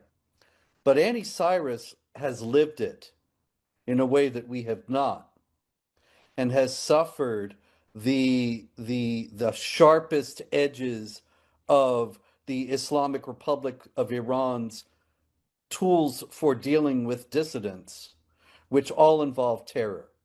I have pointed out on many occasions that terror is not actually a twisting or hijacking of the religion of peace, but it is part of the teachings of Islam. But it's more than that, Jamie, because terror is actually the center, the heart, and the soul of Islam. Terror is how Islam works and what keeps it together. I hope I am making myself entirely clear that Annie Cyrus knows this in an experiential manner, and she elucidates it in a way that no American should miss, because she speaks with an authority that nobody who has just read about this in books or talks to people about it can possibly ever have. Yeah. And so you've got to get this book, The Architecture of Jihad. It is creating a real buzz among people who know that awareness needs to be raised about this issue at this time. This is not some kind of a burlesque or joke. This is deadly serious. This is a book that's really going to change the situation at a time right now. We're at a pivot point, Jamie, because now there are some 50 some members of the Sharia Free Caucus in the House of Representatives. People are talking about Sharia. People are talking about Islam. Annie Cyrus is an indispensable voice in talking about what it's really like to live under Sharia. That the Sharia that the Islamic groups are bringing here, and people are saying, like Jamie Raskin, I'm sorry he shares your name, and Steve Cohen and Mary Gay Scanlon, who were the three Democrats who were on the House committee when I testified before Congress last month. They were dismissing concerns about Sharia and saying it's just private religious law. It doesn't have anything to do with non-Muslims. And anybody who thinks otherwise is a racist Islamophobic bigot. Now, Annie Cyrus's Architecture of Jihad puts paid to that kind of self-deception and those kinds of soothing fictions. And it could not come at a better time or be more important. Me. All right, so I told you about this a little earlier at the top of the show, that the fact that we have Iran is all, it's all in the news, obviously. A lot of people are speculating what's going to happen this weekend.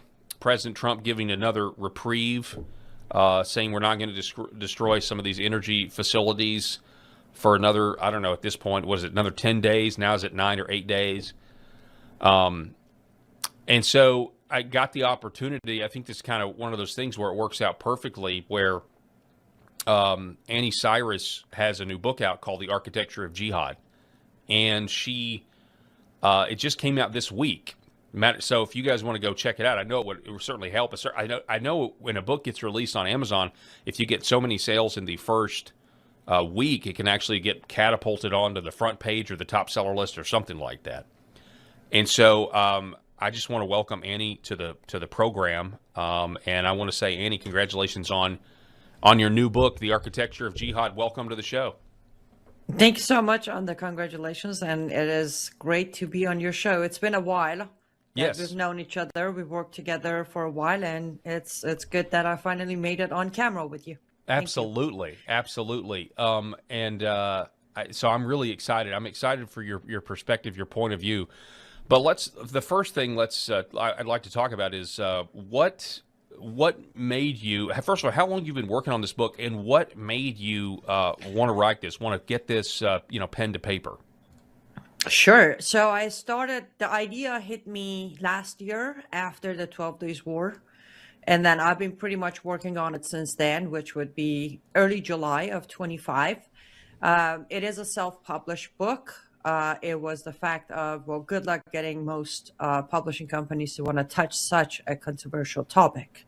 So that added to the whole process of getting the book out, but I'm glad it's out. The reason was the 12 Days War. Well, more like the celebration that I witnessed in America after the ceasefire of 12 Days War. As an Iranian American, I was very disappointed when the ceasefire was announced. And then I looked around like, why are my fellow Americans so happy about this? There shouldn't be a ceasefire.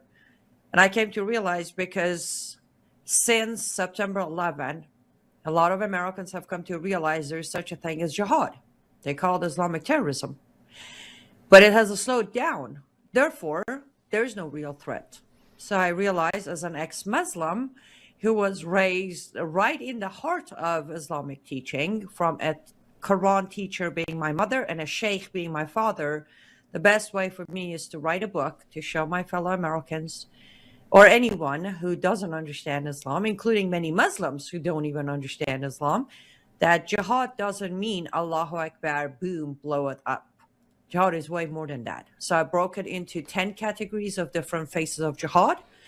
In the book, we go over the actual text from Islamic teaching to time of Muhammad, to historic expansion of that specific jihad into our modern day, using real life cases that we have tried on our courts, from Germany to Canada to US to UK to France, you name it. I have those cases in the book. And I conclude each chapter with a practical countermeasure section where a lot of people know and they're like, okay, now what do I do? So this book will tell you exactly what to do without necessarily relying on your lawmakers to reverse this damage and take our country back when it comes to the conquer of Islam. So it's fascinating because, everybody is watching what's going on in New York with Mondani, and, you see these videos coming out about, the Muslim prayer calls and things like that. I'm actually, we did a whole segment on it, or at least I can't shut up about the video of Mondani in the mayoral office, and I know there's a lot of Muslims there, and they're doing prayer, or they're eating or whatever. And what struck me, Annie, was the lack of furniture. There's a lot of, and so it got me kind of on this deep dive of, wow, furniture. Like I never really thought of furniture being a kind of a Western, and I'm not saying there's not non-Western countries that have furniture or don't have furniture. I know, but I just couldn't get over the fact that there was no furniture in the room, and it just struck me in a way that I'm having trouble describing. But do you understand what I mean? I absolutely understand what you're saying. You're referring to the video that came out recently. It was a conclusion of Ramadan for Muslims. It was a day or two before the end of Ramadan, and they all gathered there per invitation, mainly Muslims, to join to, celebrate the end of Ramadan.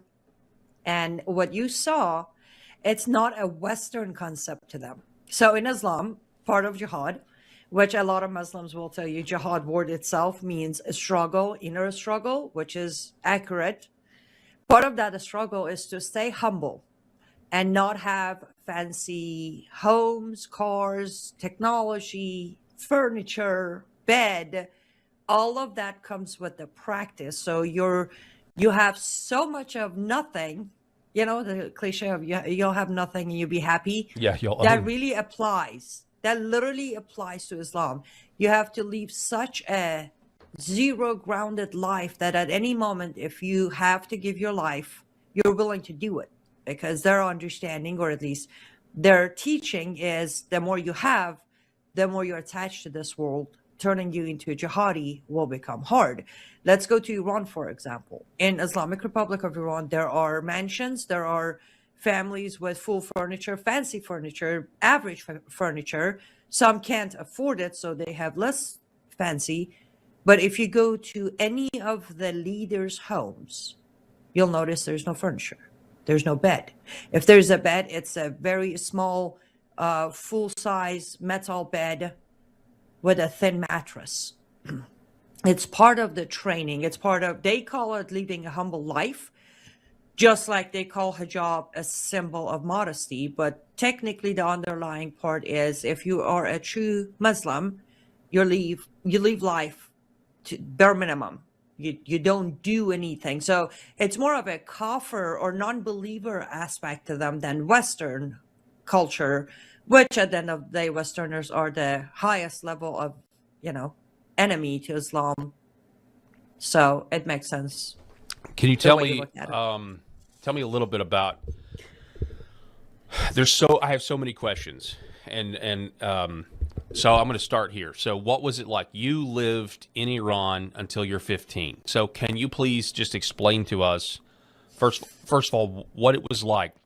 And you say you left Islam. Did that happen? Because I know there are Christians in Iran, or at least that's what we hear. Obviously, they can't be public about it. But can you tell us a little bit about what happened? What was it like? I know this is a loaded question, but what was it like living in Iran up until you're 15, and then you eventually get here?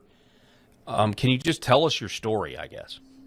Of course. So, yes, to answer your questions, there are millions of Christians inside Iran and thousands of underground churches, but yes, all in secret, because the punishment can be anything from life in prison to execution. If you preach your Christianity, then you will be killed. That's for that part. So the aspect of my upbringing in Iran, inside home, around father, portion of my life around my mother, was consumed by Islam. Until age 7, not really. It was just being a kid.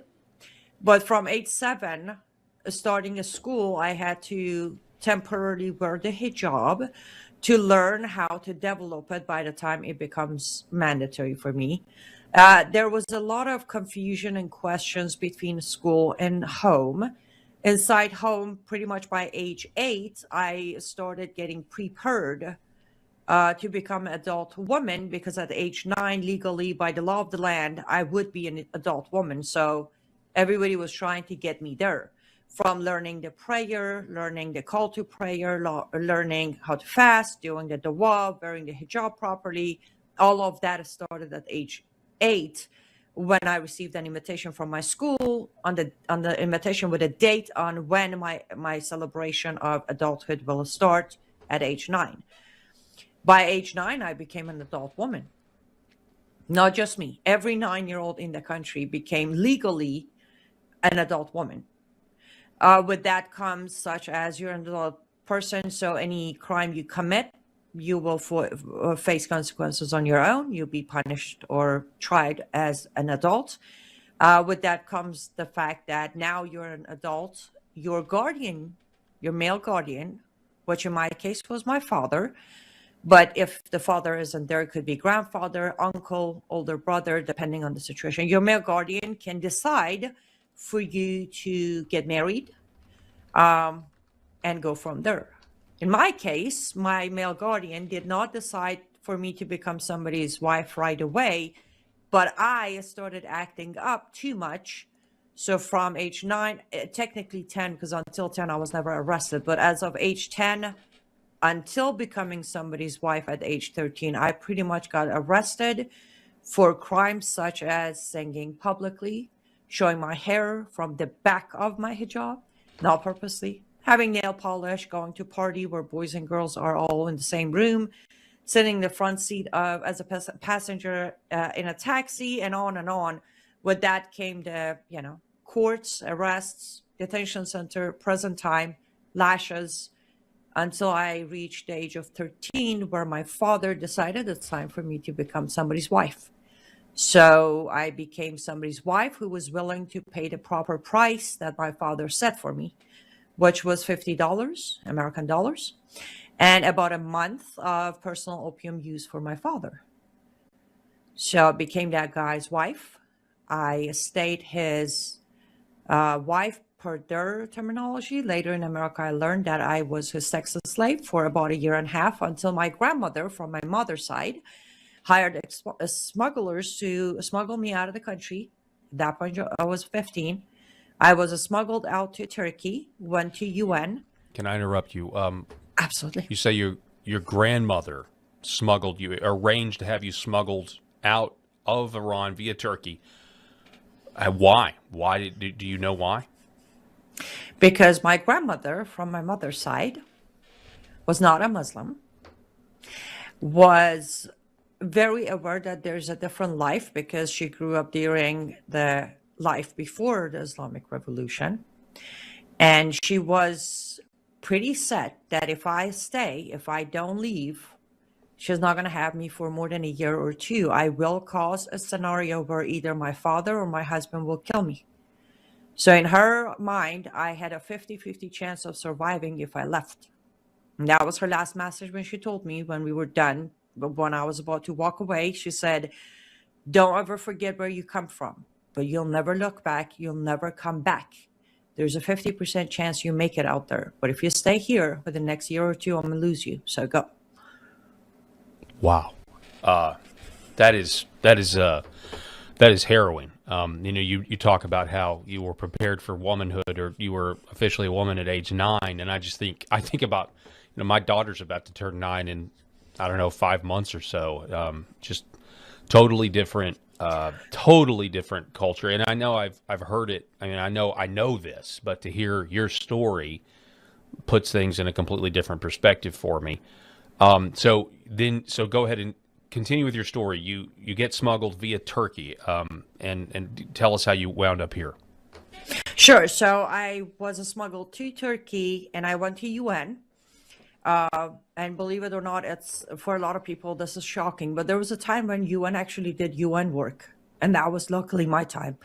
I sought asylum in the backpack I had that my grandmother put together. I had all the documentation I needed to prove my case, got my United Nations asylum approval in about 6 days, and I picked my final destination. And I want to say this because I think this is important for a lot of Americans to know how outsiders look at America.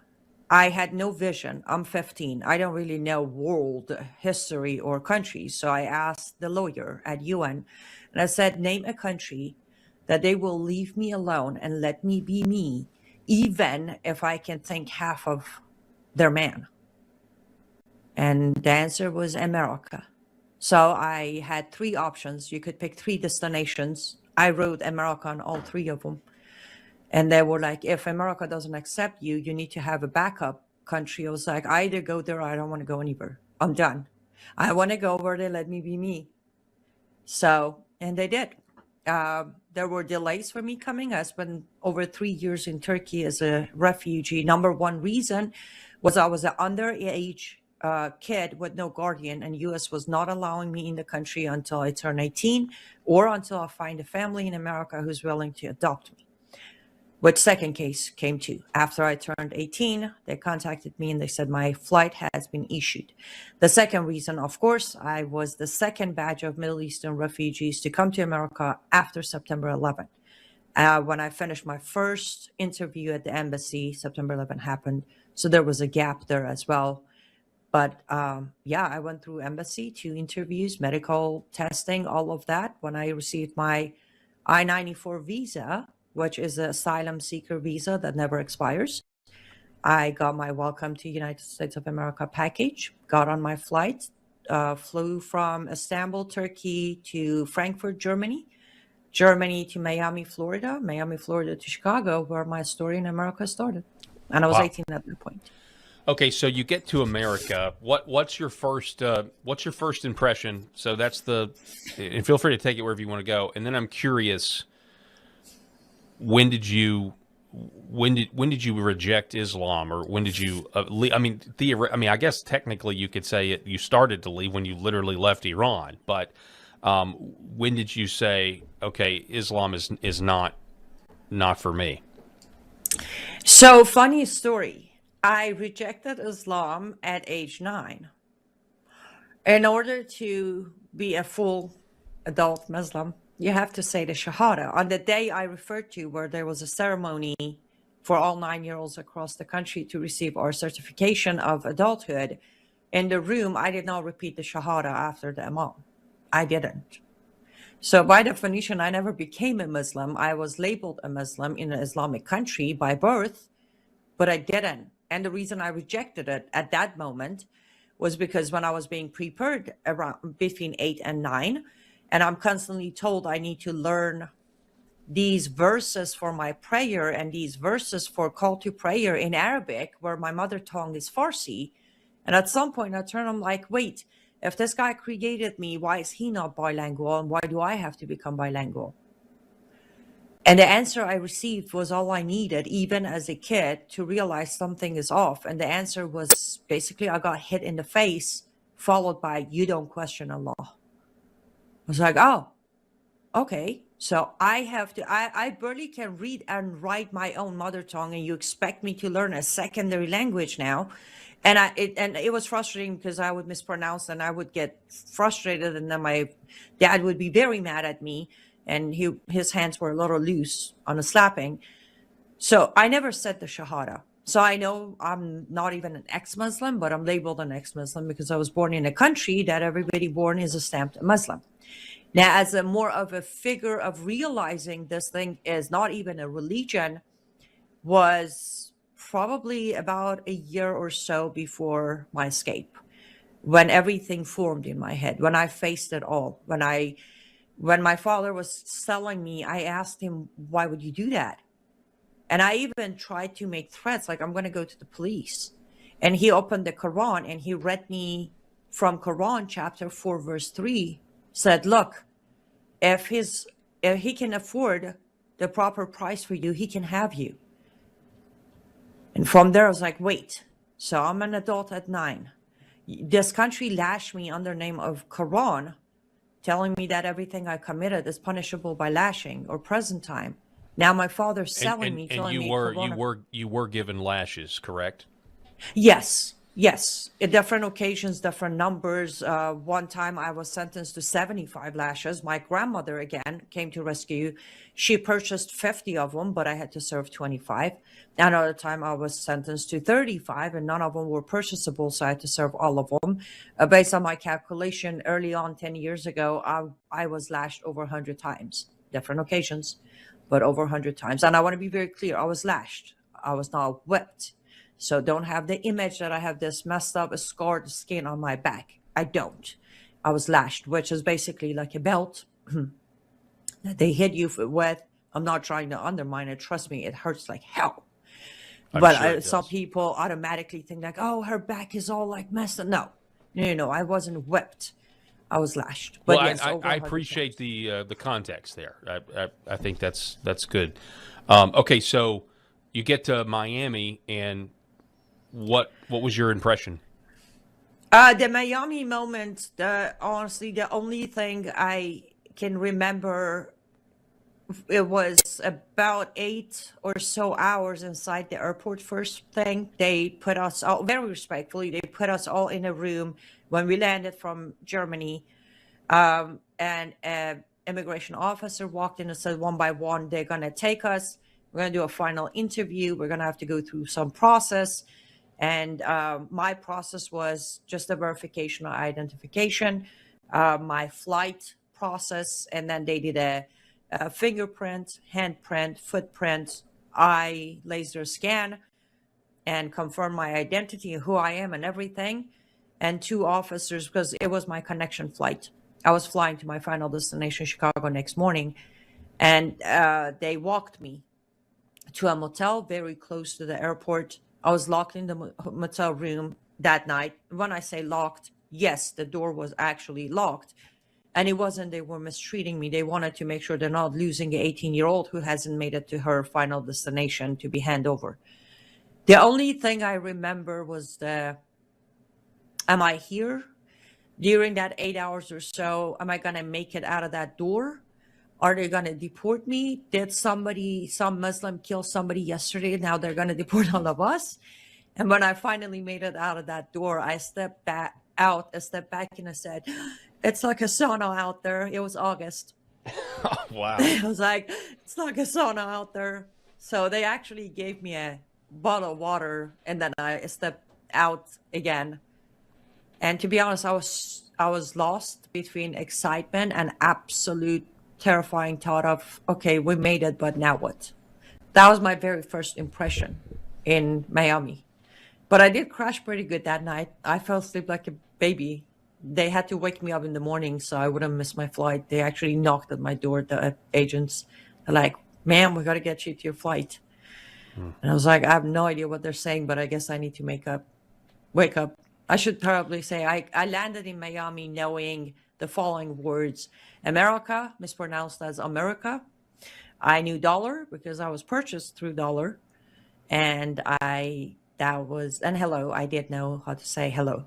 So when did you think, you said you came here, you picked here from the UN because you were under the impression that America will let you be you or be free. When did you think, okay, yeah, that's right, I'm going to be able to be myself? Like, was there a moment when you realized I made the right choice? Yes, it was. It was. That moment was far from my arrival, but that moment happened early, I want to say October of 2015. In early October 2015, I was walking to work. My work was very close to my home, so I was walking, and I grabbed my phone, and I recorded a video. Back then, Facebook didn't have live streaming yet. You had to record and post. While walking to work, I recorded a video, very upset, and I said, those who are watching, I need to correct Hussein Obama. The morning of that day, Obama went to a mosque and he said, let me be very clear, Islam is part of America. And I was so heavily triggered with that video that I made my own video saying, Islam cannot be part of anything. It will start as being part of it and then it will consume it. I stopped recording, posted it, went to work. And when I left work, I came to realize that video has gone viral with over 5 million views, and my friend request is blowing up, and my messenger is blowing up, and my boss called me saying, you have to make a decision. I was like, what do you mean? It's like, you either come back to work tomorrow or you're going to have to continue the fight you just started this morning. Wow. And that moment was when I realized, wait, you came to America for this very reason, not for the fight, but for the chance to pick the fight. So I thanked him for understanding. I resigned immediately, and 11 years later, here we are. Wow. That was the moment I realized, yes, I can be labeled and I can carry bounties, but I can still be the outspoken survivor of Sharia to warn my fellow Americans inside America. And the government is not going to arrest me, and the government is not going to torture me, and the government most certainly isn't going to hang me at 5 a.m. tomorrow morning. Wow. It's an incredible story. Last question about your background. Do you still keep in contact with your grandmother or your mother or your father? Do you know where they are or if they're doing okay? Grandmother. She died of natural causes in 2008. Father. I like to refer to him as my male guardian because he doesn't deserve the word father. He passed away about 7 months or so after I arrived in America. So that would have been early March of 2003. And mother passed away. She lost her battle to cancer in 2018. Wow. Yes. Do I still have family members in Iran? I do. Most have either disowned me from the father's side. From the mother's side, for their own safety, they cut all ties with me because when I started doing this, I could do it in America, but any ties to me inside Iran would have created problem for them. So they all cut ties with me. Yeah, of course. Okay, so this was I think a really needed interview in the context of the situation, considering what's going on in the Middle East right now.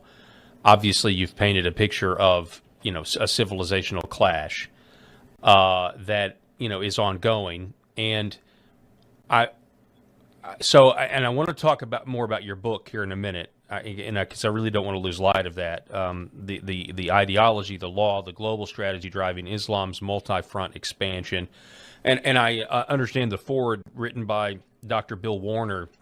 As a matter of fact, I know I've interviewed Bill Warner probably 10 years ago when I was on radio. I think he even came to Arkansas one time, and I got to sit down and really learned a lot from him.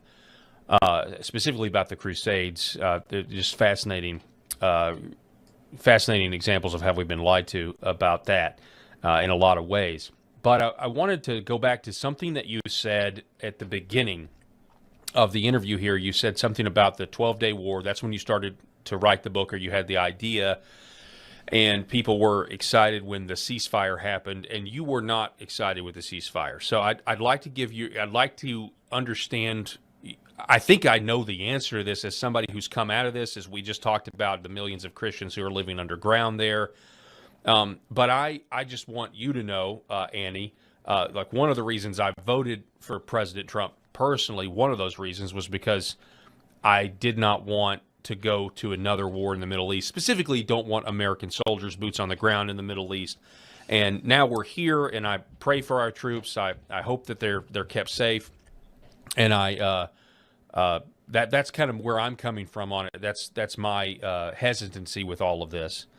But I want to get your perspective because obviously the audience just heard your entire story, your entire testimony.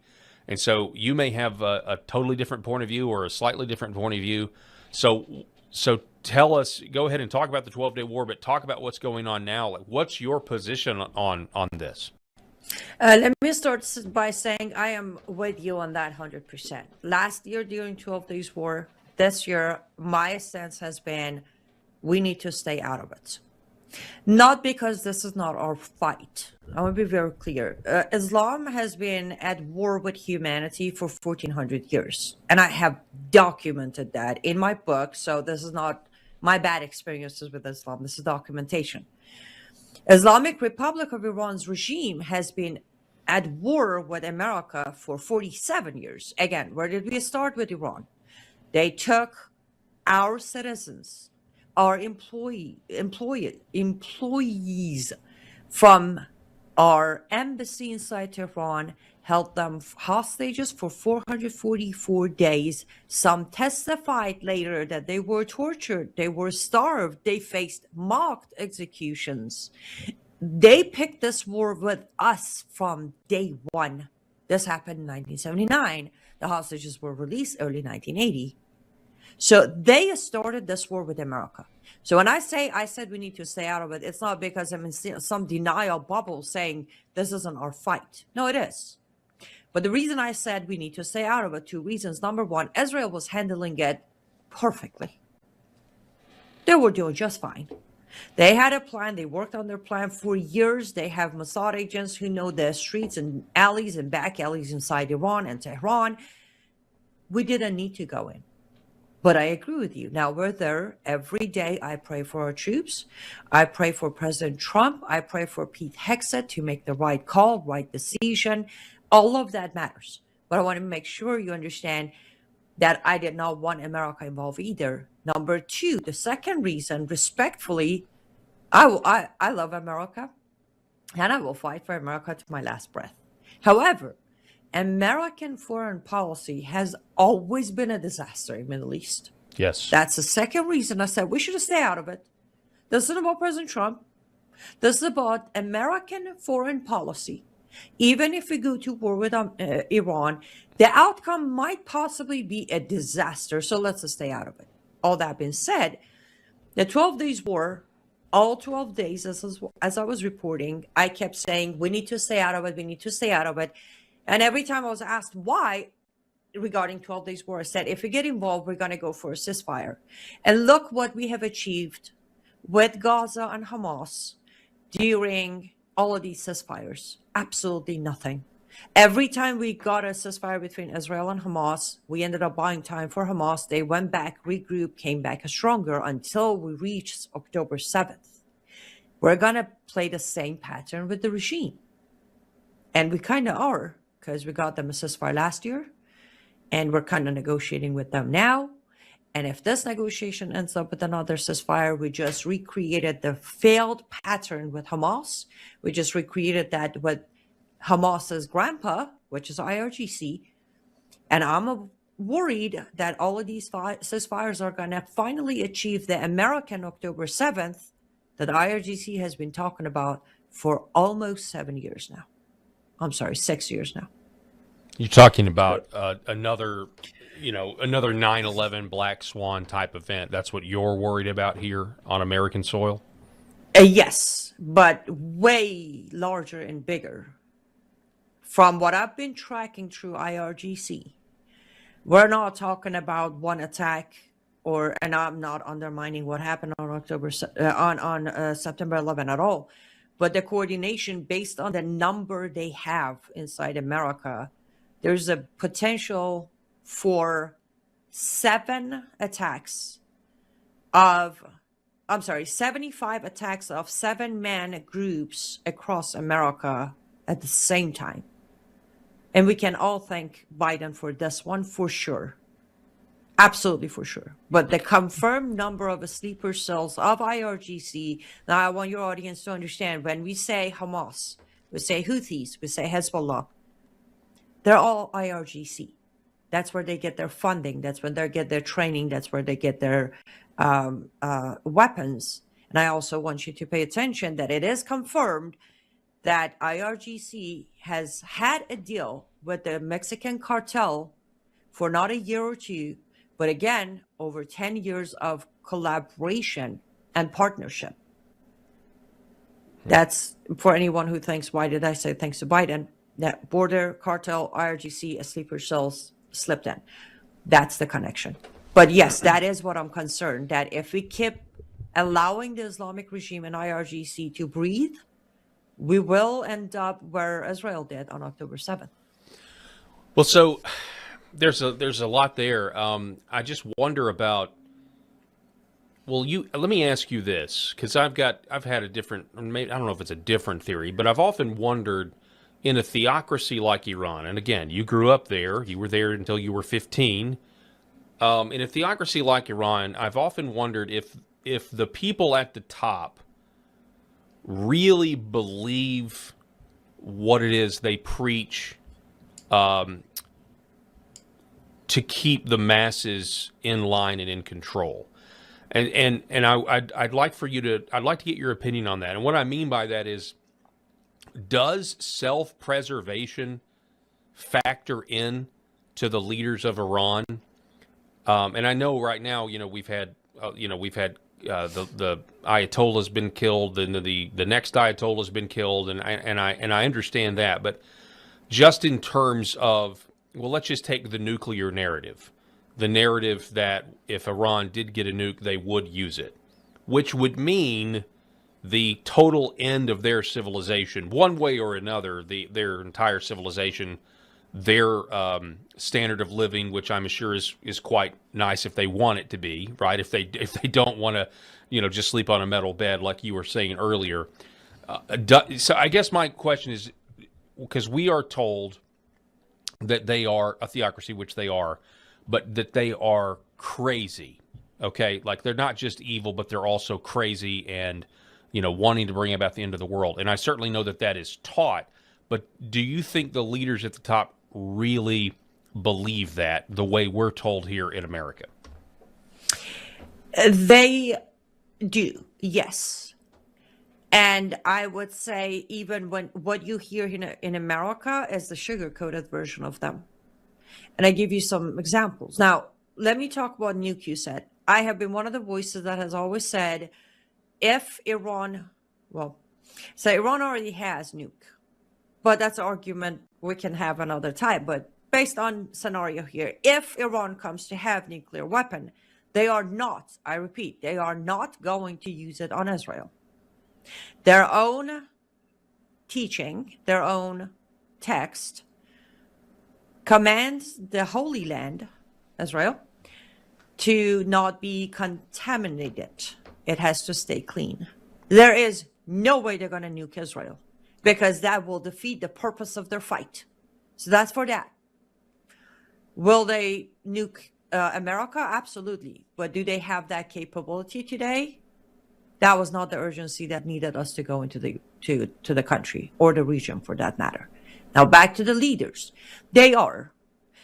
We have had cases inside Iran during the first supreme leader. I don't mean the one that just was killed, the first one in 79, Khomeini, to the next one, Khamenei, who have issued fatwas, being judgment, against their own loved ones when they stepped out of the line. They've done that.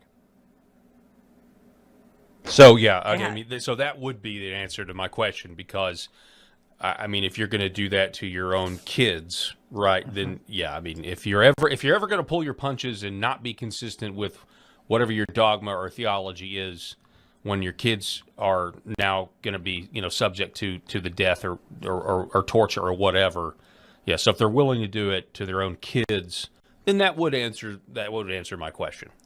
And we can even go further. When there were rumors that Iran or IRGC has named Khamenei's son as the new supreme leader, of course, I addressed that. That's a very complicated explanation. But the very first thing that came out the first moment was the fact that Khamenei, the supreme leader himself, has made it very clear that if they do kill me, you cannot put my son in power. He already dethroned the son before dying, because based on Sharia, that is not allowed. The son does not have the qualifications of a supreme leader based on Sharia. Therefore, if you put him in power just because you're desperate, you're breaking the law of Islam, and I will not accept that. See, that's they're willing to take power away from their own kids if it doesn't apply under Sharia. But we need to be also very clear. These are the top leaders. This doesn't apply to all members of government. There are those inside Iran or any other Islamic government who end up being punished by a higher level because they kind of exclude themselves from all of it. It applies to the people, but not them. So I don't want to put a big brush that all of them follow Sharia to the T, but those who don't always end up being punished by the top leaders, at least inside Iran. Okay. Wow. Yeah. So I mean, I certainly, and I know you hope you're wrong as well on potential attacks here and that sort of thing. Do you think we're going to send ground troops? Do you? I would assume you agree with me that you don't want ground troops to go in. No, I don't. Do I think we will at this point? Truth be told, I hope I don't offend too many of your audience, but nobody can read where Trump is going with this. Nobody can. We are going from really harsh threats to, well, they gave us a gift. Let me give them 5 days. Why don't I expand it to 10 days? And then day 2, we hit them.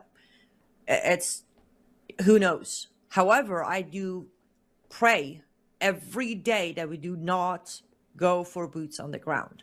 Let me tell you, yes, number one, I don't want our soldiers to have to face what they're going to face if they step into Iran. I don't know if you covered it. I don't know if your audience have heard it, but this is not a new thing. But IRGC just renewed an old order of Iran-Iraq war that now they're drafting boys as young as 12 and up to fight. Our soldiers are going to have to face kids as soldiers. The trauma of Iraq and Afghanistan is plenty for them. I don't want them to have to face that. Now, on the Iranian side of me, I'm concerned because, one, I know why IRGC did this. They're hoping the Iranian people who are against IRGC are going to be forced to fight for IRGC in place of their kids, which is even worse because then I have to watch my fellow Iranians and fellow Americans fight each other over something that doesn't need to happen. We do not need to go inside. There is no need for boots on the ground. There isn't. I still say we've done a great job. We've done an amazing job. It is time to step back and let Israel finish them. And furthermore, let the Iranian people come back on the streets and finish it themselves. But nobody's asking me for advice, so I just keep it to myself. No, I understand. It is, man, it's such a complex situation. All right, so let's talk about your book again, The Architecture of Jihad, and it is the Inside the Ideology, Law, and Global Strategy Driving Islam. So, and I learned this, back in the day. But a lot of people forget the nation of Egypt, right? Used to be a Christian country, and via immigration, it now no longer is, or it's certainly not what it once was. So what are your thoughts on this? Immigration's a big part of this, right?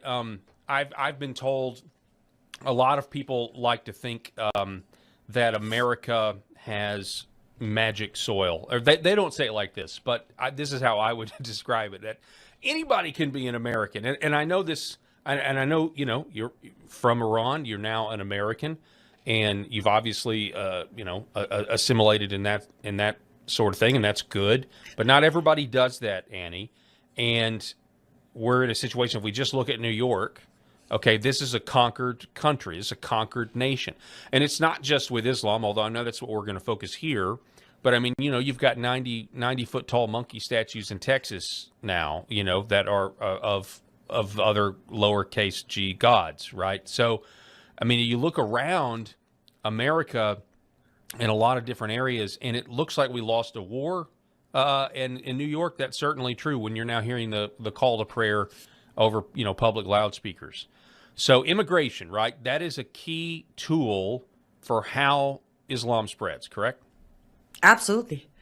So, as I said in the book, I'm sorry. Can I say something when you said, I don't Yes. know, apparently somebody said everybody can be American. No. I know Americans who were born in America and still aren't Americans. We call them liberals. Yes. Just saying. No, it's actually very hard to be American. Very hard. I call myself a very proud American. And I say that because regardless of who's in the office, I don't lose vision. The vision is the Constitution, not the man, not the party, not the law. It is the Constitution. If you do not respect the American Constitution, you do not get to call yourself an American. And furthermore, if you're not willing to stand for the most unique Constitution ever written in human history, you're definitely not American. Okay. I can now answer your question. Okay.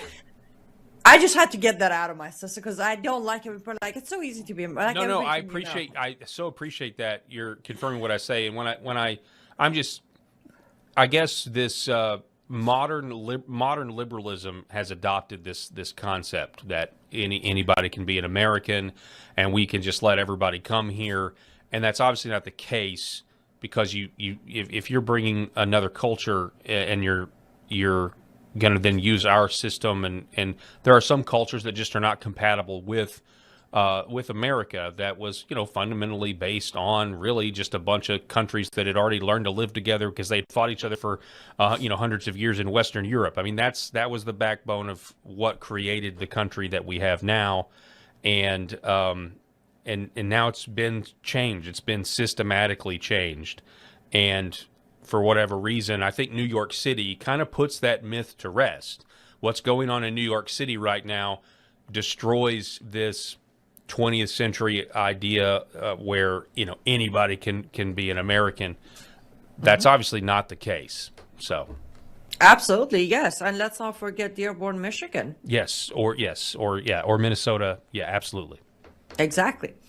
But to answer your question, yes, immigration. Jihad, which the phrase used by Islam is hijrah, is absolutely one of the main players. So the way I broke this in the book, we have two main categories, which is the classical jihad, and then you have the modern jihad.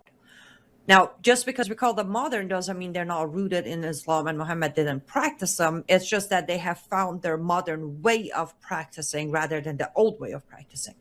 And migration jihad is under the classical jihad. Historically, well, let's start with the text itself. In the text in the Quran, you find where it says, migrate to spread Islam. I'm giving you the short version of the verse, but it's there.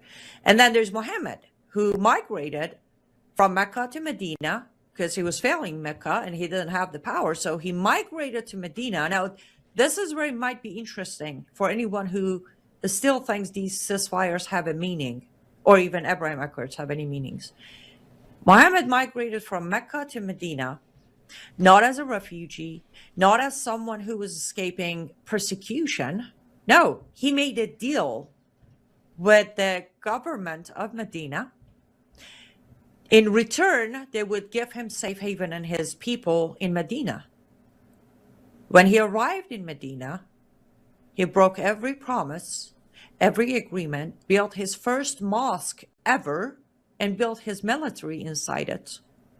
We call it hudna. In translation of English, is deception during time of war. A Muslim is allowed to shake your hand as a kafir agree to all your terms for as long as they need to regroup and become strong enough to come back and take you out. That's another form of jihad, where they will sign any peace deal you put in front of them. And that's what we've been experiencing also with Hamas. But yes, Mohammed has started migration from there. Historically, migration has conquered plenty of lands. And today in America, I would say second most applied jihad is migration. The first one is political jihad. The first major jihad we're facing in America is political jihad. Okay, expand on that. What do you mean by that, political jihad? So political jihad is when you enforce, well, the modern day of it is Hussein Obama, Rashida Tlaib, Ilhan Omar, Keith Allison, Zohran Mamdani. When a Sharia... Isn't John Brennan a Muslim now too? Yes, he is. Yes, he is. Okay, so I'm just throwing him in there as well. Oh, no, if you want to name names, it's a long list. As we speak right now, before we head to midterm, as we speak, over 280 Sharia-obeying Muslim are in offices in America from local, state, and federal. 280 plus of them. And that is political jihad. When you start with smaller numbers, you start coming in, you infiltrate enough seats, local, state, or federal, enough seats to be taken by you until you become majority in numbers. Then you don't call for peace anymore. You just flip all the laws and start obeying Sharia, or at least enforcing Sharia, that is. So that's the major one we're facing since 2018. So Obama did what Obama did. And that's a topic we can talk about I can talk about Obama Islamization of America for a good 48 hours. Maybe I should write a book about it. But anyhow, after Obama from 2018, they started testing it with Ilhan and Rashida, trained and mentored by Keith Allison. Now, let me remind your audience, Keith Allison was not born a Muslim. Keith Allison is a convert to Islam. And the reason I bring this up is there is no difference.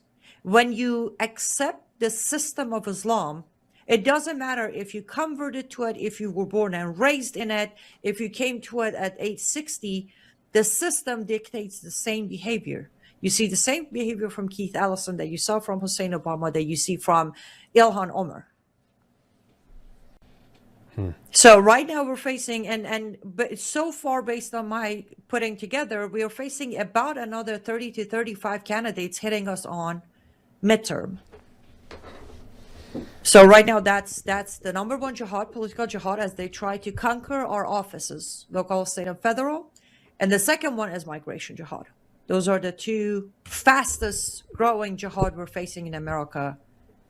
And most people, again, have no idea they even exist. So I would say that if you look at Europe, I think at the beginning of President Trump's term, second term, you had Vice President J.D. Vance talking about the speech controls in Europe. Then I think Marco Rubio, a month or two ago, did the same thing at a speech in Europe. So this I guess the first laws are going to be, or you feel free to respond, but would that be accurate? Like maybe their first political goals would be to start limiting speech? Absolutely. We already have Ilhan Omar, who pushed the bill or introduced the bill of anti-Islamophobia, global anti-Islamophobia. She pushed it on the floor in 2021. The moment there is enough majority of them to vote it in, what do you think they're going to do? Immediately, anti-Islamophobia bill is going to become a law. Just like it happened in Canada. I was invited in 2017 to an event in Canada to speak on motion, what was motion M103 back then, anti-Islamophobia in Canada. We did what we could to help them understand, but it ended up being a law. In Canada right now, there's a law that stops you. Like if I'm banned from entering Canada. I can go to visit, but I'm not allowed to attend any events in Canada because I'm labeled the anti-Sharia speaker. It is illegal for me to go to Canada, even as an American. It's not allowed for me to go to Canada and say the things I'm saying right now on your show. Wow. And the bill is sitting right now. You can just look it up. Rashida Tlaib, 2021, Anti-Islamophobia Global Act.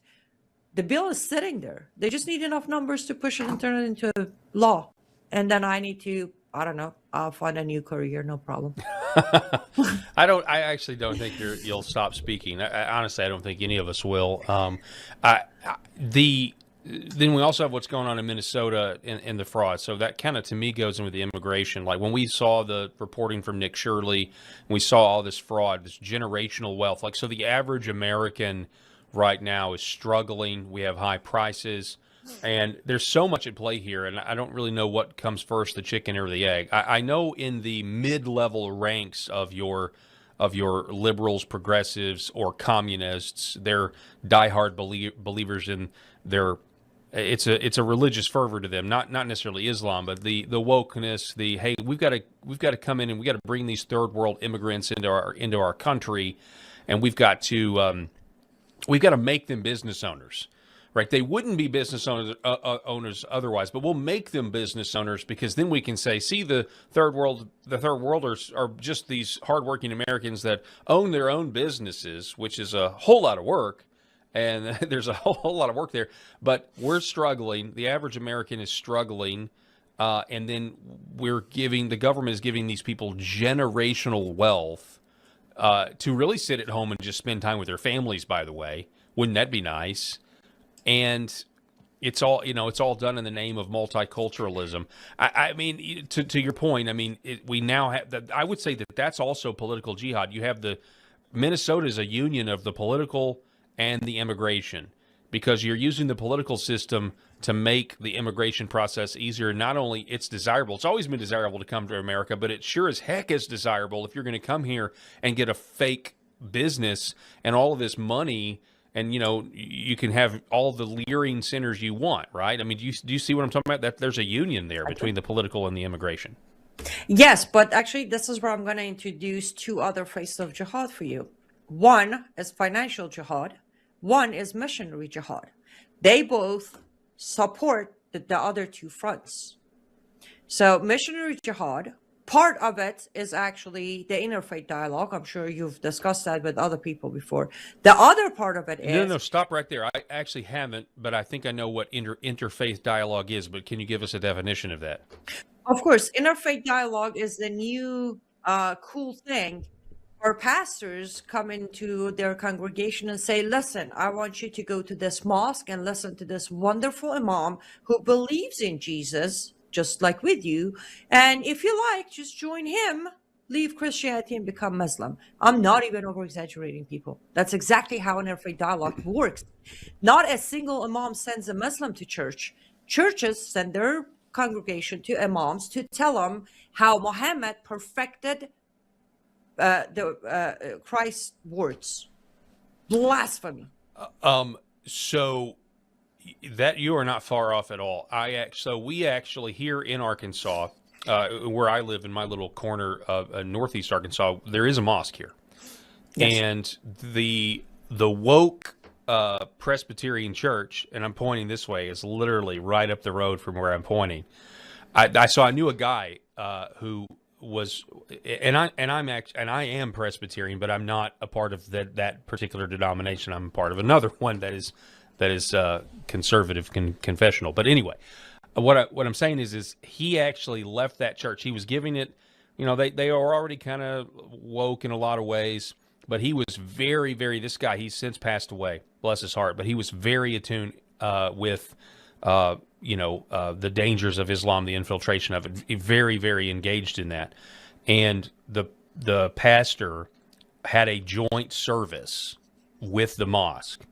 And they all went to the mosque. So this is happening all over. And that was a bridge too far for him. And he left and he went and joined a church that, doesn't believe that is good, right?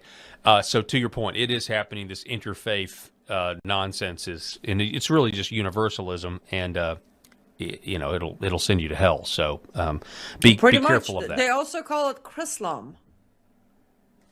The new name for it apparently is Chrislam. It's been growing for a while. I've been covering it for over a decade, but now openly Chrislam is growing, which again, a different topic for another time. But I suggest if you are a follower of Christ, read the Quran. If you don't want to do that, if you don't mind me plugging my Substack, I wrote a Substack titled Jesus of Nazareth versus Jesus of Islam.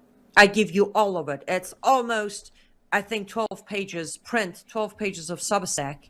I gave you word what's your by word. Substack? Go ahead and tell people what it is. liveuptofreedom.substack.com. Okay. Yes. Well, on that, I know we're talking about your book and everything, but I think, well, this would be a great. I don't think I ever got a full answer to the question. And so, are you a believer? Are you Christian now? Absolutely. I was saved by him 9 years ago on a stage at Praise the the Stone Lord. Church in Chicago. Okay. Yes. Can you expand on that a little bit? Like, how were you drawn to Christ, or how did Christ draw you to himself? That was a very fun story. I shouldn't laugh. I'm not even proud of it. But because of that Substack, the Jesus of Nazareth versus Jesus of Islam, I grew up knowing Jesus, right? We call him Isa. I grew up knowing this guy. And I hate him just as much as I hate Muhammad. I don't want to have anything to do with Isa. I come to America. I should tell you this first. I'm agnostic. I didn't come to Islam, and I'm done with Islam, but I don't really know what I'm doing until I get a phone call shortly after I arrived saying, your father died. And I'm like, how did he die? They're like, in his sleep. I hung up the phone. I'm like, there's no God. We're done. Let's go atheism. Because that man could not die peacefully in his sleep. So I go down the path of atheism first for a while, but then my logic keeps kicking in of, you don't really believe in this, do you? Like big bang, poof, something happened? No. So I went back to being agnostic. And Lord puts the first true Christian in my life as my boss, Dr. Jamie Glazoff, the editor of Front Page Mag and the host of the Glazoff Gang. And he hires me as his producer. And we start seeing each other once a week to do the show, all that. He starts telling me about Jesus. And I'm like, face was answering him. He's very patient. He continues. It's like, maybe you want to hear about his love. I'm like, no, thanks. Then he buys me a gift and he just gives it to me. It's like, do what you want to do with it. I come home, open the gift. It's the New Testament. I throw it on my desk. I'm like, oh, these Christians are worse than Muslims. They just want to convert you. I'm sorry. I don't know better right then. And then Lord puts the next person in my life, a female, who is now my mama bear. She's amazing. I've grown to literally adore her like a mother. And once in a while I'm talking or I finish something. She's like, you're a Christian. You just don't know it yet. I'm like, oh, here we go again. I kept denying. I kept running. And this goes on for a good probably 5 years. And Will Johnson, who's great friend, calls me one day and say, hey, Annie, I'm putting together this, rally in Sacramento. Do you want to be one of the speakers? Tell your story. I'm like, sure. So we go to Sacramento. I get behind the microphone. I get like 15 minutes. We talk. It's 118 degrees. We're all melting over there. Finish the speech.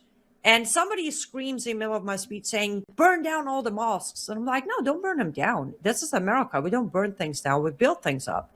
Get in there and have a conversation with them. I step off the stage and one of the security guys comes to me and said,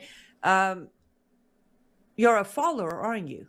I'm like, I'm a what? No, what? Follower of what? It's like, you're a Christian, right? I'm like, no, sir, I'm not. It's like, what you just said up there, that's a Christian word. You could have go with the crowd and say, yeah, let's go burn them down. I'm like, okay, you all need to stop telling me I'm a Christian. Next event happens at a Stone Church. I get on a stage. I start talking to the room. I get to the sentence of my father sold me for this much and go for a crack a joke of how much did he love me? $50, that is. And as I said that sentence, I physically felt a hand grabbing my heart and slowing down my heartbeat enough for me not to hear it anymore. And then in my left ear, I heard, "That's okay. Your Heavenly Father loves you." That was not something I could fight anymore, Paul. Wow. I couldn't fight that anymore. That was it. I'm like, you got me. Fine, I won't fight you. I won't run from you. But that you're saying that happened while you were giving the speech. You had this experience where you knew that there was a God in heaven who loves you while you're giving a speech. What was that like? And what did you do after that realization, after you got off the stage? Did you go to somebody? Did you talk to somebody? Not immediately. And that's the beauty of it. That video, that speech was recorded and given to me, and I posted that on YouTube, and it became my very first ever viral video with like 1.6 million views, including many comments from Muslims listening to that speech and going, uh-huh. Again, it's all him, right? I didn't know. I finished the speech. I stepped off the stage. I went outside, and I knew he got me, but I was still trying to see if I can find anything to turn that into a delusion. Maybe I'm tired. I'm hearing, like, can I find something that's not what I think it is? Took me about a week. That's interesting, and the answer is no. I couldn't. And I tried for a week. Yep. I couldn't.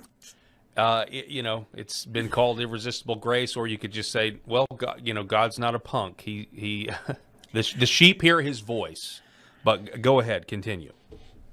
Yes. Now, it took me a week, and I reached out to a dear friend who also, though I knew him for a very short period of time, but he came to be the closest thing I ever had to a father on earth, the late Phil Haney.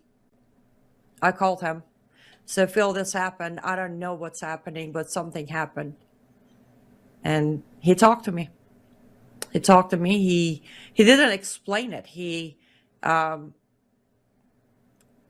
carried me over from resisting to accepting, by mainly telling me don't worry, he's not expecting you to. My translation was, okay, now I have this God, he's going to expect me to do things. What are those things? Because I don't want to be a slave again. I don't want to be half a human again. I don't want any of that.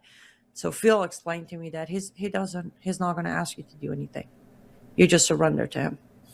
And from there, my mama bear bought me my very first copy of Bible, taught me how to study the Bible. My other, Michael Lauer.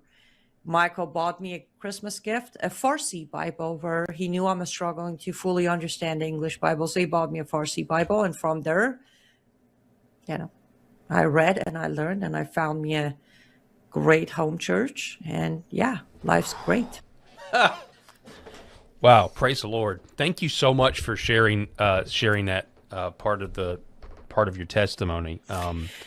So we're going to have to make this is going to definitely just need to be a standalone video. I'm certainly going to cut it that way, because I've really enjoyed hearing your story from Iran, and from Iran, from Islam to Christianity, and now you're being used to warn our country about political Islam, immigration, all of that stuff.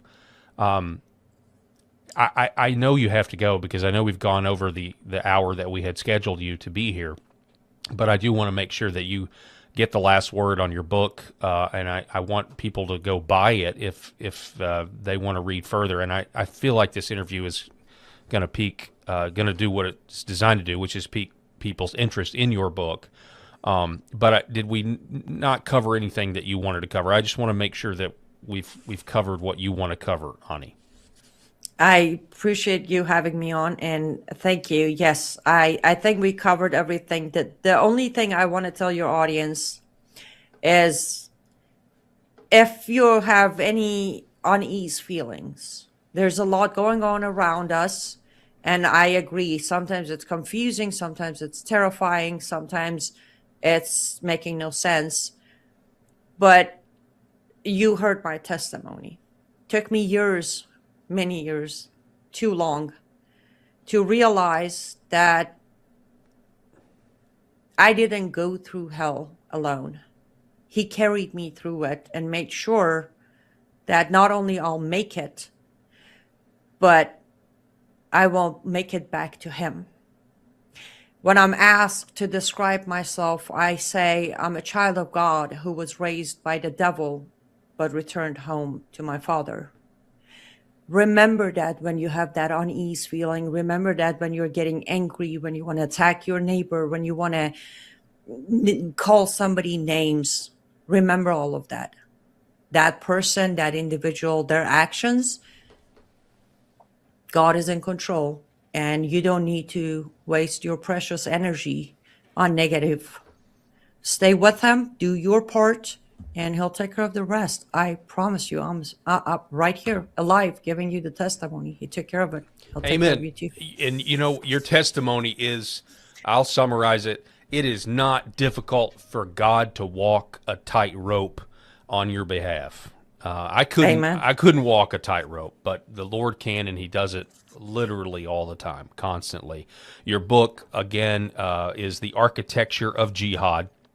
How inside the ideology of law and gospel strategy driving Islam's multi-front expansion. You see the cover there, and you can get it. I already posted the link in the LFA chat, and it also is in the link of the YouTube, this particular YouTube video as well. We'll make sure it gets in the other following videos. Annie, and if I could add, yes, just in case, if any of your audience would like a signed copy, those are available on my website. You can get those on Amazon. liveuptofreedom.com. As if you like to pick up a signed copy, you can go there and order your signed copies. All right, liveuptofreedom.com. You see it in the background there, liveuptofreedom.com. Annie, I hope you have a great weekend, and I'd love to have you back on the program soon, especially as these developments continue with Iran and the war going on there. God bless you, and thank you so much. Absolutely, my pleasure. Stay safe, stay fearless, and I look forward to coming back on your program. Absolutely. Yes, ma'am. I appreciate it. This is a fan-generated show. If you'd like to support us, please go to jamieglasov.com. Also, don't forget to subscribe to our new Rumble channel. All your support is greatly appreciated. Hello, ladies and gentlemen. I'm thrilled to announce the release of my new book, United in Hate, The Left's Romance with Tyranny, Terror, and Hamas. There's a reason why Mike Huckabee calls it nothing short of prophetic, while Professor Jason Hill says that it's worthy of becoming a classic. Order it now at Amazon.com or FrontPageMag.com. Thank you, and may God bless you. Good evening. Welcome to the Glasoff Gang. Tonight, a super fantastic program with a super fantastic guest. Ladies and gentlemen, please remember we're a fan-generated program. We're also a shadow banned program and a persecuted program. So we need all the help we can get. Please subscribe to our show on YouTube and on Rumble. Press instant notifications. Excuse me. Tell all your friends and family about our show. Go to jamieglasov.com. Check us out there. Subscribe to our newsletter. There's a donate button there that's probably the most important thing to press on. At Jamie Glasoff on X, Facebook, and Instagram. Most importantly, there's a site called liveuptofreedom.com. It's founded and run by a very, very wonderful woman called Annie Cyrus. Support her there. And by coincidence, what an honor and privilege to have with us this evening, Ina's Annie Cyrus. She's the founder of Live Up to Freedom, the producer of one of the best shows on the internet, in my opinion, The Glasoff Gang. And she's the author of a new and brilliant, unique book, The Architecture of Jihad, inside the ideology, law, and global strategy driving Islam's multi-front expansion. Annie, what an honor to have you here. Honor is always mine, Jamie. Thank you. Well, let us begin, Annie. I've been reading your book for a while now, just brilliant. I've never seen anything like it. Let's begin with this. A very wise man by the name of Trevor Loudon has written, Annie Cyrus has produced the clearest, most engaging, and beautifully written expose of Islam's systematic plan for global domination I have ever read. A must-read and a timeless manual for all who seek to preserve Western civilization. Now that's quite a compliment. Alex Newman has written Essential Reading. This is the most comprehensive and well-documented resource I have ever seen outlining this existential threat to liberty and civilization. Forward of the book written by Bill Warner. Annie, I could go on and on. I have a lot of good things to say about it as well, but I'm not on those scholars' level. Before we just begin our discussion, tell us about just all this amazing critical acclaim and praise that your work has received. Well, thank you. It's been humbling, for sure. It's also, to be very blunt, it is all very surreal.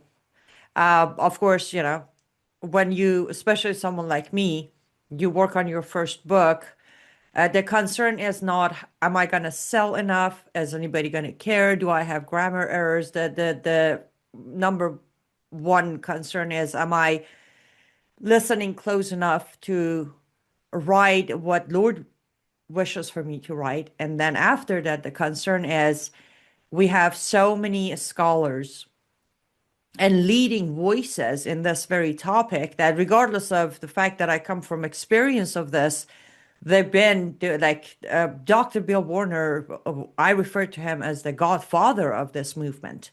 He's the first voice, and you know, Robert Spencer, Trevor Loudon, Alex Newman, Dr. Jamie Glazoff, who's my mentor, who motivated me and gave me the inspiration I needed to even pick up that pen and start writing.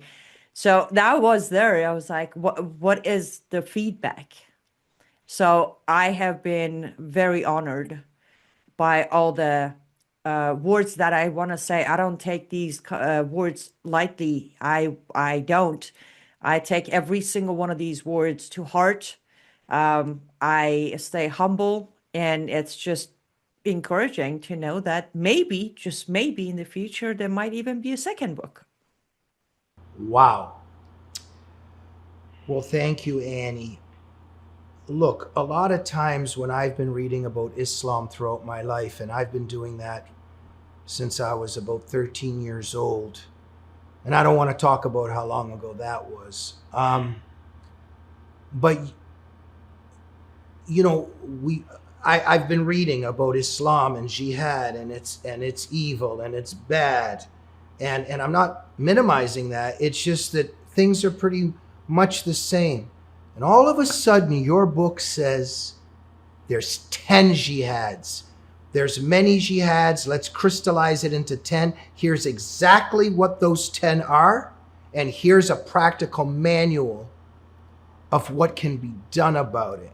And so your book, it's very much for policymakers, educators, pastors, law enforcement, citizens. So finally, those of us that are kind of blurry-eyed and a little bit confused on what to do, somebody has come along and said, here's what we can do.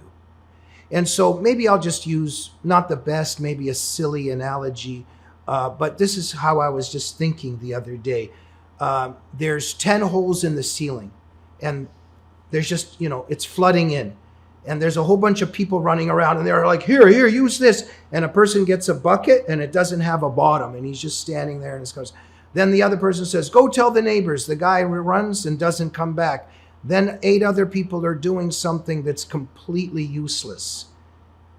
You've entered the room and you've said, this is what these 10 holes are, and this is what we got to do to stop this leaking. And I've never seen anything like it. Before we go further, what do you think of what I've said in my analogy and the disposition that you brought to this topic? Well, I absolutely appreciate the compliment in that, and without sounding arrogant, I will have to agree. For many years, many people in proper way have pointed out the holes in the ceiling. And that's exactly why I wrote the book the way I did. I kept watching and I kept reading other work. And I'm like, okay, we all established that there are 10 holes in the ceiling. Now what? Are we going to just keep spreading the news about the holes? Or are we going to say, okay, now we established the problem. Let's bring on a solution. But before we bring the solution, why don't we figure out how these 10 holes actually came to be so we can patch them without having more holes created in the ceiling? Yeah. So actually, that was brilliant. That was a brilliant analogy of this. You know, if compliment can never go too far with me, so please keep that up throughout the interview. Annie, where we're at right now as a civilization, aside from heroes like you and courageous people like you, I saw a cartoon the other day. There's a jihadist just stabbing this guy, and the guy says, "At least I'm not racist." But that's what's happening. That, you know, the jihadists are just beheading people, and the people being beheaded are just saying, Islam is a religion of peace. And I know so many people like that. Such a powerful Stockholm syndrome, and we are losing, we're being destroyed. And thank you for coming forward and saying, be courageous, and here's what we can do. And it's actually very practical. You after every section, you have practical countermeasures. Let's get to that in a minute or in 10 minutes. Annie, you are so brilliant and have so much to offer in terms of your predictions, your policy advice. But a lot of times something's kind of skipped over with you in many interviews, and not all the time, but there's a little bit of former child bride, escaped from Iran, and then people kind of just move on. And I want to focus on just Annie Cyrus for a minute. And I always feel a little bit uncomfortable, and I don't want to make you uncomfortable or my guests uncomfortable when people have suffered something, and maybe something very horrifying, very painful. I don't want to pry too much, and maybe it's not the time and place for this, and I just want to leave it to your discretion. But just tell us a little bit about your childhood, what you went through, and how you got to America in your own way. Of course. But before I do that, I want to mention I appreciate what you just said. As you know, Jamie, many of my wonderful supporters were fairly disappointed the first book was not actually my autobiography. And I think that was one of the reasons. I understand one day Lord willing, I'll write that. But I also feel like when you are introduced in this, arena of platforms, let's call it, as the former child bride who has suffered under Sharia, survived, made her way to America, and is saved by our Lord. As touching as that testimony is, as much as that is exactly what made me who I am today, it also can sometimes overshadow the deeper part of Ainaz Annie Cyrus. I wanted to write a different book first to introduce the adult Ainaz Annie Cyrus, not to rewrite the image my supporters have of me, but rather to remind them the victimhood and the agony and the pain is behind me. Of course, praise the Lord. I take no credit, but he has delivered me to this point for a reason. And that reason is not just my childhood, but rather what I have learned along the way to make it to today. Now, that being said, yes, being born under the Islamic version of my motherland, Iran, like any other girl in Iran after the revolution of 1979, I also faced a Sharia ruling of the country, which meant pretty much as early as age 8, I was trained to be an adult woman, meaning I was trained to learn my prayer, my call to prayer, how to fast, how to wear proper hijab, for how long I can survive with that hijab. And when I turned 9, I was announced and declared a full adult woman.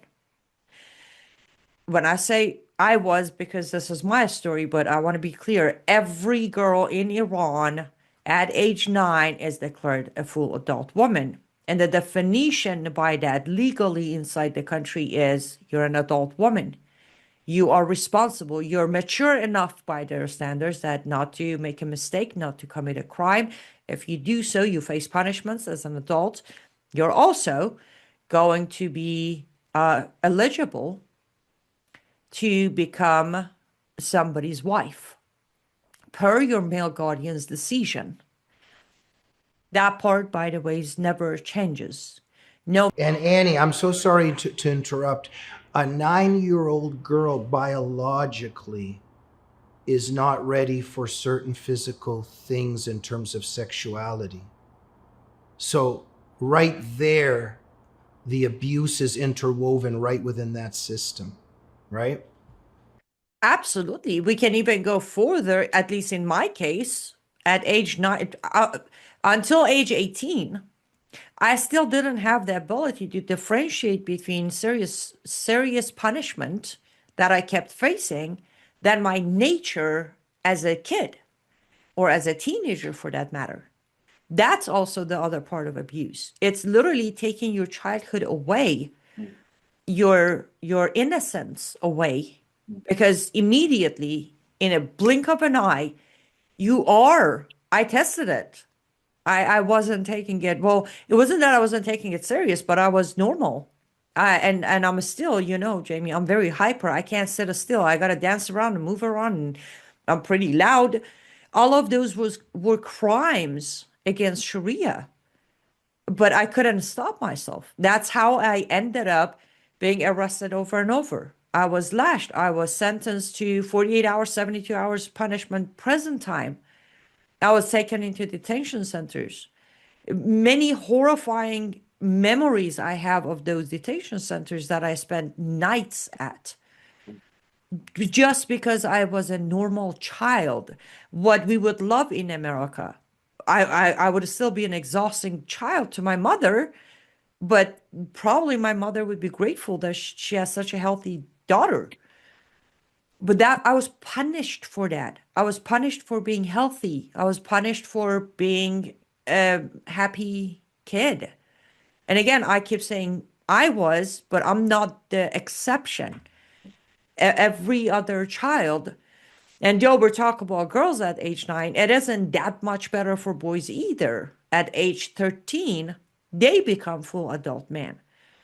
So a teenager boy needs to act like a man. Now, I don't want to be biased here and say yes, girls or women have the worst of the scenario, but they're not that much kinder to kids as boys either. Annie, your dad, your mom, granddad, grandmom? So I never met any of my grandfathers. They both passed away before I was born. Both my grandmothers were alive for as long as I was in Iran. My father's side, grandmother, I didn't have many interactions with her.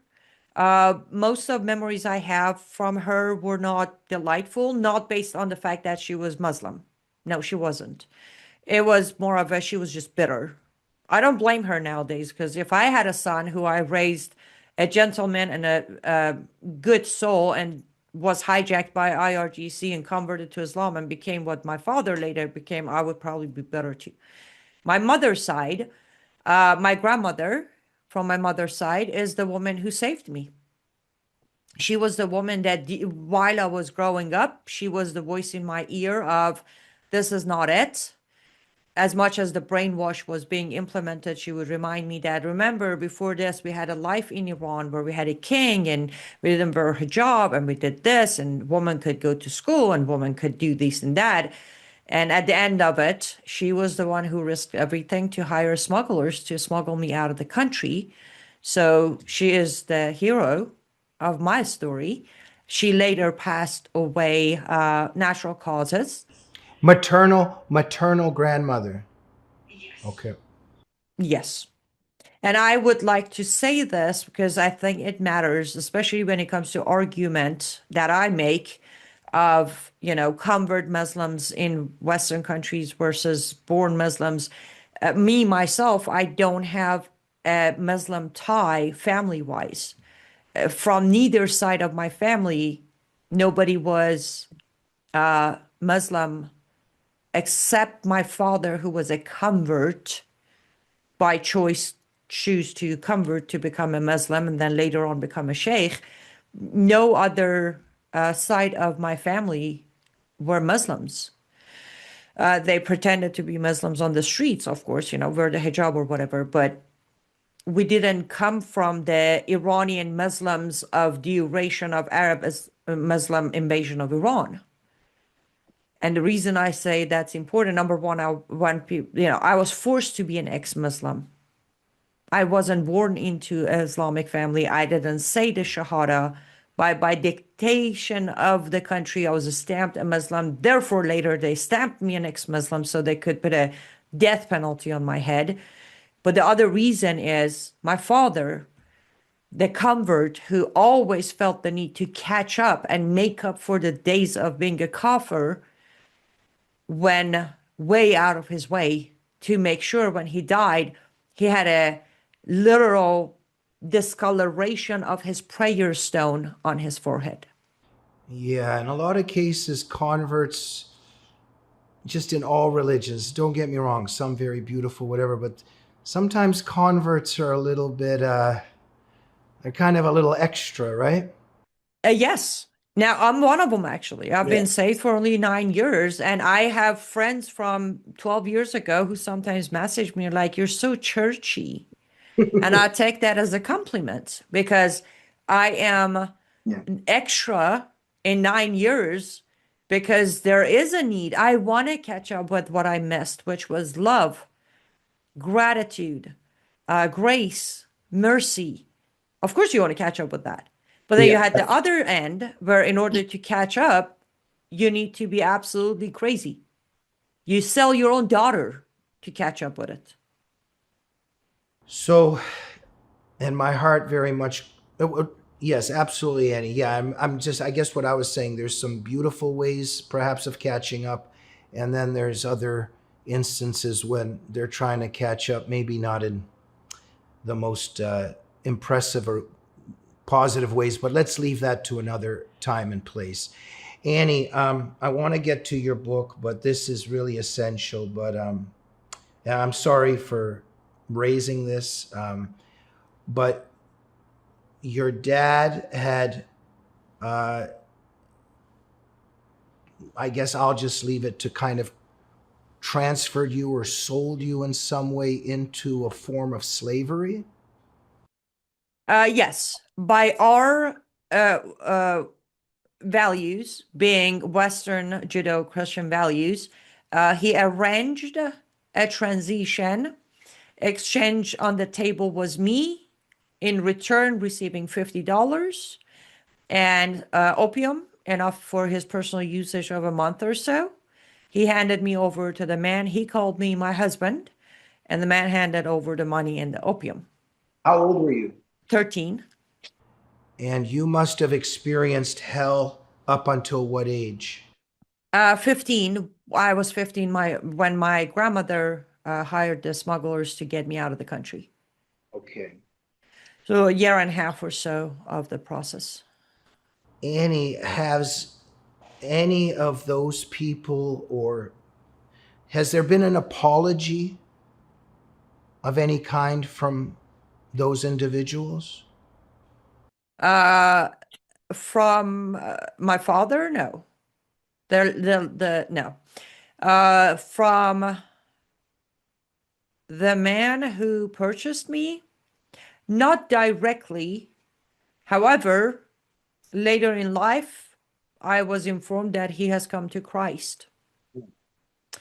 And I was asked, I have even forgiven my father, but I figured I should leave him out of any, let's say, hatred I might have been carrying in my heart. If he has come to Christ, has come to Christ, and I have no right to continue that hatred with me.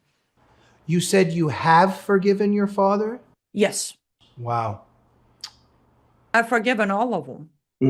All of them. This is a tough thing. It's a tough thing. But it's something that Jesus tells us we need to do. And Jesus even asked his father to forgive the people that were crucifying him. Annie, so your words are golden, and what you experienced, our hearts go out to you, and you're an inspirational example to us on some of the things that you've just shared with us. Annie, okay, and then you got to America and experienced the wonderful experiment of freedom that this place is. And so people like you and I, we understand why we love this country and why Islam and communism are so evil, and we can discuss this. Just trying to figure out sometimes which steps to go to here, because this is a 10-hour conversation and we're going to try to make it a bit shorter. But Annie, you left behind a hellhole, but it wasn't all hell, because Persian culture is very beautiful. And I often see you singing and dancing in the Persian context. Tell us a little bit about your love of the Persian culture. Of course. Well, what I left behind at that age, again, 15 is still too young to process what's happening to you. What I left behind, yes, it was the hellhole, but for a long time, I also felt leaving behind, the most important part was the grandma, leaving behind Aziz, leaving behind the culture, the beauty, the nature that I'll never see again. And that was my feeling when I left. I'm never coming back. And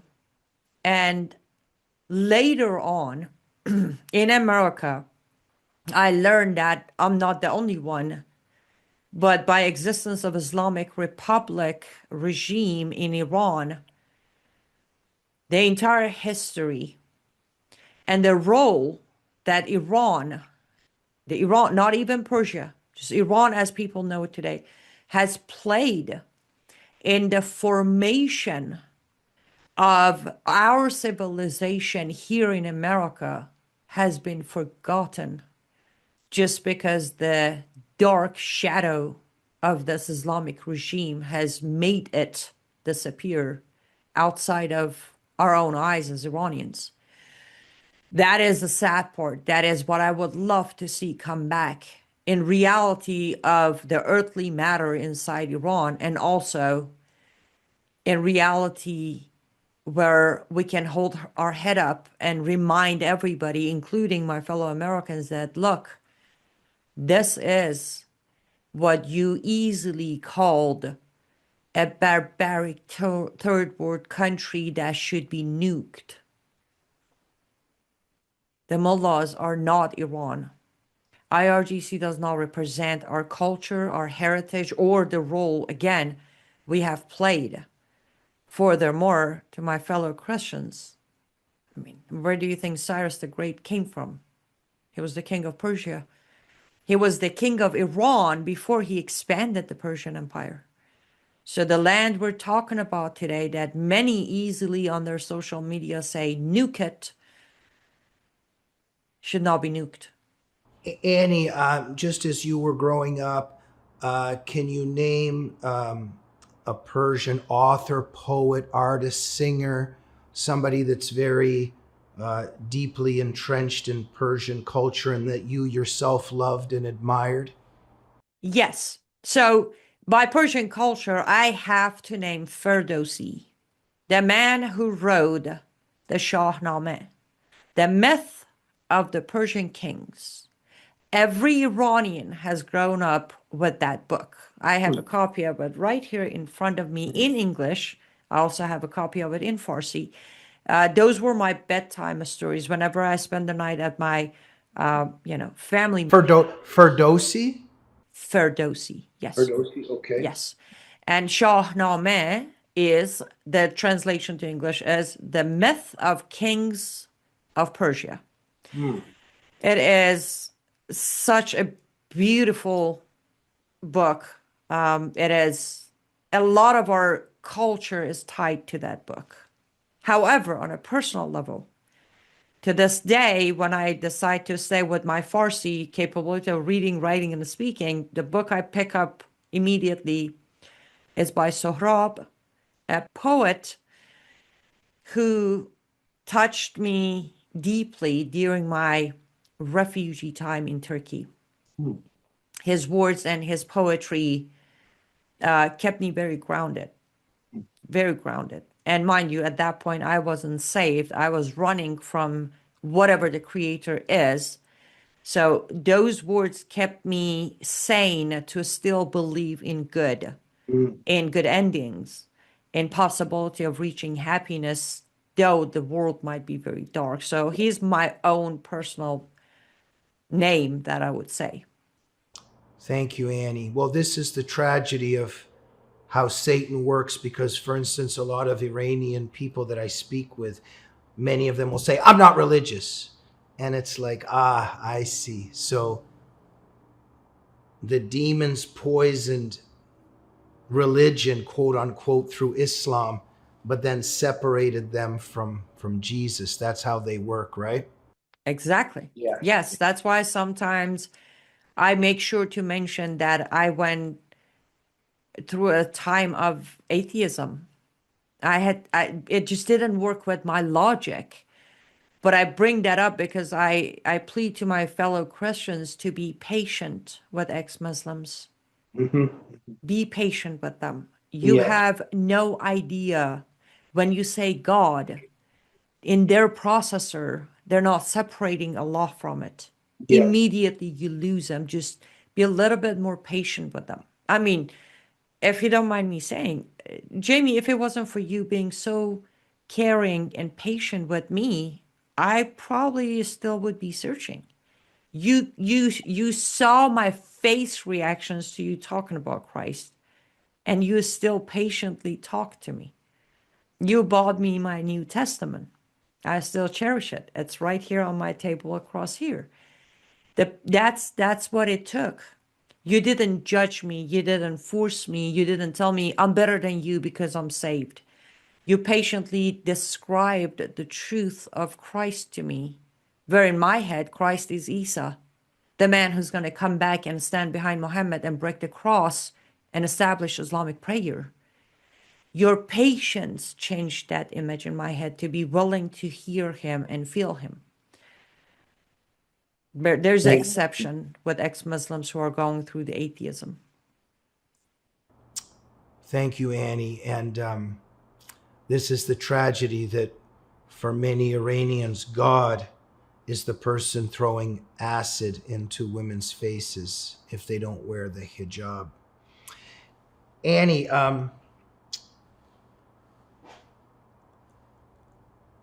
a lot of people don't know this about you. I just want to touch on it a little bit because some people don't know some aspects of Annie Cyrus. I ran into Annie at a time, I think there was a transition happening, but am I correct? There was a phase where you almost were becoming an actress or a model or a singer.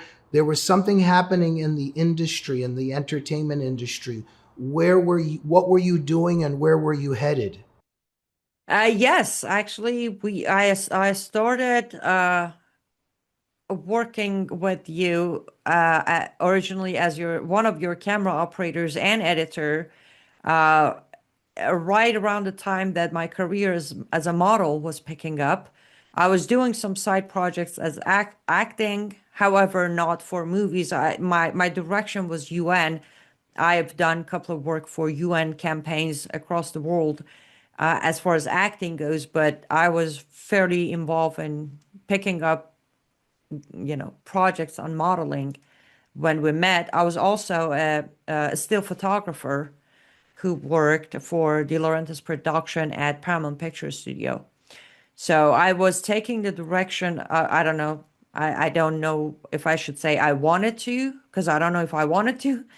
But yes, my steps were more towards in front of camera, modeling, runways. I was doing a lot of runways, a lot of red carpets, product launching for makeup, hair products, and also still photography behind scene for Hollywood movies. That's where I was heading at that point. Uh-huh. There must have been a lot of men falling in love with you and proposing marriage. Am I correct? I don't know. I have no idea if they were, because I earned myself a nickname on set of the cold-hearted fox because nobody dared even look at me, let alone approach me. So I have no idea. Okay, you were a little bit cold to them? Yeah. I wanted to make sure to avoid any confusion, any problems. So I just had my I'm not interested, I'm busy, I'm not looking, go away attitude at all time. Annie, if you didn't go the way of, and I know it's hard to even imagine because you're a courageous warrior for freedom, but just if you didn't go that way, would you have maybe become an actress or a singer? Where do you think that profession may have led you? I don't think I would become an actress. That part, as I said, I did I was involved with UN projects, but I kept turning down other projects. I wasn't interested in acting. Mainly, especially, I should say, it's not like I'm too good for it. At that point, especially, as you remember, Jamie, having to do things in English and memorizing the scripts in English was just mission impossible for me at that point. But I do believe I would continue with the behind the scene work. It's just something about still photography, producing, videography, editing. I still do it, of course, for your show and like-minded freedom fighters. That's where I'm at. But I think that would have still be where I would continue being interested in doing production. Okay, okay. Annie, let's go from the age of 1, and we're not going to disclose how old you are, but 42, and I love my 40s. Oh, okay, okay, okay. So you're 42? Yes. Okay. So Annie's born. Give us the faith journey, just the landmarks. What religion, what religion, what religion, what religion? Like what's the narrative of the faiths? Or maybe no religion. Just give us the timeline. Annie's born around age 9. She is an atheist by mind of a 9-year-old because this God person they're introducing to her is not powerful enough to have created her. And the story always cracks me up because, I'm being trained to be an adult woman, and I question why do I have, for our audience who may not be familiar enough with Middle East, Iranian people, our mother tongue is Farsi. Islam sole language is Arabic. So at age 8 or so, I'm just repeating without knowing what I'm saying. I'm repeating these Arabic terminologies it's my call to prayer and prayer. So I question of if he created me, he should be bilingual, not vice versa. That is stayed in my head. So by my definition, I call it atheism today because by my definition, it's like, okay, this guy is not powerful enough to have created me. So that's the start. So Muslim forced from above, but in your heart, atheist. Yes. Okay. Well, until 8, Muslim, because it didn't play a role in my life. Well, I would okay. see my mom teach Quran, my dad's doing whatever my dad's doing, everybody's wearing a hijab, but I'm still not wearing it. So until 8, Muslim, by a stamp of it is what it is. There's no other choice. About age 8, not even a Muslim. Like they say there's a creator, but there is no creator. But I don't know what it is because I don't even know how to write or read properly yet. By age 13, an absolute anti-God. Okay. internal fight that I will prove to the world that what they think exists doesn't exist. So the mission at 13 was I will prove to the world, not just my parents, to the world that God doesn't exist. If somebody gave you a crystal ball at the age of 13 showing what you believe now, you would have probably been shocked, right? I would have tell them what technology did you use to make me see this, because it will not happen. Right, right. Yes, it will not happen. By age 16, I agnostic. This is where I'm in Turkey. I'm a refugee. I have wonderful roommates, fellow Iranians, who are Baha'is. And they're not necessarily talking to me about their faith, but it's like 9 of them, 1 of me. So around I'm hearing. I'm not picking up on it, but I'm starting to stop trying to prove there's no God. So I became agnostic at that point. Okay, 16, okay. 19, atheists. That was right after I was in America. I arrived in August of 2002. Early March of 2003, I received a call that my father has passed away. My only question was, how did he die? And the answer was, he went to sleep and never woke up. I hung up the phone. I said, I was right. There is no God. If there was a God, that man wouldn't die peacefully. So we switched back at 19, atheists. By 20, I was back at agnostic because I could not. I had way too much logic to say there's no God, especially at this point. I'm in America. Nobody's forcing me to do anything. Nobody's beating me up. Nobody's locking me in a basement. It's just, it's like, no, okay, maybe there is a God, but he's only in America. Maybe he just doesn't exist in the Middle East. So I went back to agnostic. And around, I would say probably 32, 33, agnostic, but extremely curious about this Jesus Christ I hear about from my people around, from videos on YouTube, from churches I see on the road. Curious, but still agnostic. And then, of course, at age 30, what would I be 9 years ago? 38? No, 36. I don't know. I can't even. 33. Yeah, 33 Christian.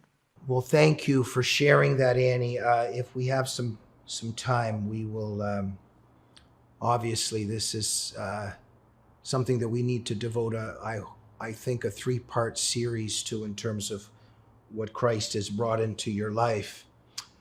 Let us now switch over to the Architecture of Jihad.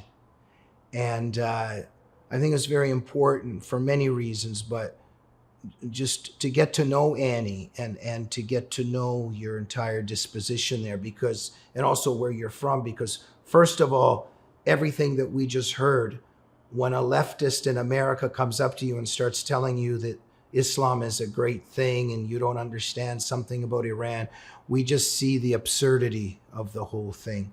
So you're obviously somebody that people should be listening to and that has so much to offer. And the Architecture of Jihad, what an original book. You obviously saw, as we said earlier, a lot of things missing. And so you show the 10 fronts of jihad. We're not going to give too many spoiler alerts here. People should get the book. But you have a first section which deals with the first 5, the classical jihads: combat jihad, financial jihad, migration jihad. Oh no, just wait. It's not just, I maybe made a mistake there in terms of the number. Combat jihad, financial jihad, migration jihad, deception jihad, political jihad, and missionary jihad. 6, right? Yes. Right. And you show all these different kinds of jihads. Let's just talk about one of them, something that really opened up my eyes and that I'm very interested in, because this is something that our civilization does not do, because Sun Tzu taught the element of surprise.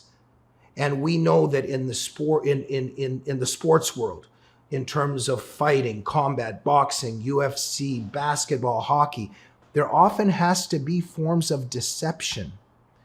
We don't practice deception against our enemy, except maybe Trump when he even said the other day, yeah, I had to do something by surprise.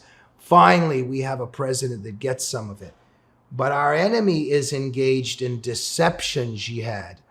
Tell us a little bit about that chapter, why you wrote it. And of course, we would begin with something like Takia, right? Of course, yes. So, uh, let me add a quick note here. Every 10 chapter, well, I should say 10 phases because there are 11 chapters in the book, but every 10 phase had to be placed because, as I say at the beginning of the book, they're not one individual standalone jihad. They're all connected to each other. They are. One enables the other one. This one enables the next one. That one some enables 5 other ones. But with deception jihad, doing what we do, Jamie, I pretty much am aware a majority of those who are somewhat educated with the topic of Islam and Sharia, they talk about taqiyya, and that's wonderful. But there's more to deception jihad than just taqiyya. Mm-hmm. And it's important to know it's more than just taqiyya for the fact that, for example, last year, when we got the ceasefire during the 12 Days War, or the year before that, when we managed a ceasefire between Hamas and Israel, I'm the voice coming out here and saying, no ceasefire. And it was like, you're a warmonger, you love wars. I'm like, no, I don't. It's deception jihad. It's called hudna. Muslims are allowed to make temporary peace treaty with the enemy if they see they are about to lose the battle. They can do that peace treaty. They can go regroup, rebuild, come back and finish the job. And when I explain that to people and they're like, wait, what? Yes, it's called hudna. Muhammad did it.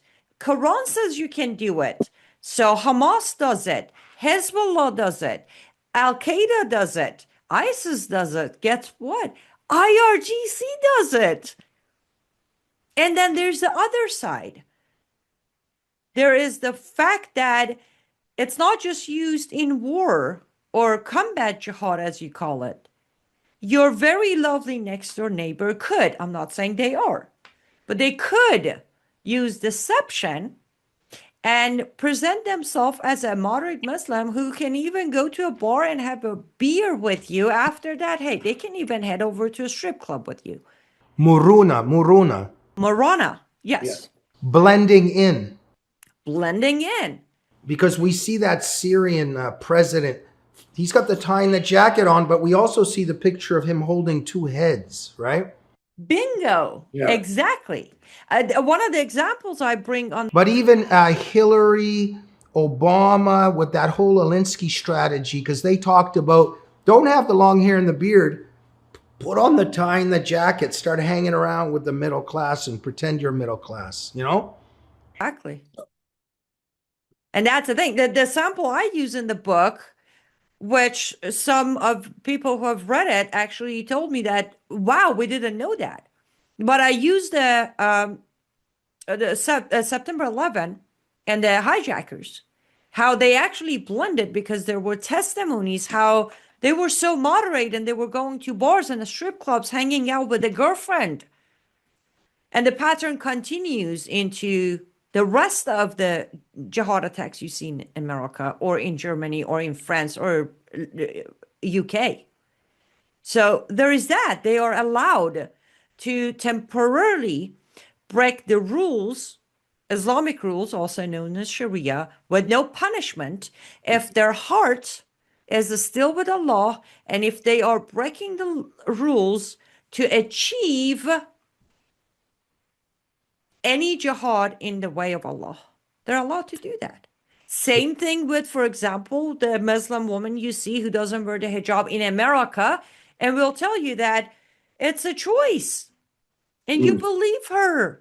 And you come and tell me, who actually served 72 hours in an adult prison as a kid for accidentally showing the back of my hair from my hijab, you come and tell me that, hey, it's a choice. And then recently, when you tell me it's a choice, I'm like, was it a choice for Mahsa Amini? Was it? Because it wasn't. She died. Not because she was walking around looking like Rashida Tlaib. No, because again, her hijab wasn't proper. So that's the thing. You blend in by breaking Sharia, all the rules. You can break all of them. As I said, have a girlfriend, go party, drink. As long as your heart is with Allah, you can do it. We see all those Saudi sheiks sometimes when they visit the States. They've got the jeans on, the shirt on. Hey, I'm just like you guys, you know? Yeah. Exactly. And then comes where you are allowed to do what Hollywood made a fashion to do for a while, where you feed a cherry-picked verse from Quran and you mistranslate or misguide the next one, hand it to other people to repeat it like a talking point. If our audience remember, again, referenced in the book, there was a year when every award, Emmy Award, Golden Globe, Oscar, all of them, you would see every talking head on a stage talking about Islam is a religion of peace. In the Quran, it says, if you kill a man, it's like you kill all men. And I'm over here, I'm like, continue reading. No, wait, read from the beginning. You missed one full word. That verse starts with, "O Bani Israel, O sons of Israel." Doesn't say, "O Muslims." It says, "O Bani Israel, if you kill a man, is as if you killed all men." And then next verse says what? Unless a believer kills a man in revenge of a man killing their loved ones. Oh, wait. So Jews don't do it. Muslims, if somebody killed your loved ones, you can kill them. Retaliation. So you also have that option where you can purposely and knowingly either cherry pick or misrepresent parts of Quran to make your agenda or to cover for your real agenda. So when we say deception jihad, it's not just taqiyya, because taqiyya by itself is only and only for protection of Muslims. That's it. There are 3 circumstances that you're allowed to lie under taqiyya. 3 circumstances. You're either protecting yourself, your life. If you admit being a Muslim, you might be killed. If you admit to anything related to Islam, you'd be killed. That's okay. If you're protecting your fellow Muslim brother, this is where love and equality per linda Sarsour comes in. You're not allowed to practice taqiyya to save your fellow Muslim sister's life. How's that for equality? Only your brother. Third option is if you are going to bring peace between a wife and a husband, and you're going to lie for the husband about whatever it is you're going to lie about to keep them at peace and their dispute. So taqiyya is just about them. And that, yes, when they come and tell you that, you know, taqiyya is just about married people, that's part of it. But you step outside of taqiyya, you go to Tariya, you go to Morena, you go to Hudna, to any of them. That's when the real deception is towards non-Muslims. It doesn't apply to Muslims' protection anymore. Right. And Annie, I think it's the Hudna. So in terms of the treaty, when you're losing, you can, so, you know, I just find very humorous when Trump is saying, oh, you know, we're talking to some reasonable people now and they really want to make peace. Like, on the one hand, if he's involved in trickery and he knows better and he's just trying to outfox these awful critics, I support that in a way what he's saying.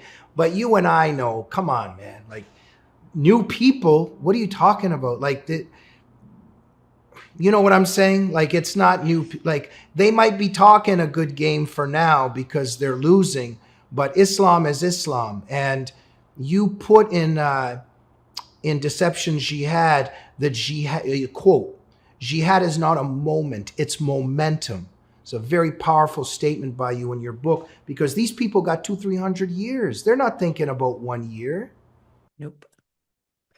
They had, I recently had Bill Federer on my show to discuss exactly the historic pattern.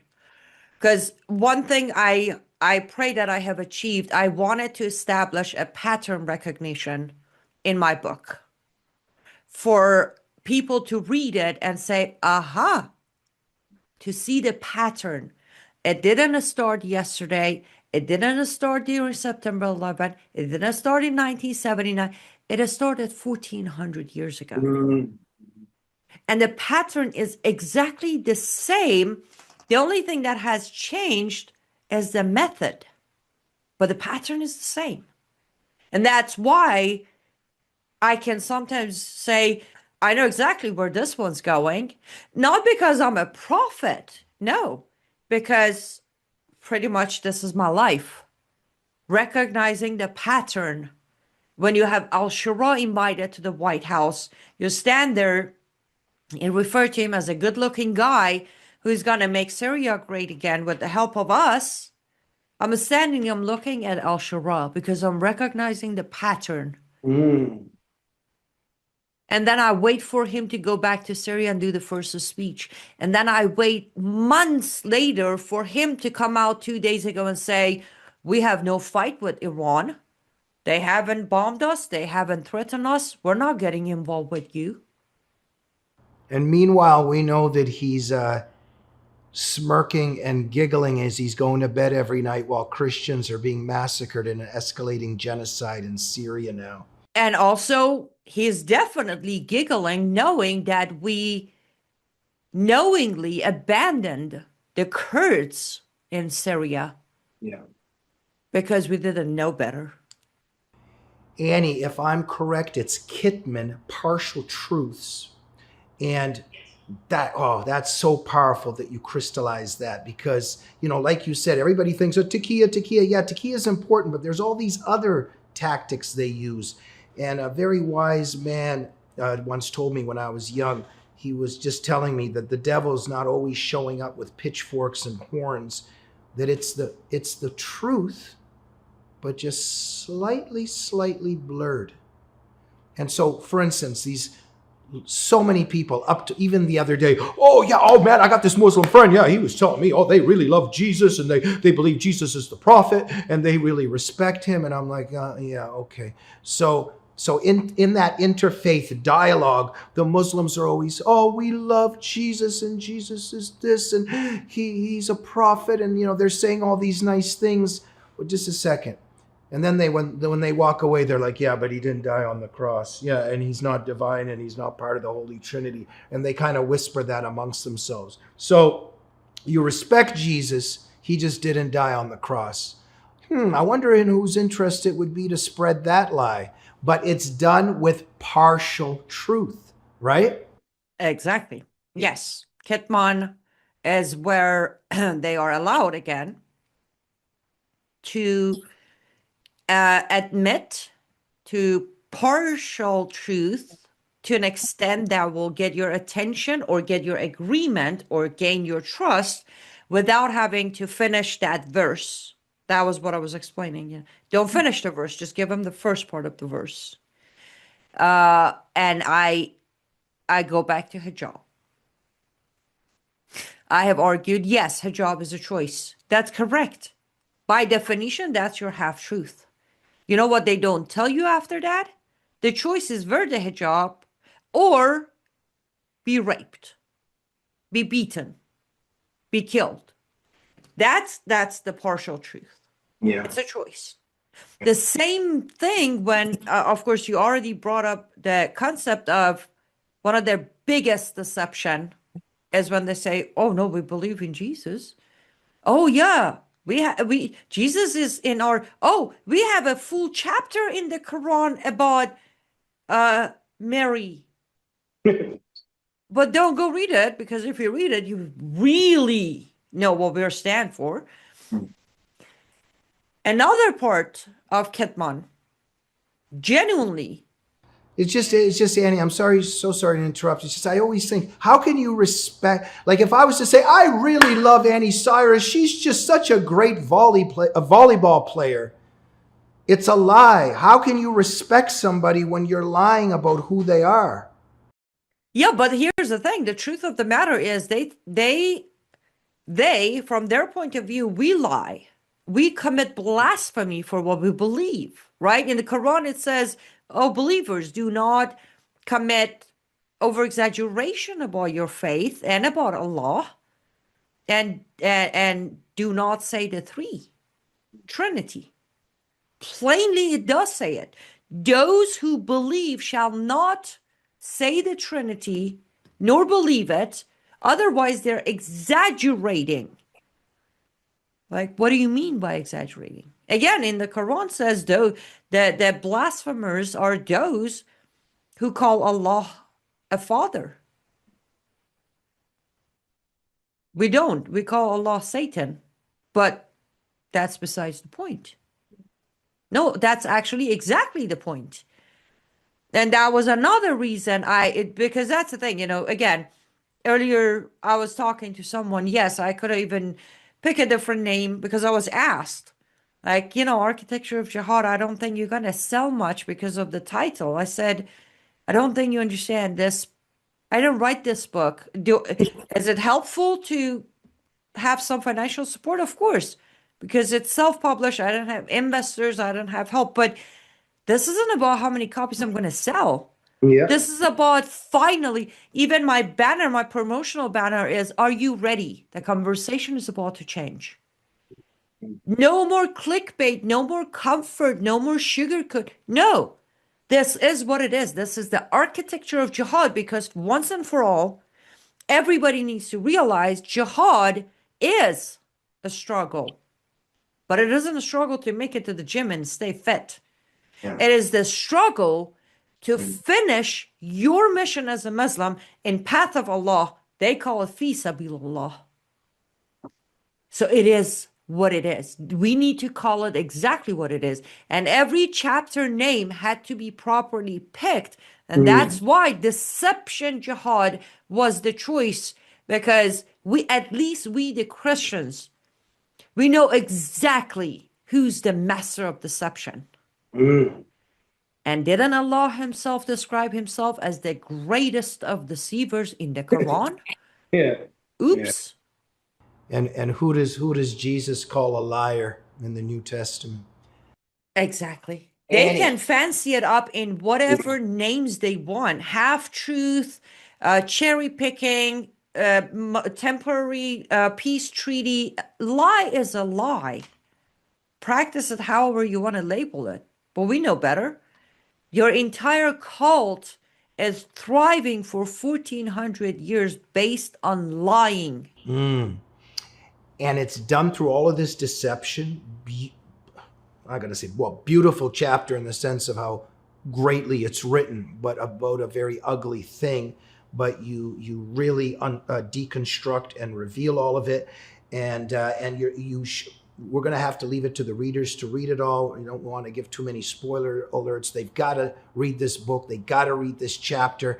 And in Deception Jihad, you show, in the historical examples, and you also show modern day examples. One of the best that you document, Anwar al-Awlaki. This guy's in Al-Qaeda. Everybody's falling in love with him in the United States. He's a moderate Muslim. He's a peaceful American imam. And what was he doing behind the scenes? Giving justification to Nidal Hassan to kill American soldiers. That's a perfect example that you gave, right? Exactly. Absolutely. That's the thing. I on top of my head, I can't recall how many, but I did list up how this Deception Jihad has constantly backed up what we later witnessed as combat jihad, when blood was shed. These Deception Jihad drove the vehicle it needed to crash into the crowd. Figure of speech. You absolutely, Annie, and you also show, well, there's a lot there. You show how ISIS is coming in as refugees. And then at the end of each chapter so powerfully? Okay, because first you show the problem and it's dangerous and it's scary, but then you show countermeasures. Not only the countermeasures, but practical countermeasures, because you're showing people we can do something about this and it ain't that complicated. And in one of the practical countermeasures to Deception Jihad, you say, let's keep an eye on dual language monitoring. I love that part that you have, because you're saying just keep an eye on what these SOBs are saying, and keep an eye on what they're saying and what they're doing, what they're saying over here in this language, what they're saying over here in this language, what they're doing. Just keep an eye on it. That's one very easy thing to do, right? Absolutely. Yes, exactly. That's let me this isn't plugging me, but this is reality. A lot of times. But we got to plug you, because nobody, I swear, I haven't seen this anywhere. Thank you for doing this, Annie. Bam, bam, bam, bam. Here's what we can do. Go ahead. Thank you. But that's the thing. I sometimes sit here, Jamie, and I just stare into absolutely nothing in front of me. I'm like, why is it that someone like Tucker Carlson has millions of people following him, listening to him talk with zero receipt? None. He's just rambling on.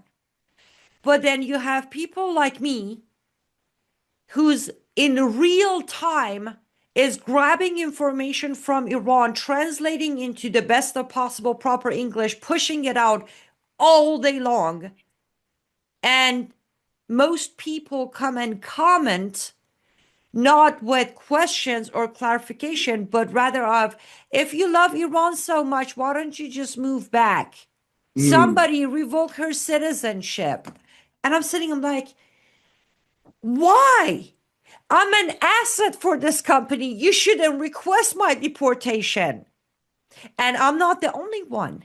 You have so many, what a lot of people have been calling me during this situation of war with Iran, so many foreigners who can become an asset. We can help you with dual languages. We can confirm translations. We can go grab Ilhan Omar's speech at local event where he stands there in her language and tell her people, as long as you got me in Congress, I got your back. We can show those kind of proofs and show where her loyalty is at. Well, you wouldn't want to bring people out of their fantasy world now, would you? Exactly. And again, all of this, as you know, Jamie, publicly in front of cameras, whatever we want to call it, it's been 11 years now that I've been doing this, over a decade. And I finally write this book because it's like, okay, here where we are. On an interview, on your own show, on a post, you're very limited. This issue needs a very, very, very deep dive. And you need to dig in and show, okay, we're writing a book now. And again, the book is out there. Who's willing to read it, knowing how uncomfortable they're going to be? Yeah. A lot of people don't want that discomfort. They don't. They don't want their bubble burst. Yeah. They still want to believe we can coexist and we can somehow get along. And if we don't provoke them, they're not going to activate their sleeper cells. Let's leave them alone. They leave us alone. But that's the thing. It's a cultural issue that I don't want to get ahead of this discussion. But my personal favorite chapter is actually my chapter 10, Betrayal to Jihad. It's so funny. It's so funny you say that. Maybe not funny, but there's another better word for it. I'm so sorry to interrupt, but let me take over for a minute now, because I was going to bring up the modern jihad, civilization jihad, propaganda jihad, lawfare jihad, and betrayal jihad. And I want to bring up betrayal jihad because that's my favorite chapter. Awesome. So, and now I give it to you, and I apologize for always interrupting. But the jihad carried out by non-Muslims. We're doing their work for them, aren't we? Absolutely. Go ahead. Yes, Betrayal Jihad. It is my favorite chapter because I feel like it is by far the most unique chapter. Even books written about jihad has never, and I believe I start with, this is the front nobody wants to name, because then they can't point their fingers at Muslims anymore. Because we have to hold ourselves accountable for this one. And if it makes anybody feel better, we're not the first people to do it. Historically, it has happened. From time of Muhammad in Medina, it has happened.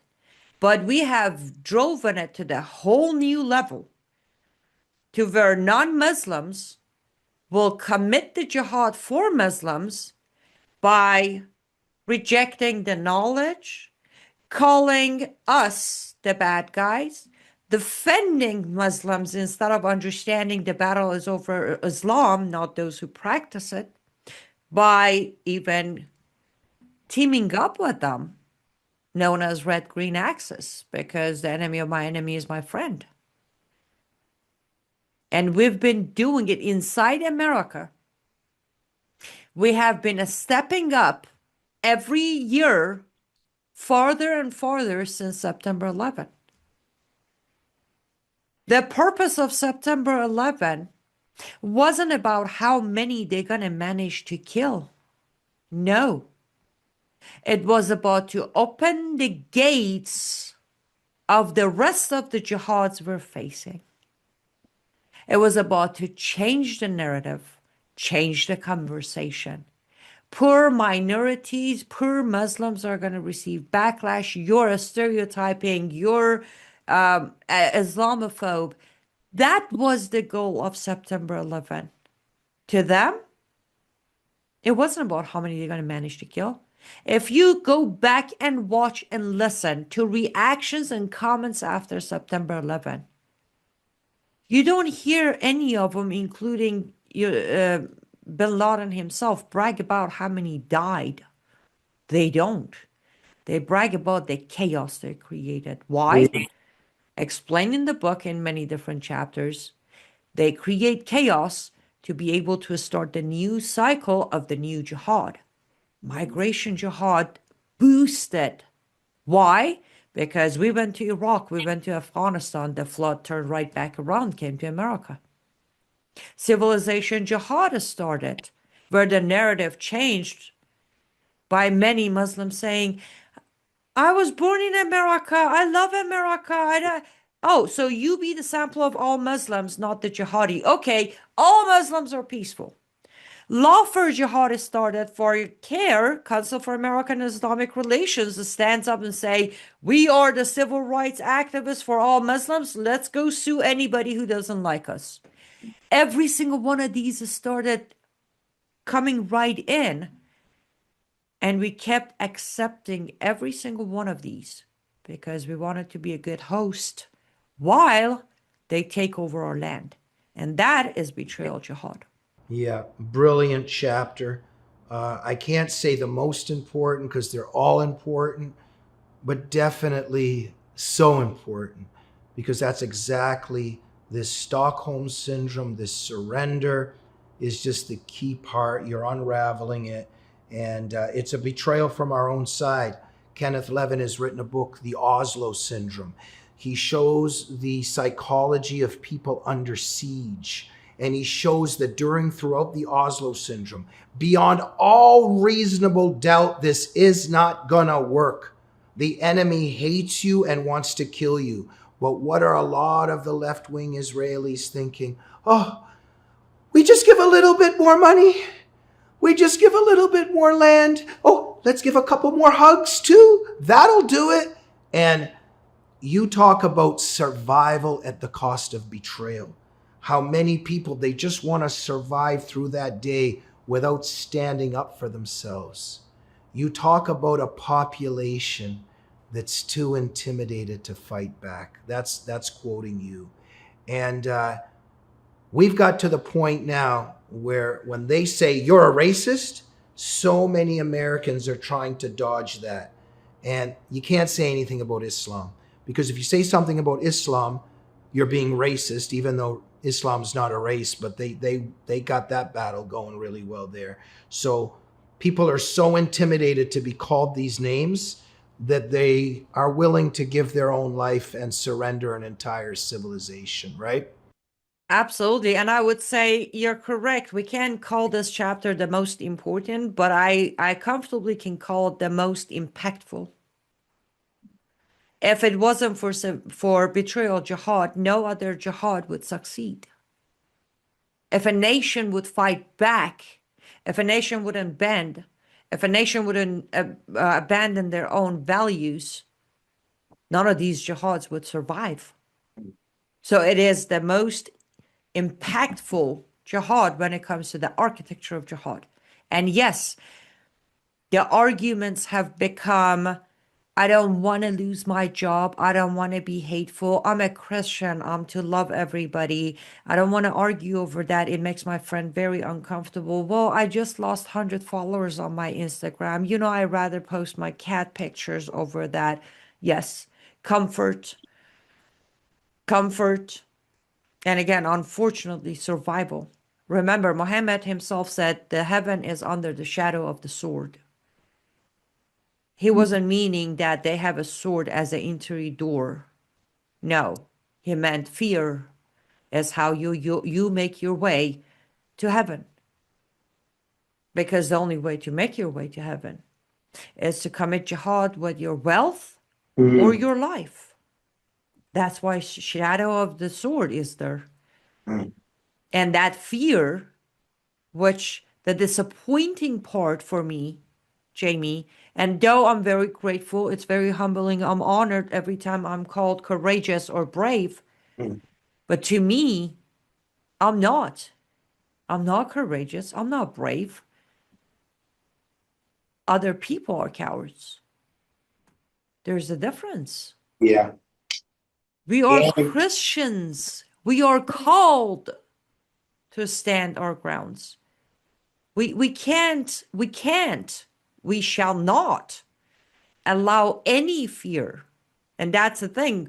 I guess I could say this, but when I was getting ready for the release of the book, the signed copies, I sat on my couch and I thought about it. I'm like, okay, this is my first book. I've never signed copies of books before. So how does this all work? And I'm like, we keep it simple. I know, so you whatever the name of the person is, and you're gonna leave a biblical verse and your signature and the date of the year. And as I'm sitting there, I'm like, the main message is fear not. So the book, every book, without exception, right above the signature is Psalm 23:4. Because that is the message. That is the message of this book. I don't want my readers to know about Architecture of Jihad so they can be afraid of. No, I want them to read the practical countermeasures and then read chapter 11, the United Front, and realize, especially my fellow Christians, why we shall be the united front in this fight, because we are followers of Christ. We fight evil. It's so deep, Annie, because fear is a spirit. It's a demonic spirit, and the Bible is full of, and Jesus is full of the message of not fearing, because fear is lack of faith, but it's also an active spirit of fear, and it's the main message of our Lord. And so those who are afraid of Islam and how we're surrendering, and so the main thing is not to be afraid, because it's a spiritual battle. And I would say that, Annie, when I speak to you, it's such a pleasure to engage with such a powerful, brilliant mind. And this book is so powerful and brilliant. And part of our betrayal is, where are the interviews with you? Yes, we know the good people that are interviewing you right now. I'm talking about the establishment media, the huge media.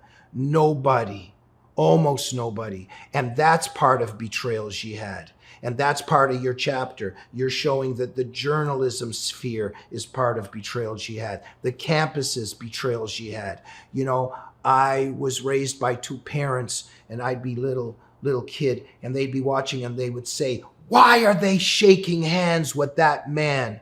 And you talk about the handshakes with Qatar, the handshakes with Iran. That's part of Betrayal Jihad, right? Even the way they're meeting right now with the people who killed and tortured and raped Mahsa Amini and so many other Iranian women. We should not be shaking hands with these people, even physically. Exactly. Yes. Yes. It's even on the good side of the good guys. Now, just a reminder to our audience, I'm an independent. I walked away from Republican Party about 10 years ago in 2016. However, I still believe that the Republicans are the good guys until, well, last couple of months.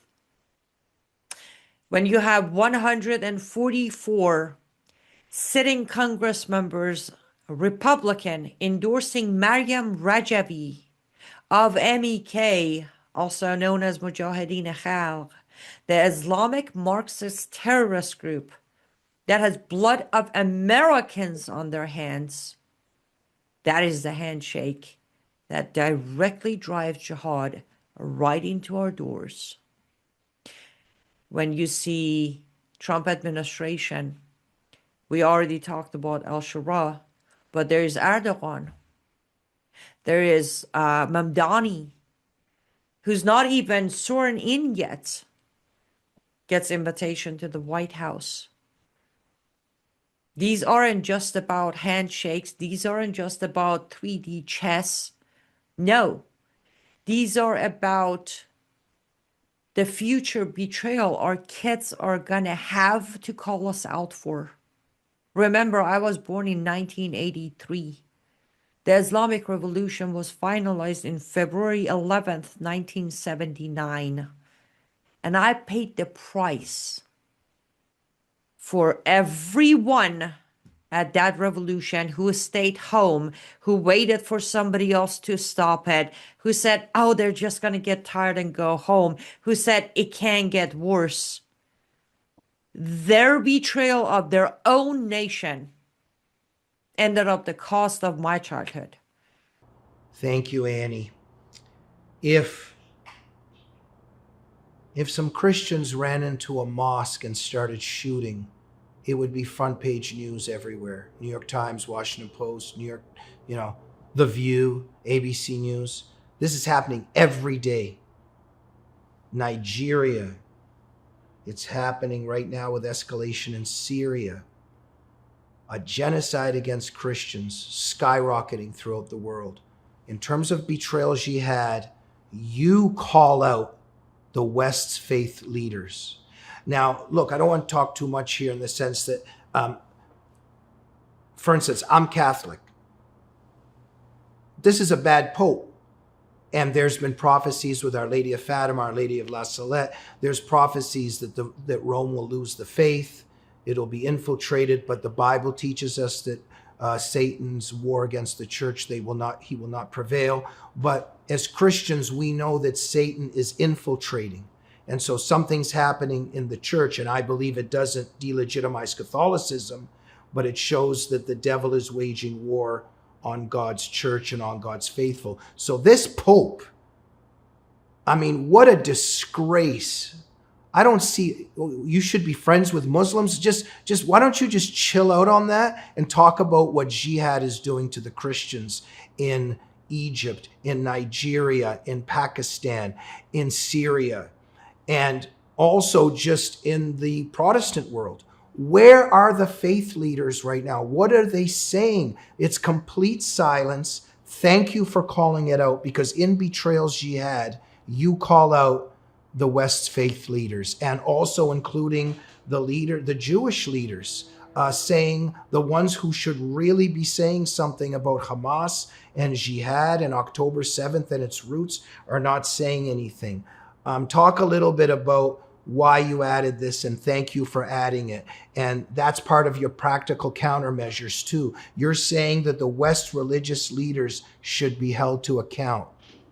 Yes, I believe I have gone even as far as saying leave your church if your pastors are not willing to put an end to this interfaith madness, because we should. We should. Here's where I stand. If a pastor gets on a stage or podium and addresses his congregation from any point of view except biblical point of view, he either needs to resign or be fired, or whatever the terminology of a church is. I won't even claim that I know. Or everybody in his congregation should get up and leave. A pastor should not stand there and say, so next Wednesday, Imam Jamal Hameti is going to be here to tell you all about religion of peace. Excuse me, sir. Did you not read the Quran? Or did you read it, but you don't want to get involved with any kind of lawsuit from CARE, therefore you're just going to invite imams to your church? Or do you not believe that there is no perfection after Jesus? So you're trying to sell your congregation the perfected version of religion on their Quran and Muhammad? We can't stand for this anymore. I said this on the stage at a church in Chicago, that your convenient is not part of your faith. It's not. If you need to drive 20 minutes longer to get to your new home church that is doing what a church is supposed to do, then so be it. Drive extra 20 minutes. But stop enabling any pastor, any church, any synagogue, any rabbi that is allowing the infiltration and the conquer of Islamists into their sacred. A church is not just a building. If I understand it correctly, the church is body of Christ. You don't do that. And if you don't have the knowledge, I will humbly say, pick up a copy of my book. If you don't want to bother to read the Quran, fine. Pick up a copy of my book. How about this? Just read chapter named Missionary Jihad. That might put an end into your desire of coexisting and having interfaith dialogue with mosques. Or at least ask 5 questions before you do it. But that's the problem. Repeatedly, we reject the knowledge because it's too much work. It burst our bubble. And again, what can I expect from a nation that now thinks it's a great idea to have, what's her name? Oh, Paula White as a spiritual advisor. Annie, thank you for those practical countermeasures. And you say, confront the religious leaders if they lie. Confront them. And I just have a memory about my dad. We were at Mass one time, and there was this lady just talking some communist bullshit. Like, she was doing the readings, and then out of the blue, she just starts talking this communist stuff. And after Mass, my dad went to the back and started confronting her. But why I'm laughing is my dad got a little bit heated sometimes. And I'm not sure it was the politest way that he did it, but I'm proud of him, and he led the way and showed. And so it's what you're saying, confront the religious leaders. And you also stress to make betrayal professionally and socially costly. And I love that. And we haven't heard that before except from you. Because you're saying, make these people pay for it. If you want to engage in this BS, we're going to make you pay for it. So thank you for that. Of course, yes. And I think the reason I'm the first one to say it is, number one, I'm very good at, I should say, I really believe that the beauty of tables is you can always turn them. And I'm trying to turn the same table. They were at it. Now we're going to sit at it. They have censored us. They have shadow banned us. They have canceled our social media channels. They have suppressed our reach. Some people have faced lawsuits. So it's time for us to literally, we're just doing exactly what they've done. That's what I just brought up of millions of people supporting and following Tucker Carlson. Why? Don't do it. A lot of people have told me, and I will repeat Tucker again. Oh, I don't watch him anymore. I'm like, take the time to go and unfollow him. Those numbers matter. Those numbers puts him on algorithm. Those number puts him on monetization. Those numbers gets him his advertisers. Boycott means unfollow. Take the time. It's 5 seconds on each platform. Don't tune in out of curiosity to see what they had to say today. Completely walk away from them. Sorry, I'm going too long on this one. No, absolutely, Annie. And look, I'm always torn. I know you're torn with this too. I'm torn because I'm like, Annie Cyrus is here. Another hour, let's go. This needs, and then at the same time, it's like we know that if people start getting tired, we're losing them. And we want people to walk away wanting more rather than getting tired. And so let's wrap up now. But it's an honor to know you. It's an honor to read your book. It's an honor to interview you. I can't stress enough how important and unique this book is. It needs to be a manual for anyone and everyone that wants to defend our civilization. I'm also very touched at your references to Jesus, to faith. And let's end on this, because I've always thought about, why does communism and Islam and totalitarian forces, sorry, I might have mispronounced that, totalitarian forces, why do they hate freedom so much? Well, because Satan hates freedom.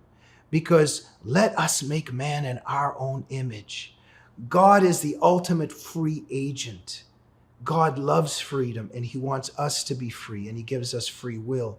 And at the end of your book, in United Front, and then what you're writing about at the end, when you're saying our fight back, we got to remember, and you refer to and quote Corinthians 2, verse 317, where the Spirit of the Lord is, there is freedom.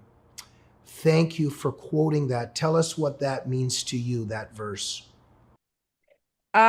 Sure. We got to go back quickly to when I was 18 and I arrived in America. I came to America. At that point, concept of freedom for me was when I wake up in the morning and I'm allowed to continue breathing. Then I started getting to know more about what freedoms mean through co-workers and neighbors and later on friends, and then understanding the concept of the Constitution. And that's how I fell in love with America. The freedoms that I was noticing in the Constitution and by practice, and years pass by and I'm loving this freedom, but I'm not feeling the freedom. I'm not. And then I'm saved. And within months, I finally feel the freedom. And I learn that freedoms aren't what we practice. Freedom is what we feel. When we feel the safety of his kingdom, that's the real freedom. When we understand his ultimate love for every single one of his children, we don't feel left out. We feel part of family. That's freedom. And from there, I understood that when we say by words, when we say our God-given rights, that only has one meaning. And that is our values that come from Bible. If it's not coming from Bible, it is not God-given rights. It is man-made rights to distract us from the true meaning of freedom by giving us so much as, why don't we let boys compete in place of girls? And why don't we mutilate our kids to make them something they weren't born? That is the man-made freedom versus our God-given biblical freedoms. That's Amen. what that verse means to me. Thank you so much for that, Annie. And one thing that I'm often torn over, and I don't think I'm the only one, we just think about suffering. And right now, during this Easter weekend, we think about our Lord's suffering, and it's such a mystery. And, you know, you quote at the end Isaiah 54:17. What a beautiful way to end. No weapon formed against you shall prosper. Now, why I just brought up what I was saying is that, well, wait a minute. What does that mean? Look at the Christians massacred in Syria. Look at what the Christians happening in Nigeria and other parts of the world. Obviously, the weapons formed against them prospered, but we're not thinking about it in the right way, or I'm not, because I realize it's not just here, because we're told, like, even if we die here, there could be magnificent rewards in heaven, and we're promised that there will be. So it's not just here in the short term. There will be great rewards for us, even if we think that our life was taken here temporarily in terms of the cosmic battle. But thank you for ending with that, because ultimately we have to take the Lord at his word, and we have to live by that in our battle. And you end the book with that hope, with Isaiah 54:17. We have to keep in mind that no weapon formed against you shall prosper. Why did you close with that? Two reasons. On a personal level, I wanted to remind my readers that if there is a real life example, earthly example of it, it's the author of this book. He walked me through fire. And when I rejected him, he didn't give up on me. He didn't drop me in fire.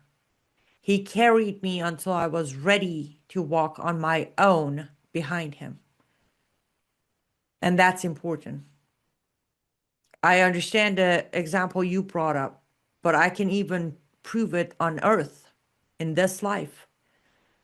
One of the most evil cults that exist tried to capture me, but he saved me because I'm his child. Again, recently, last 3 years or so, when I'm asked to tell me in one sentence, I'll say I'm a child of God who was raised by the devil. And that is what that verse means to me. And yes, after that, on a broader picture,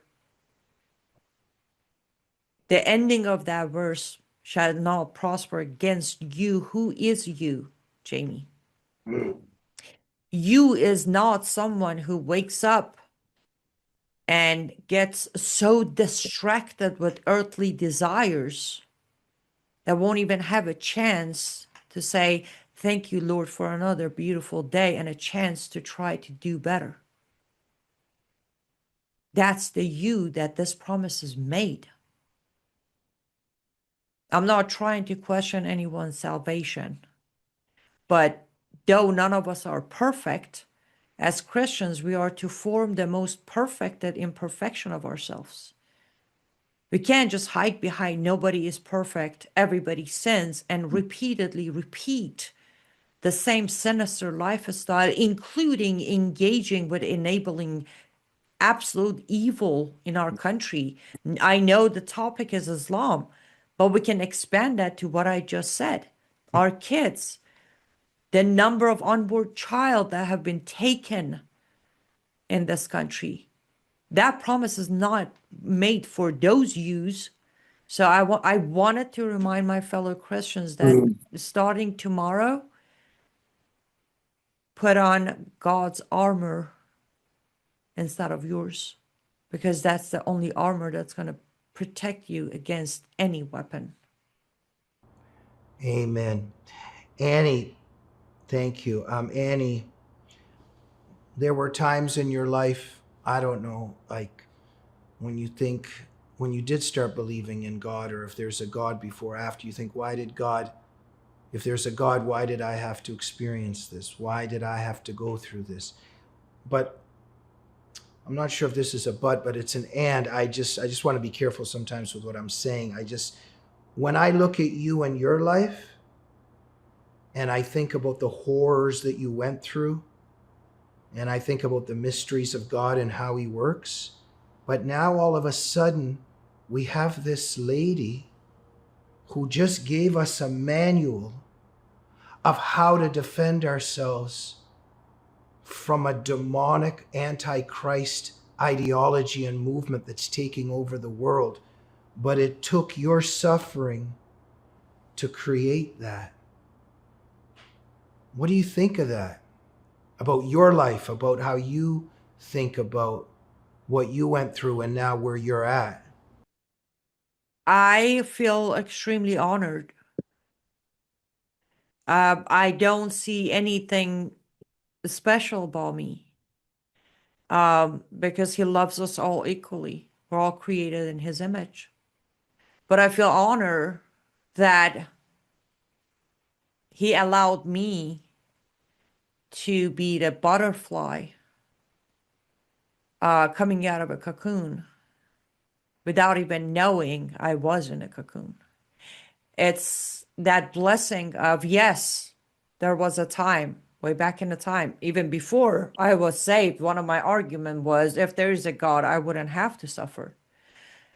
But since I've been saved, as I said, the freedom I feel, it comes with that gratitude of, though I'm no more special than the rest of my sisters and brothers in Christ, but thank you, Lord, for trusting my soul to carry this mission.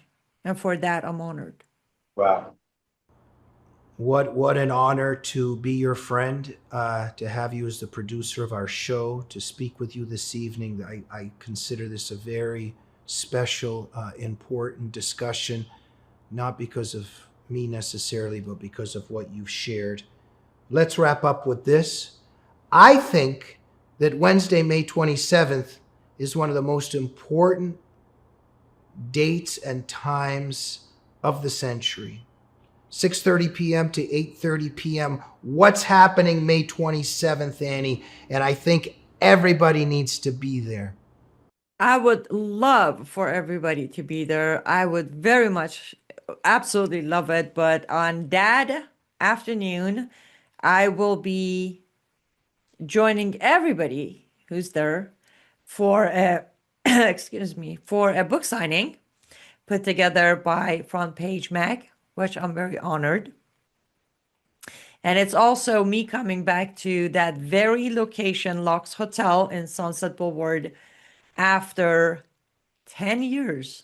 Believe it or not, Jamie, it has been 10 years since the night that I attended the last event I could before leaving Los Angeles and now coming back again. So 10 years, I look forward to coming back. I'm very, very honored that I am worthy of Front Page.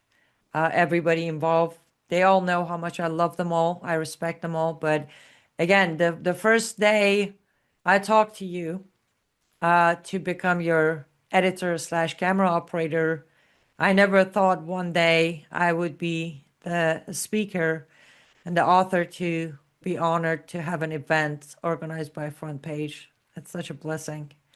May 27th. Event is start at 6:30, if I got that right. And I would love to see everyone who can make it. It's going to be a wonderful discussion. We're going to chat, sign some books, take some pictures, and I'll make sure that Jamie's going to join us on every picture I make him. Wednesday, May 27th, 6:30 p.m., evening reception and talk with Annie Cyrus, David Horwitz Freedom Center event at the Lux Hotel on Sunset Boulevard. You can go to frontpagemag.com and register there, and you've got the link at liveuptofreedom.com and on your Facebook, right, Annie?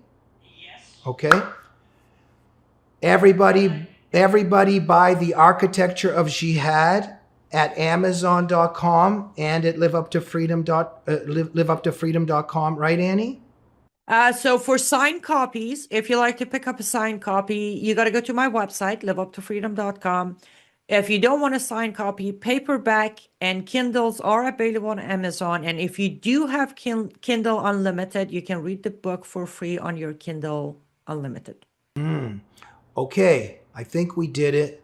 People are going to be watching this on the evening of Good Friday when our Lord was crucified and suffered for us. And then Jesus is resurrected and comes back to life. It's Easter weekend. Our Lord and Savior shed his blood for us. Annie, would you like to close with a little prayer as we head into Easter?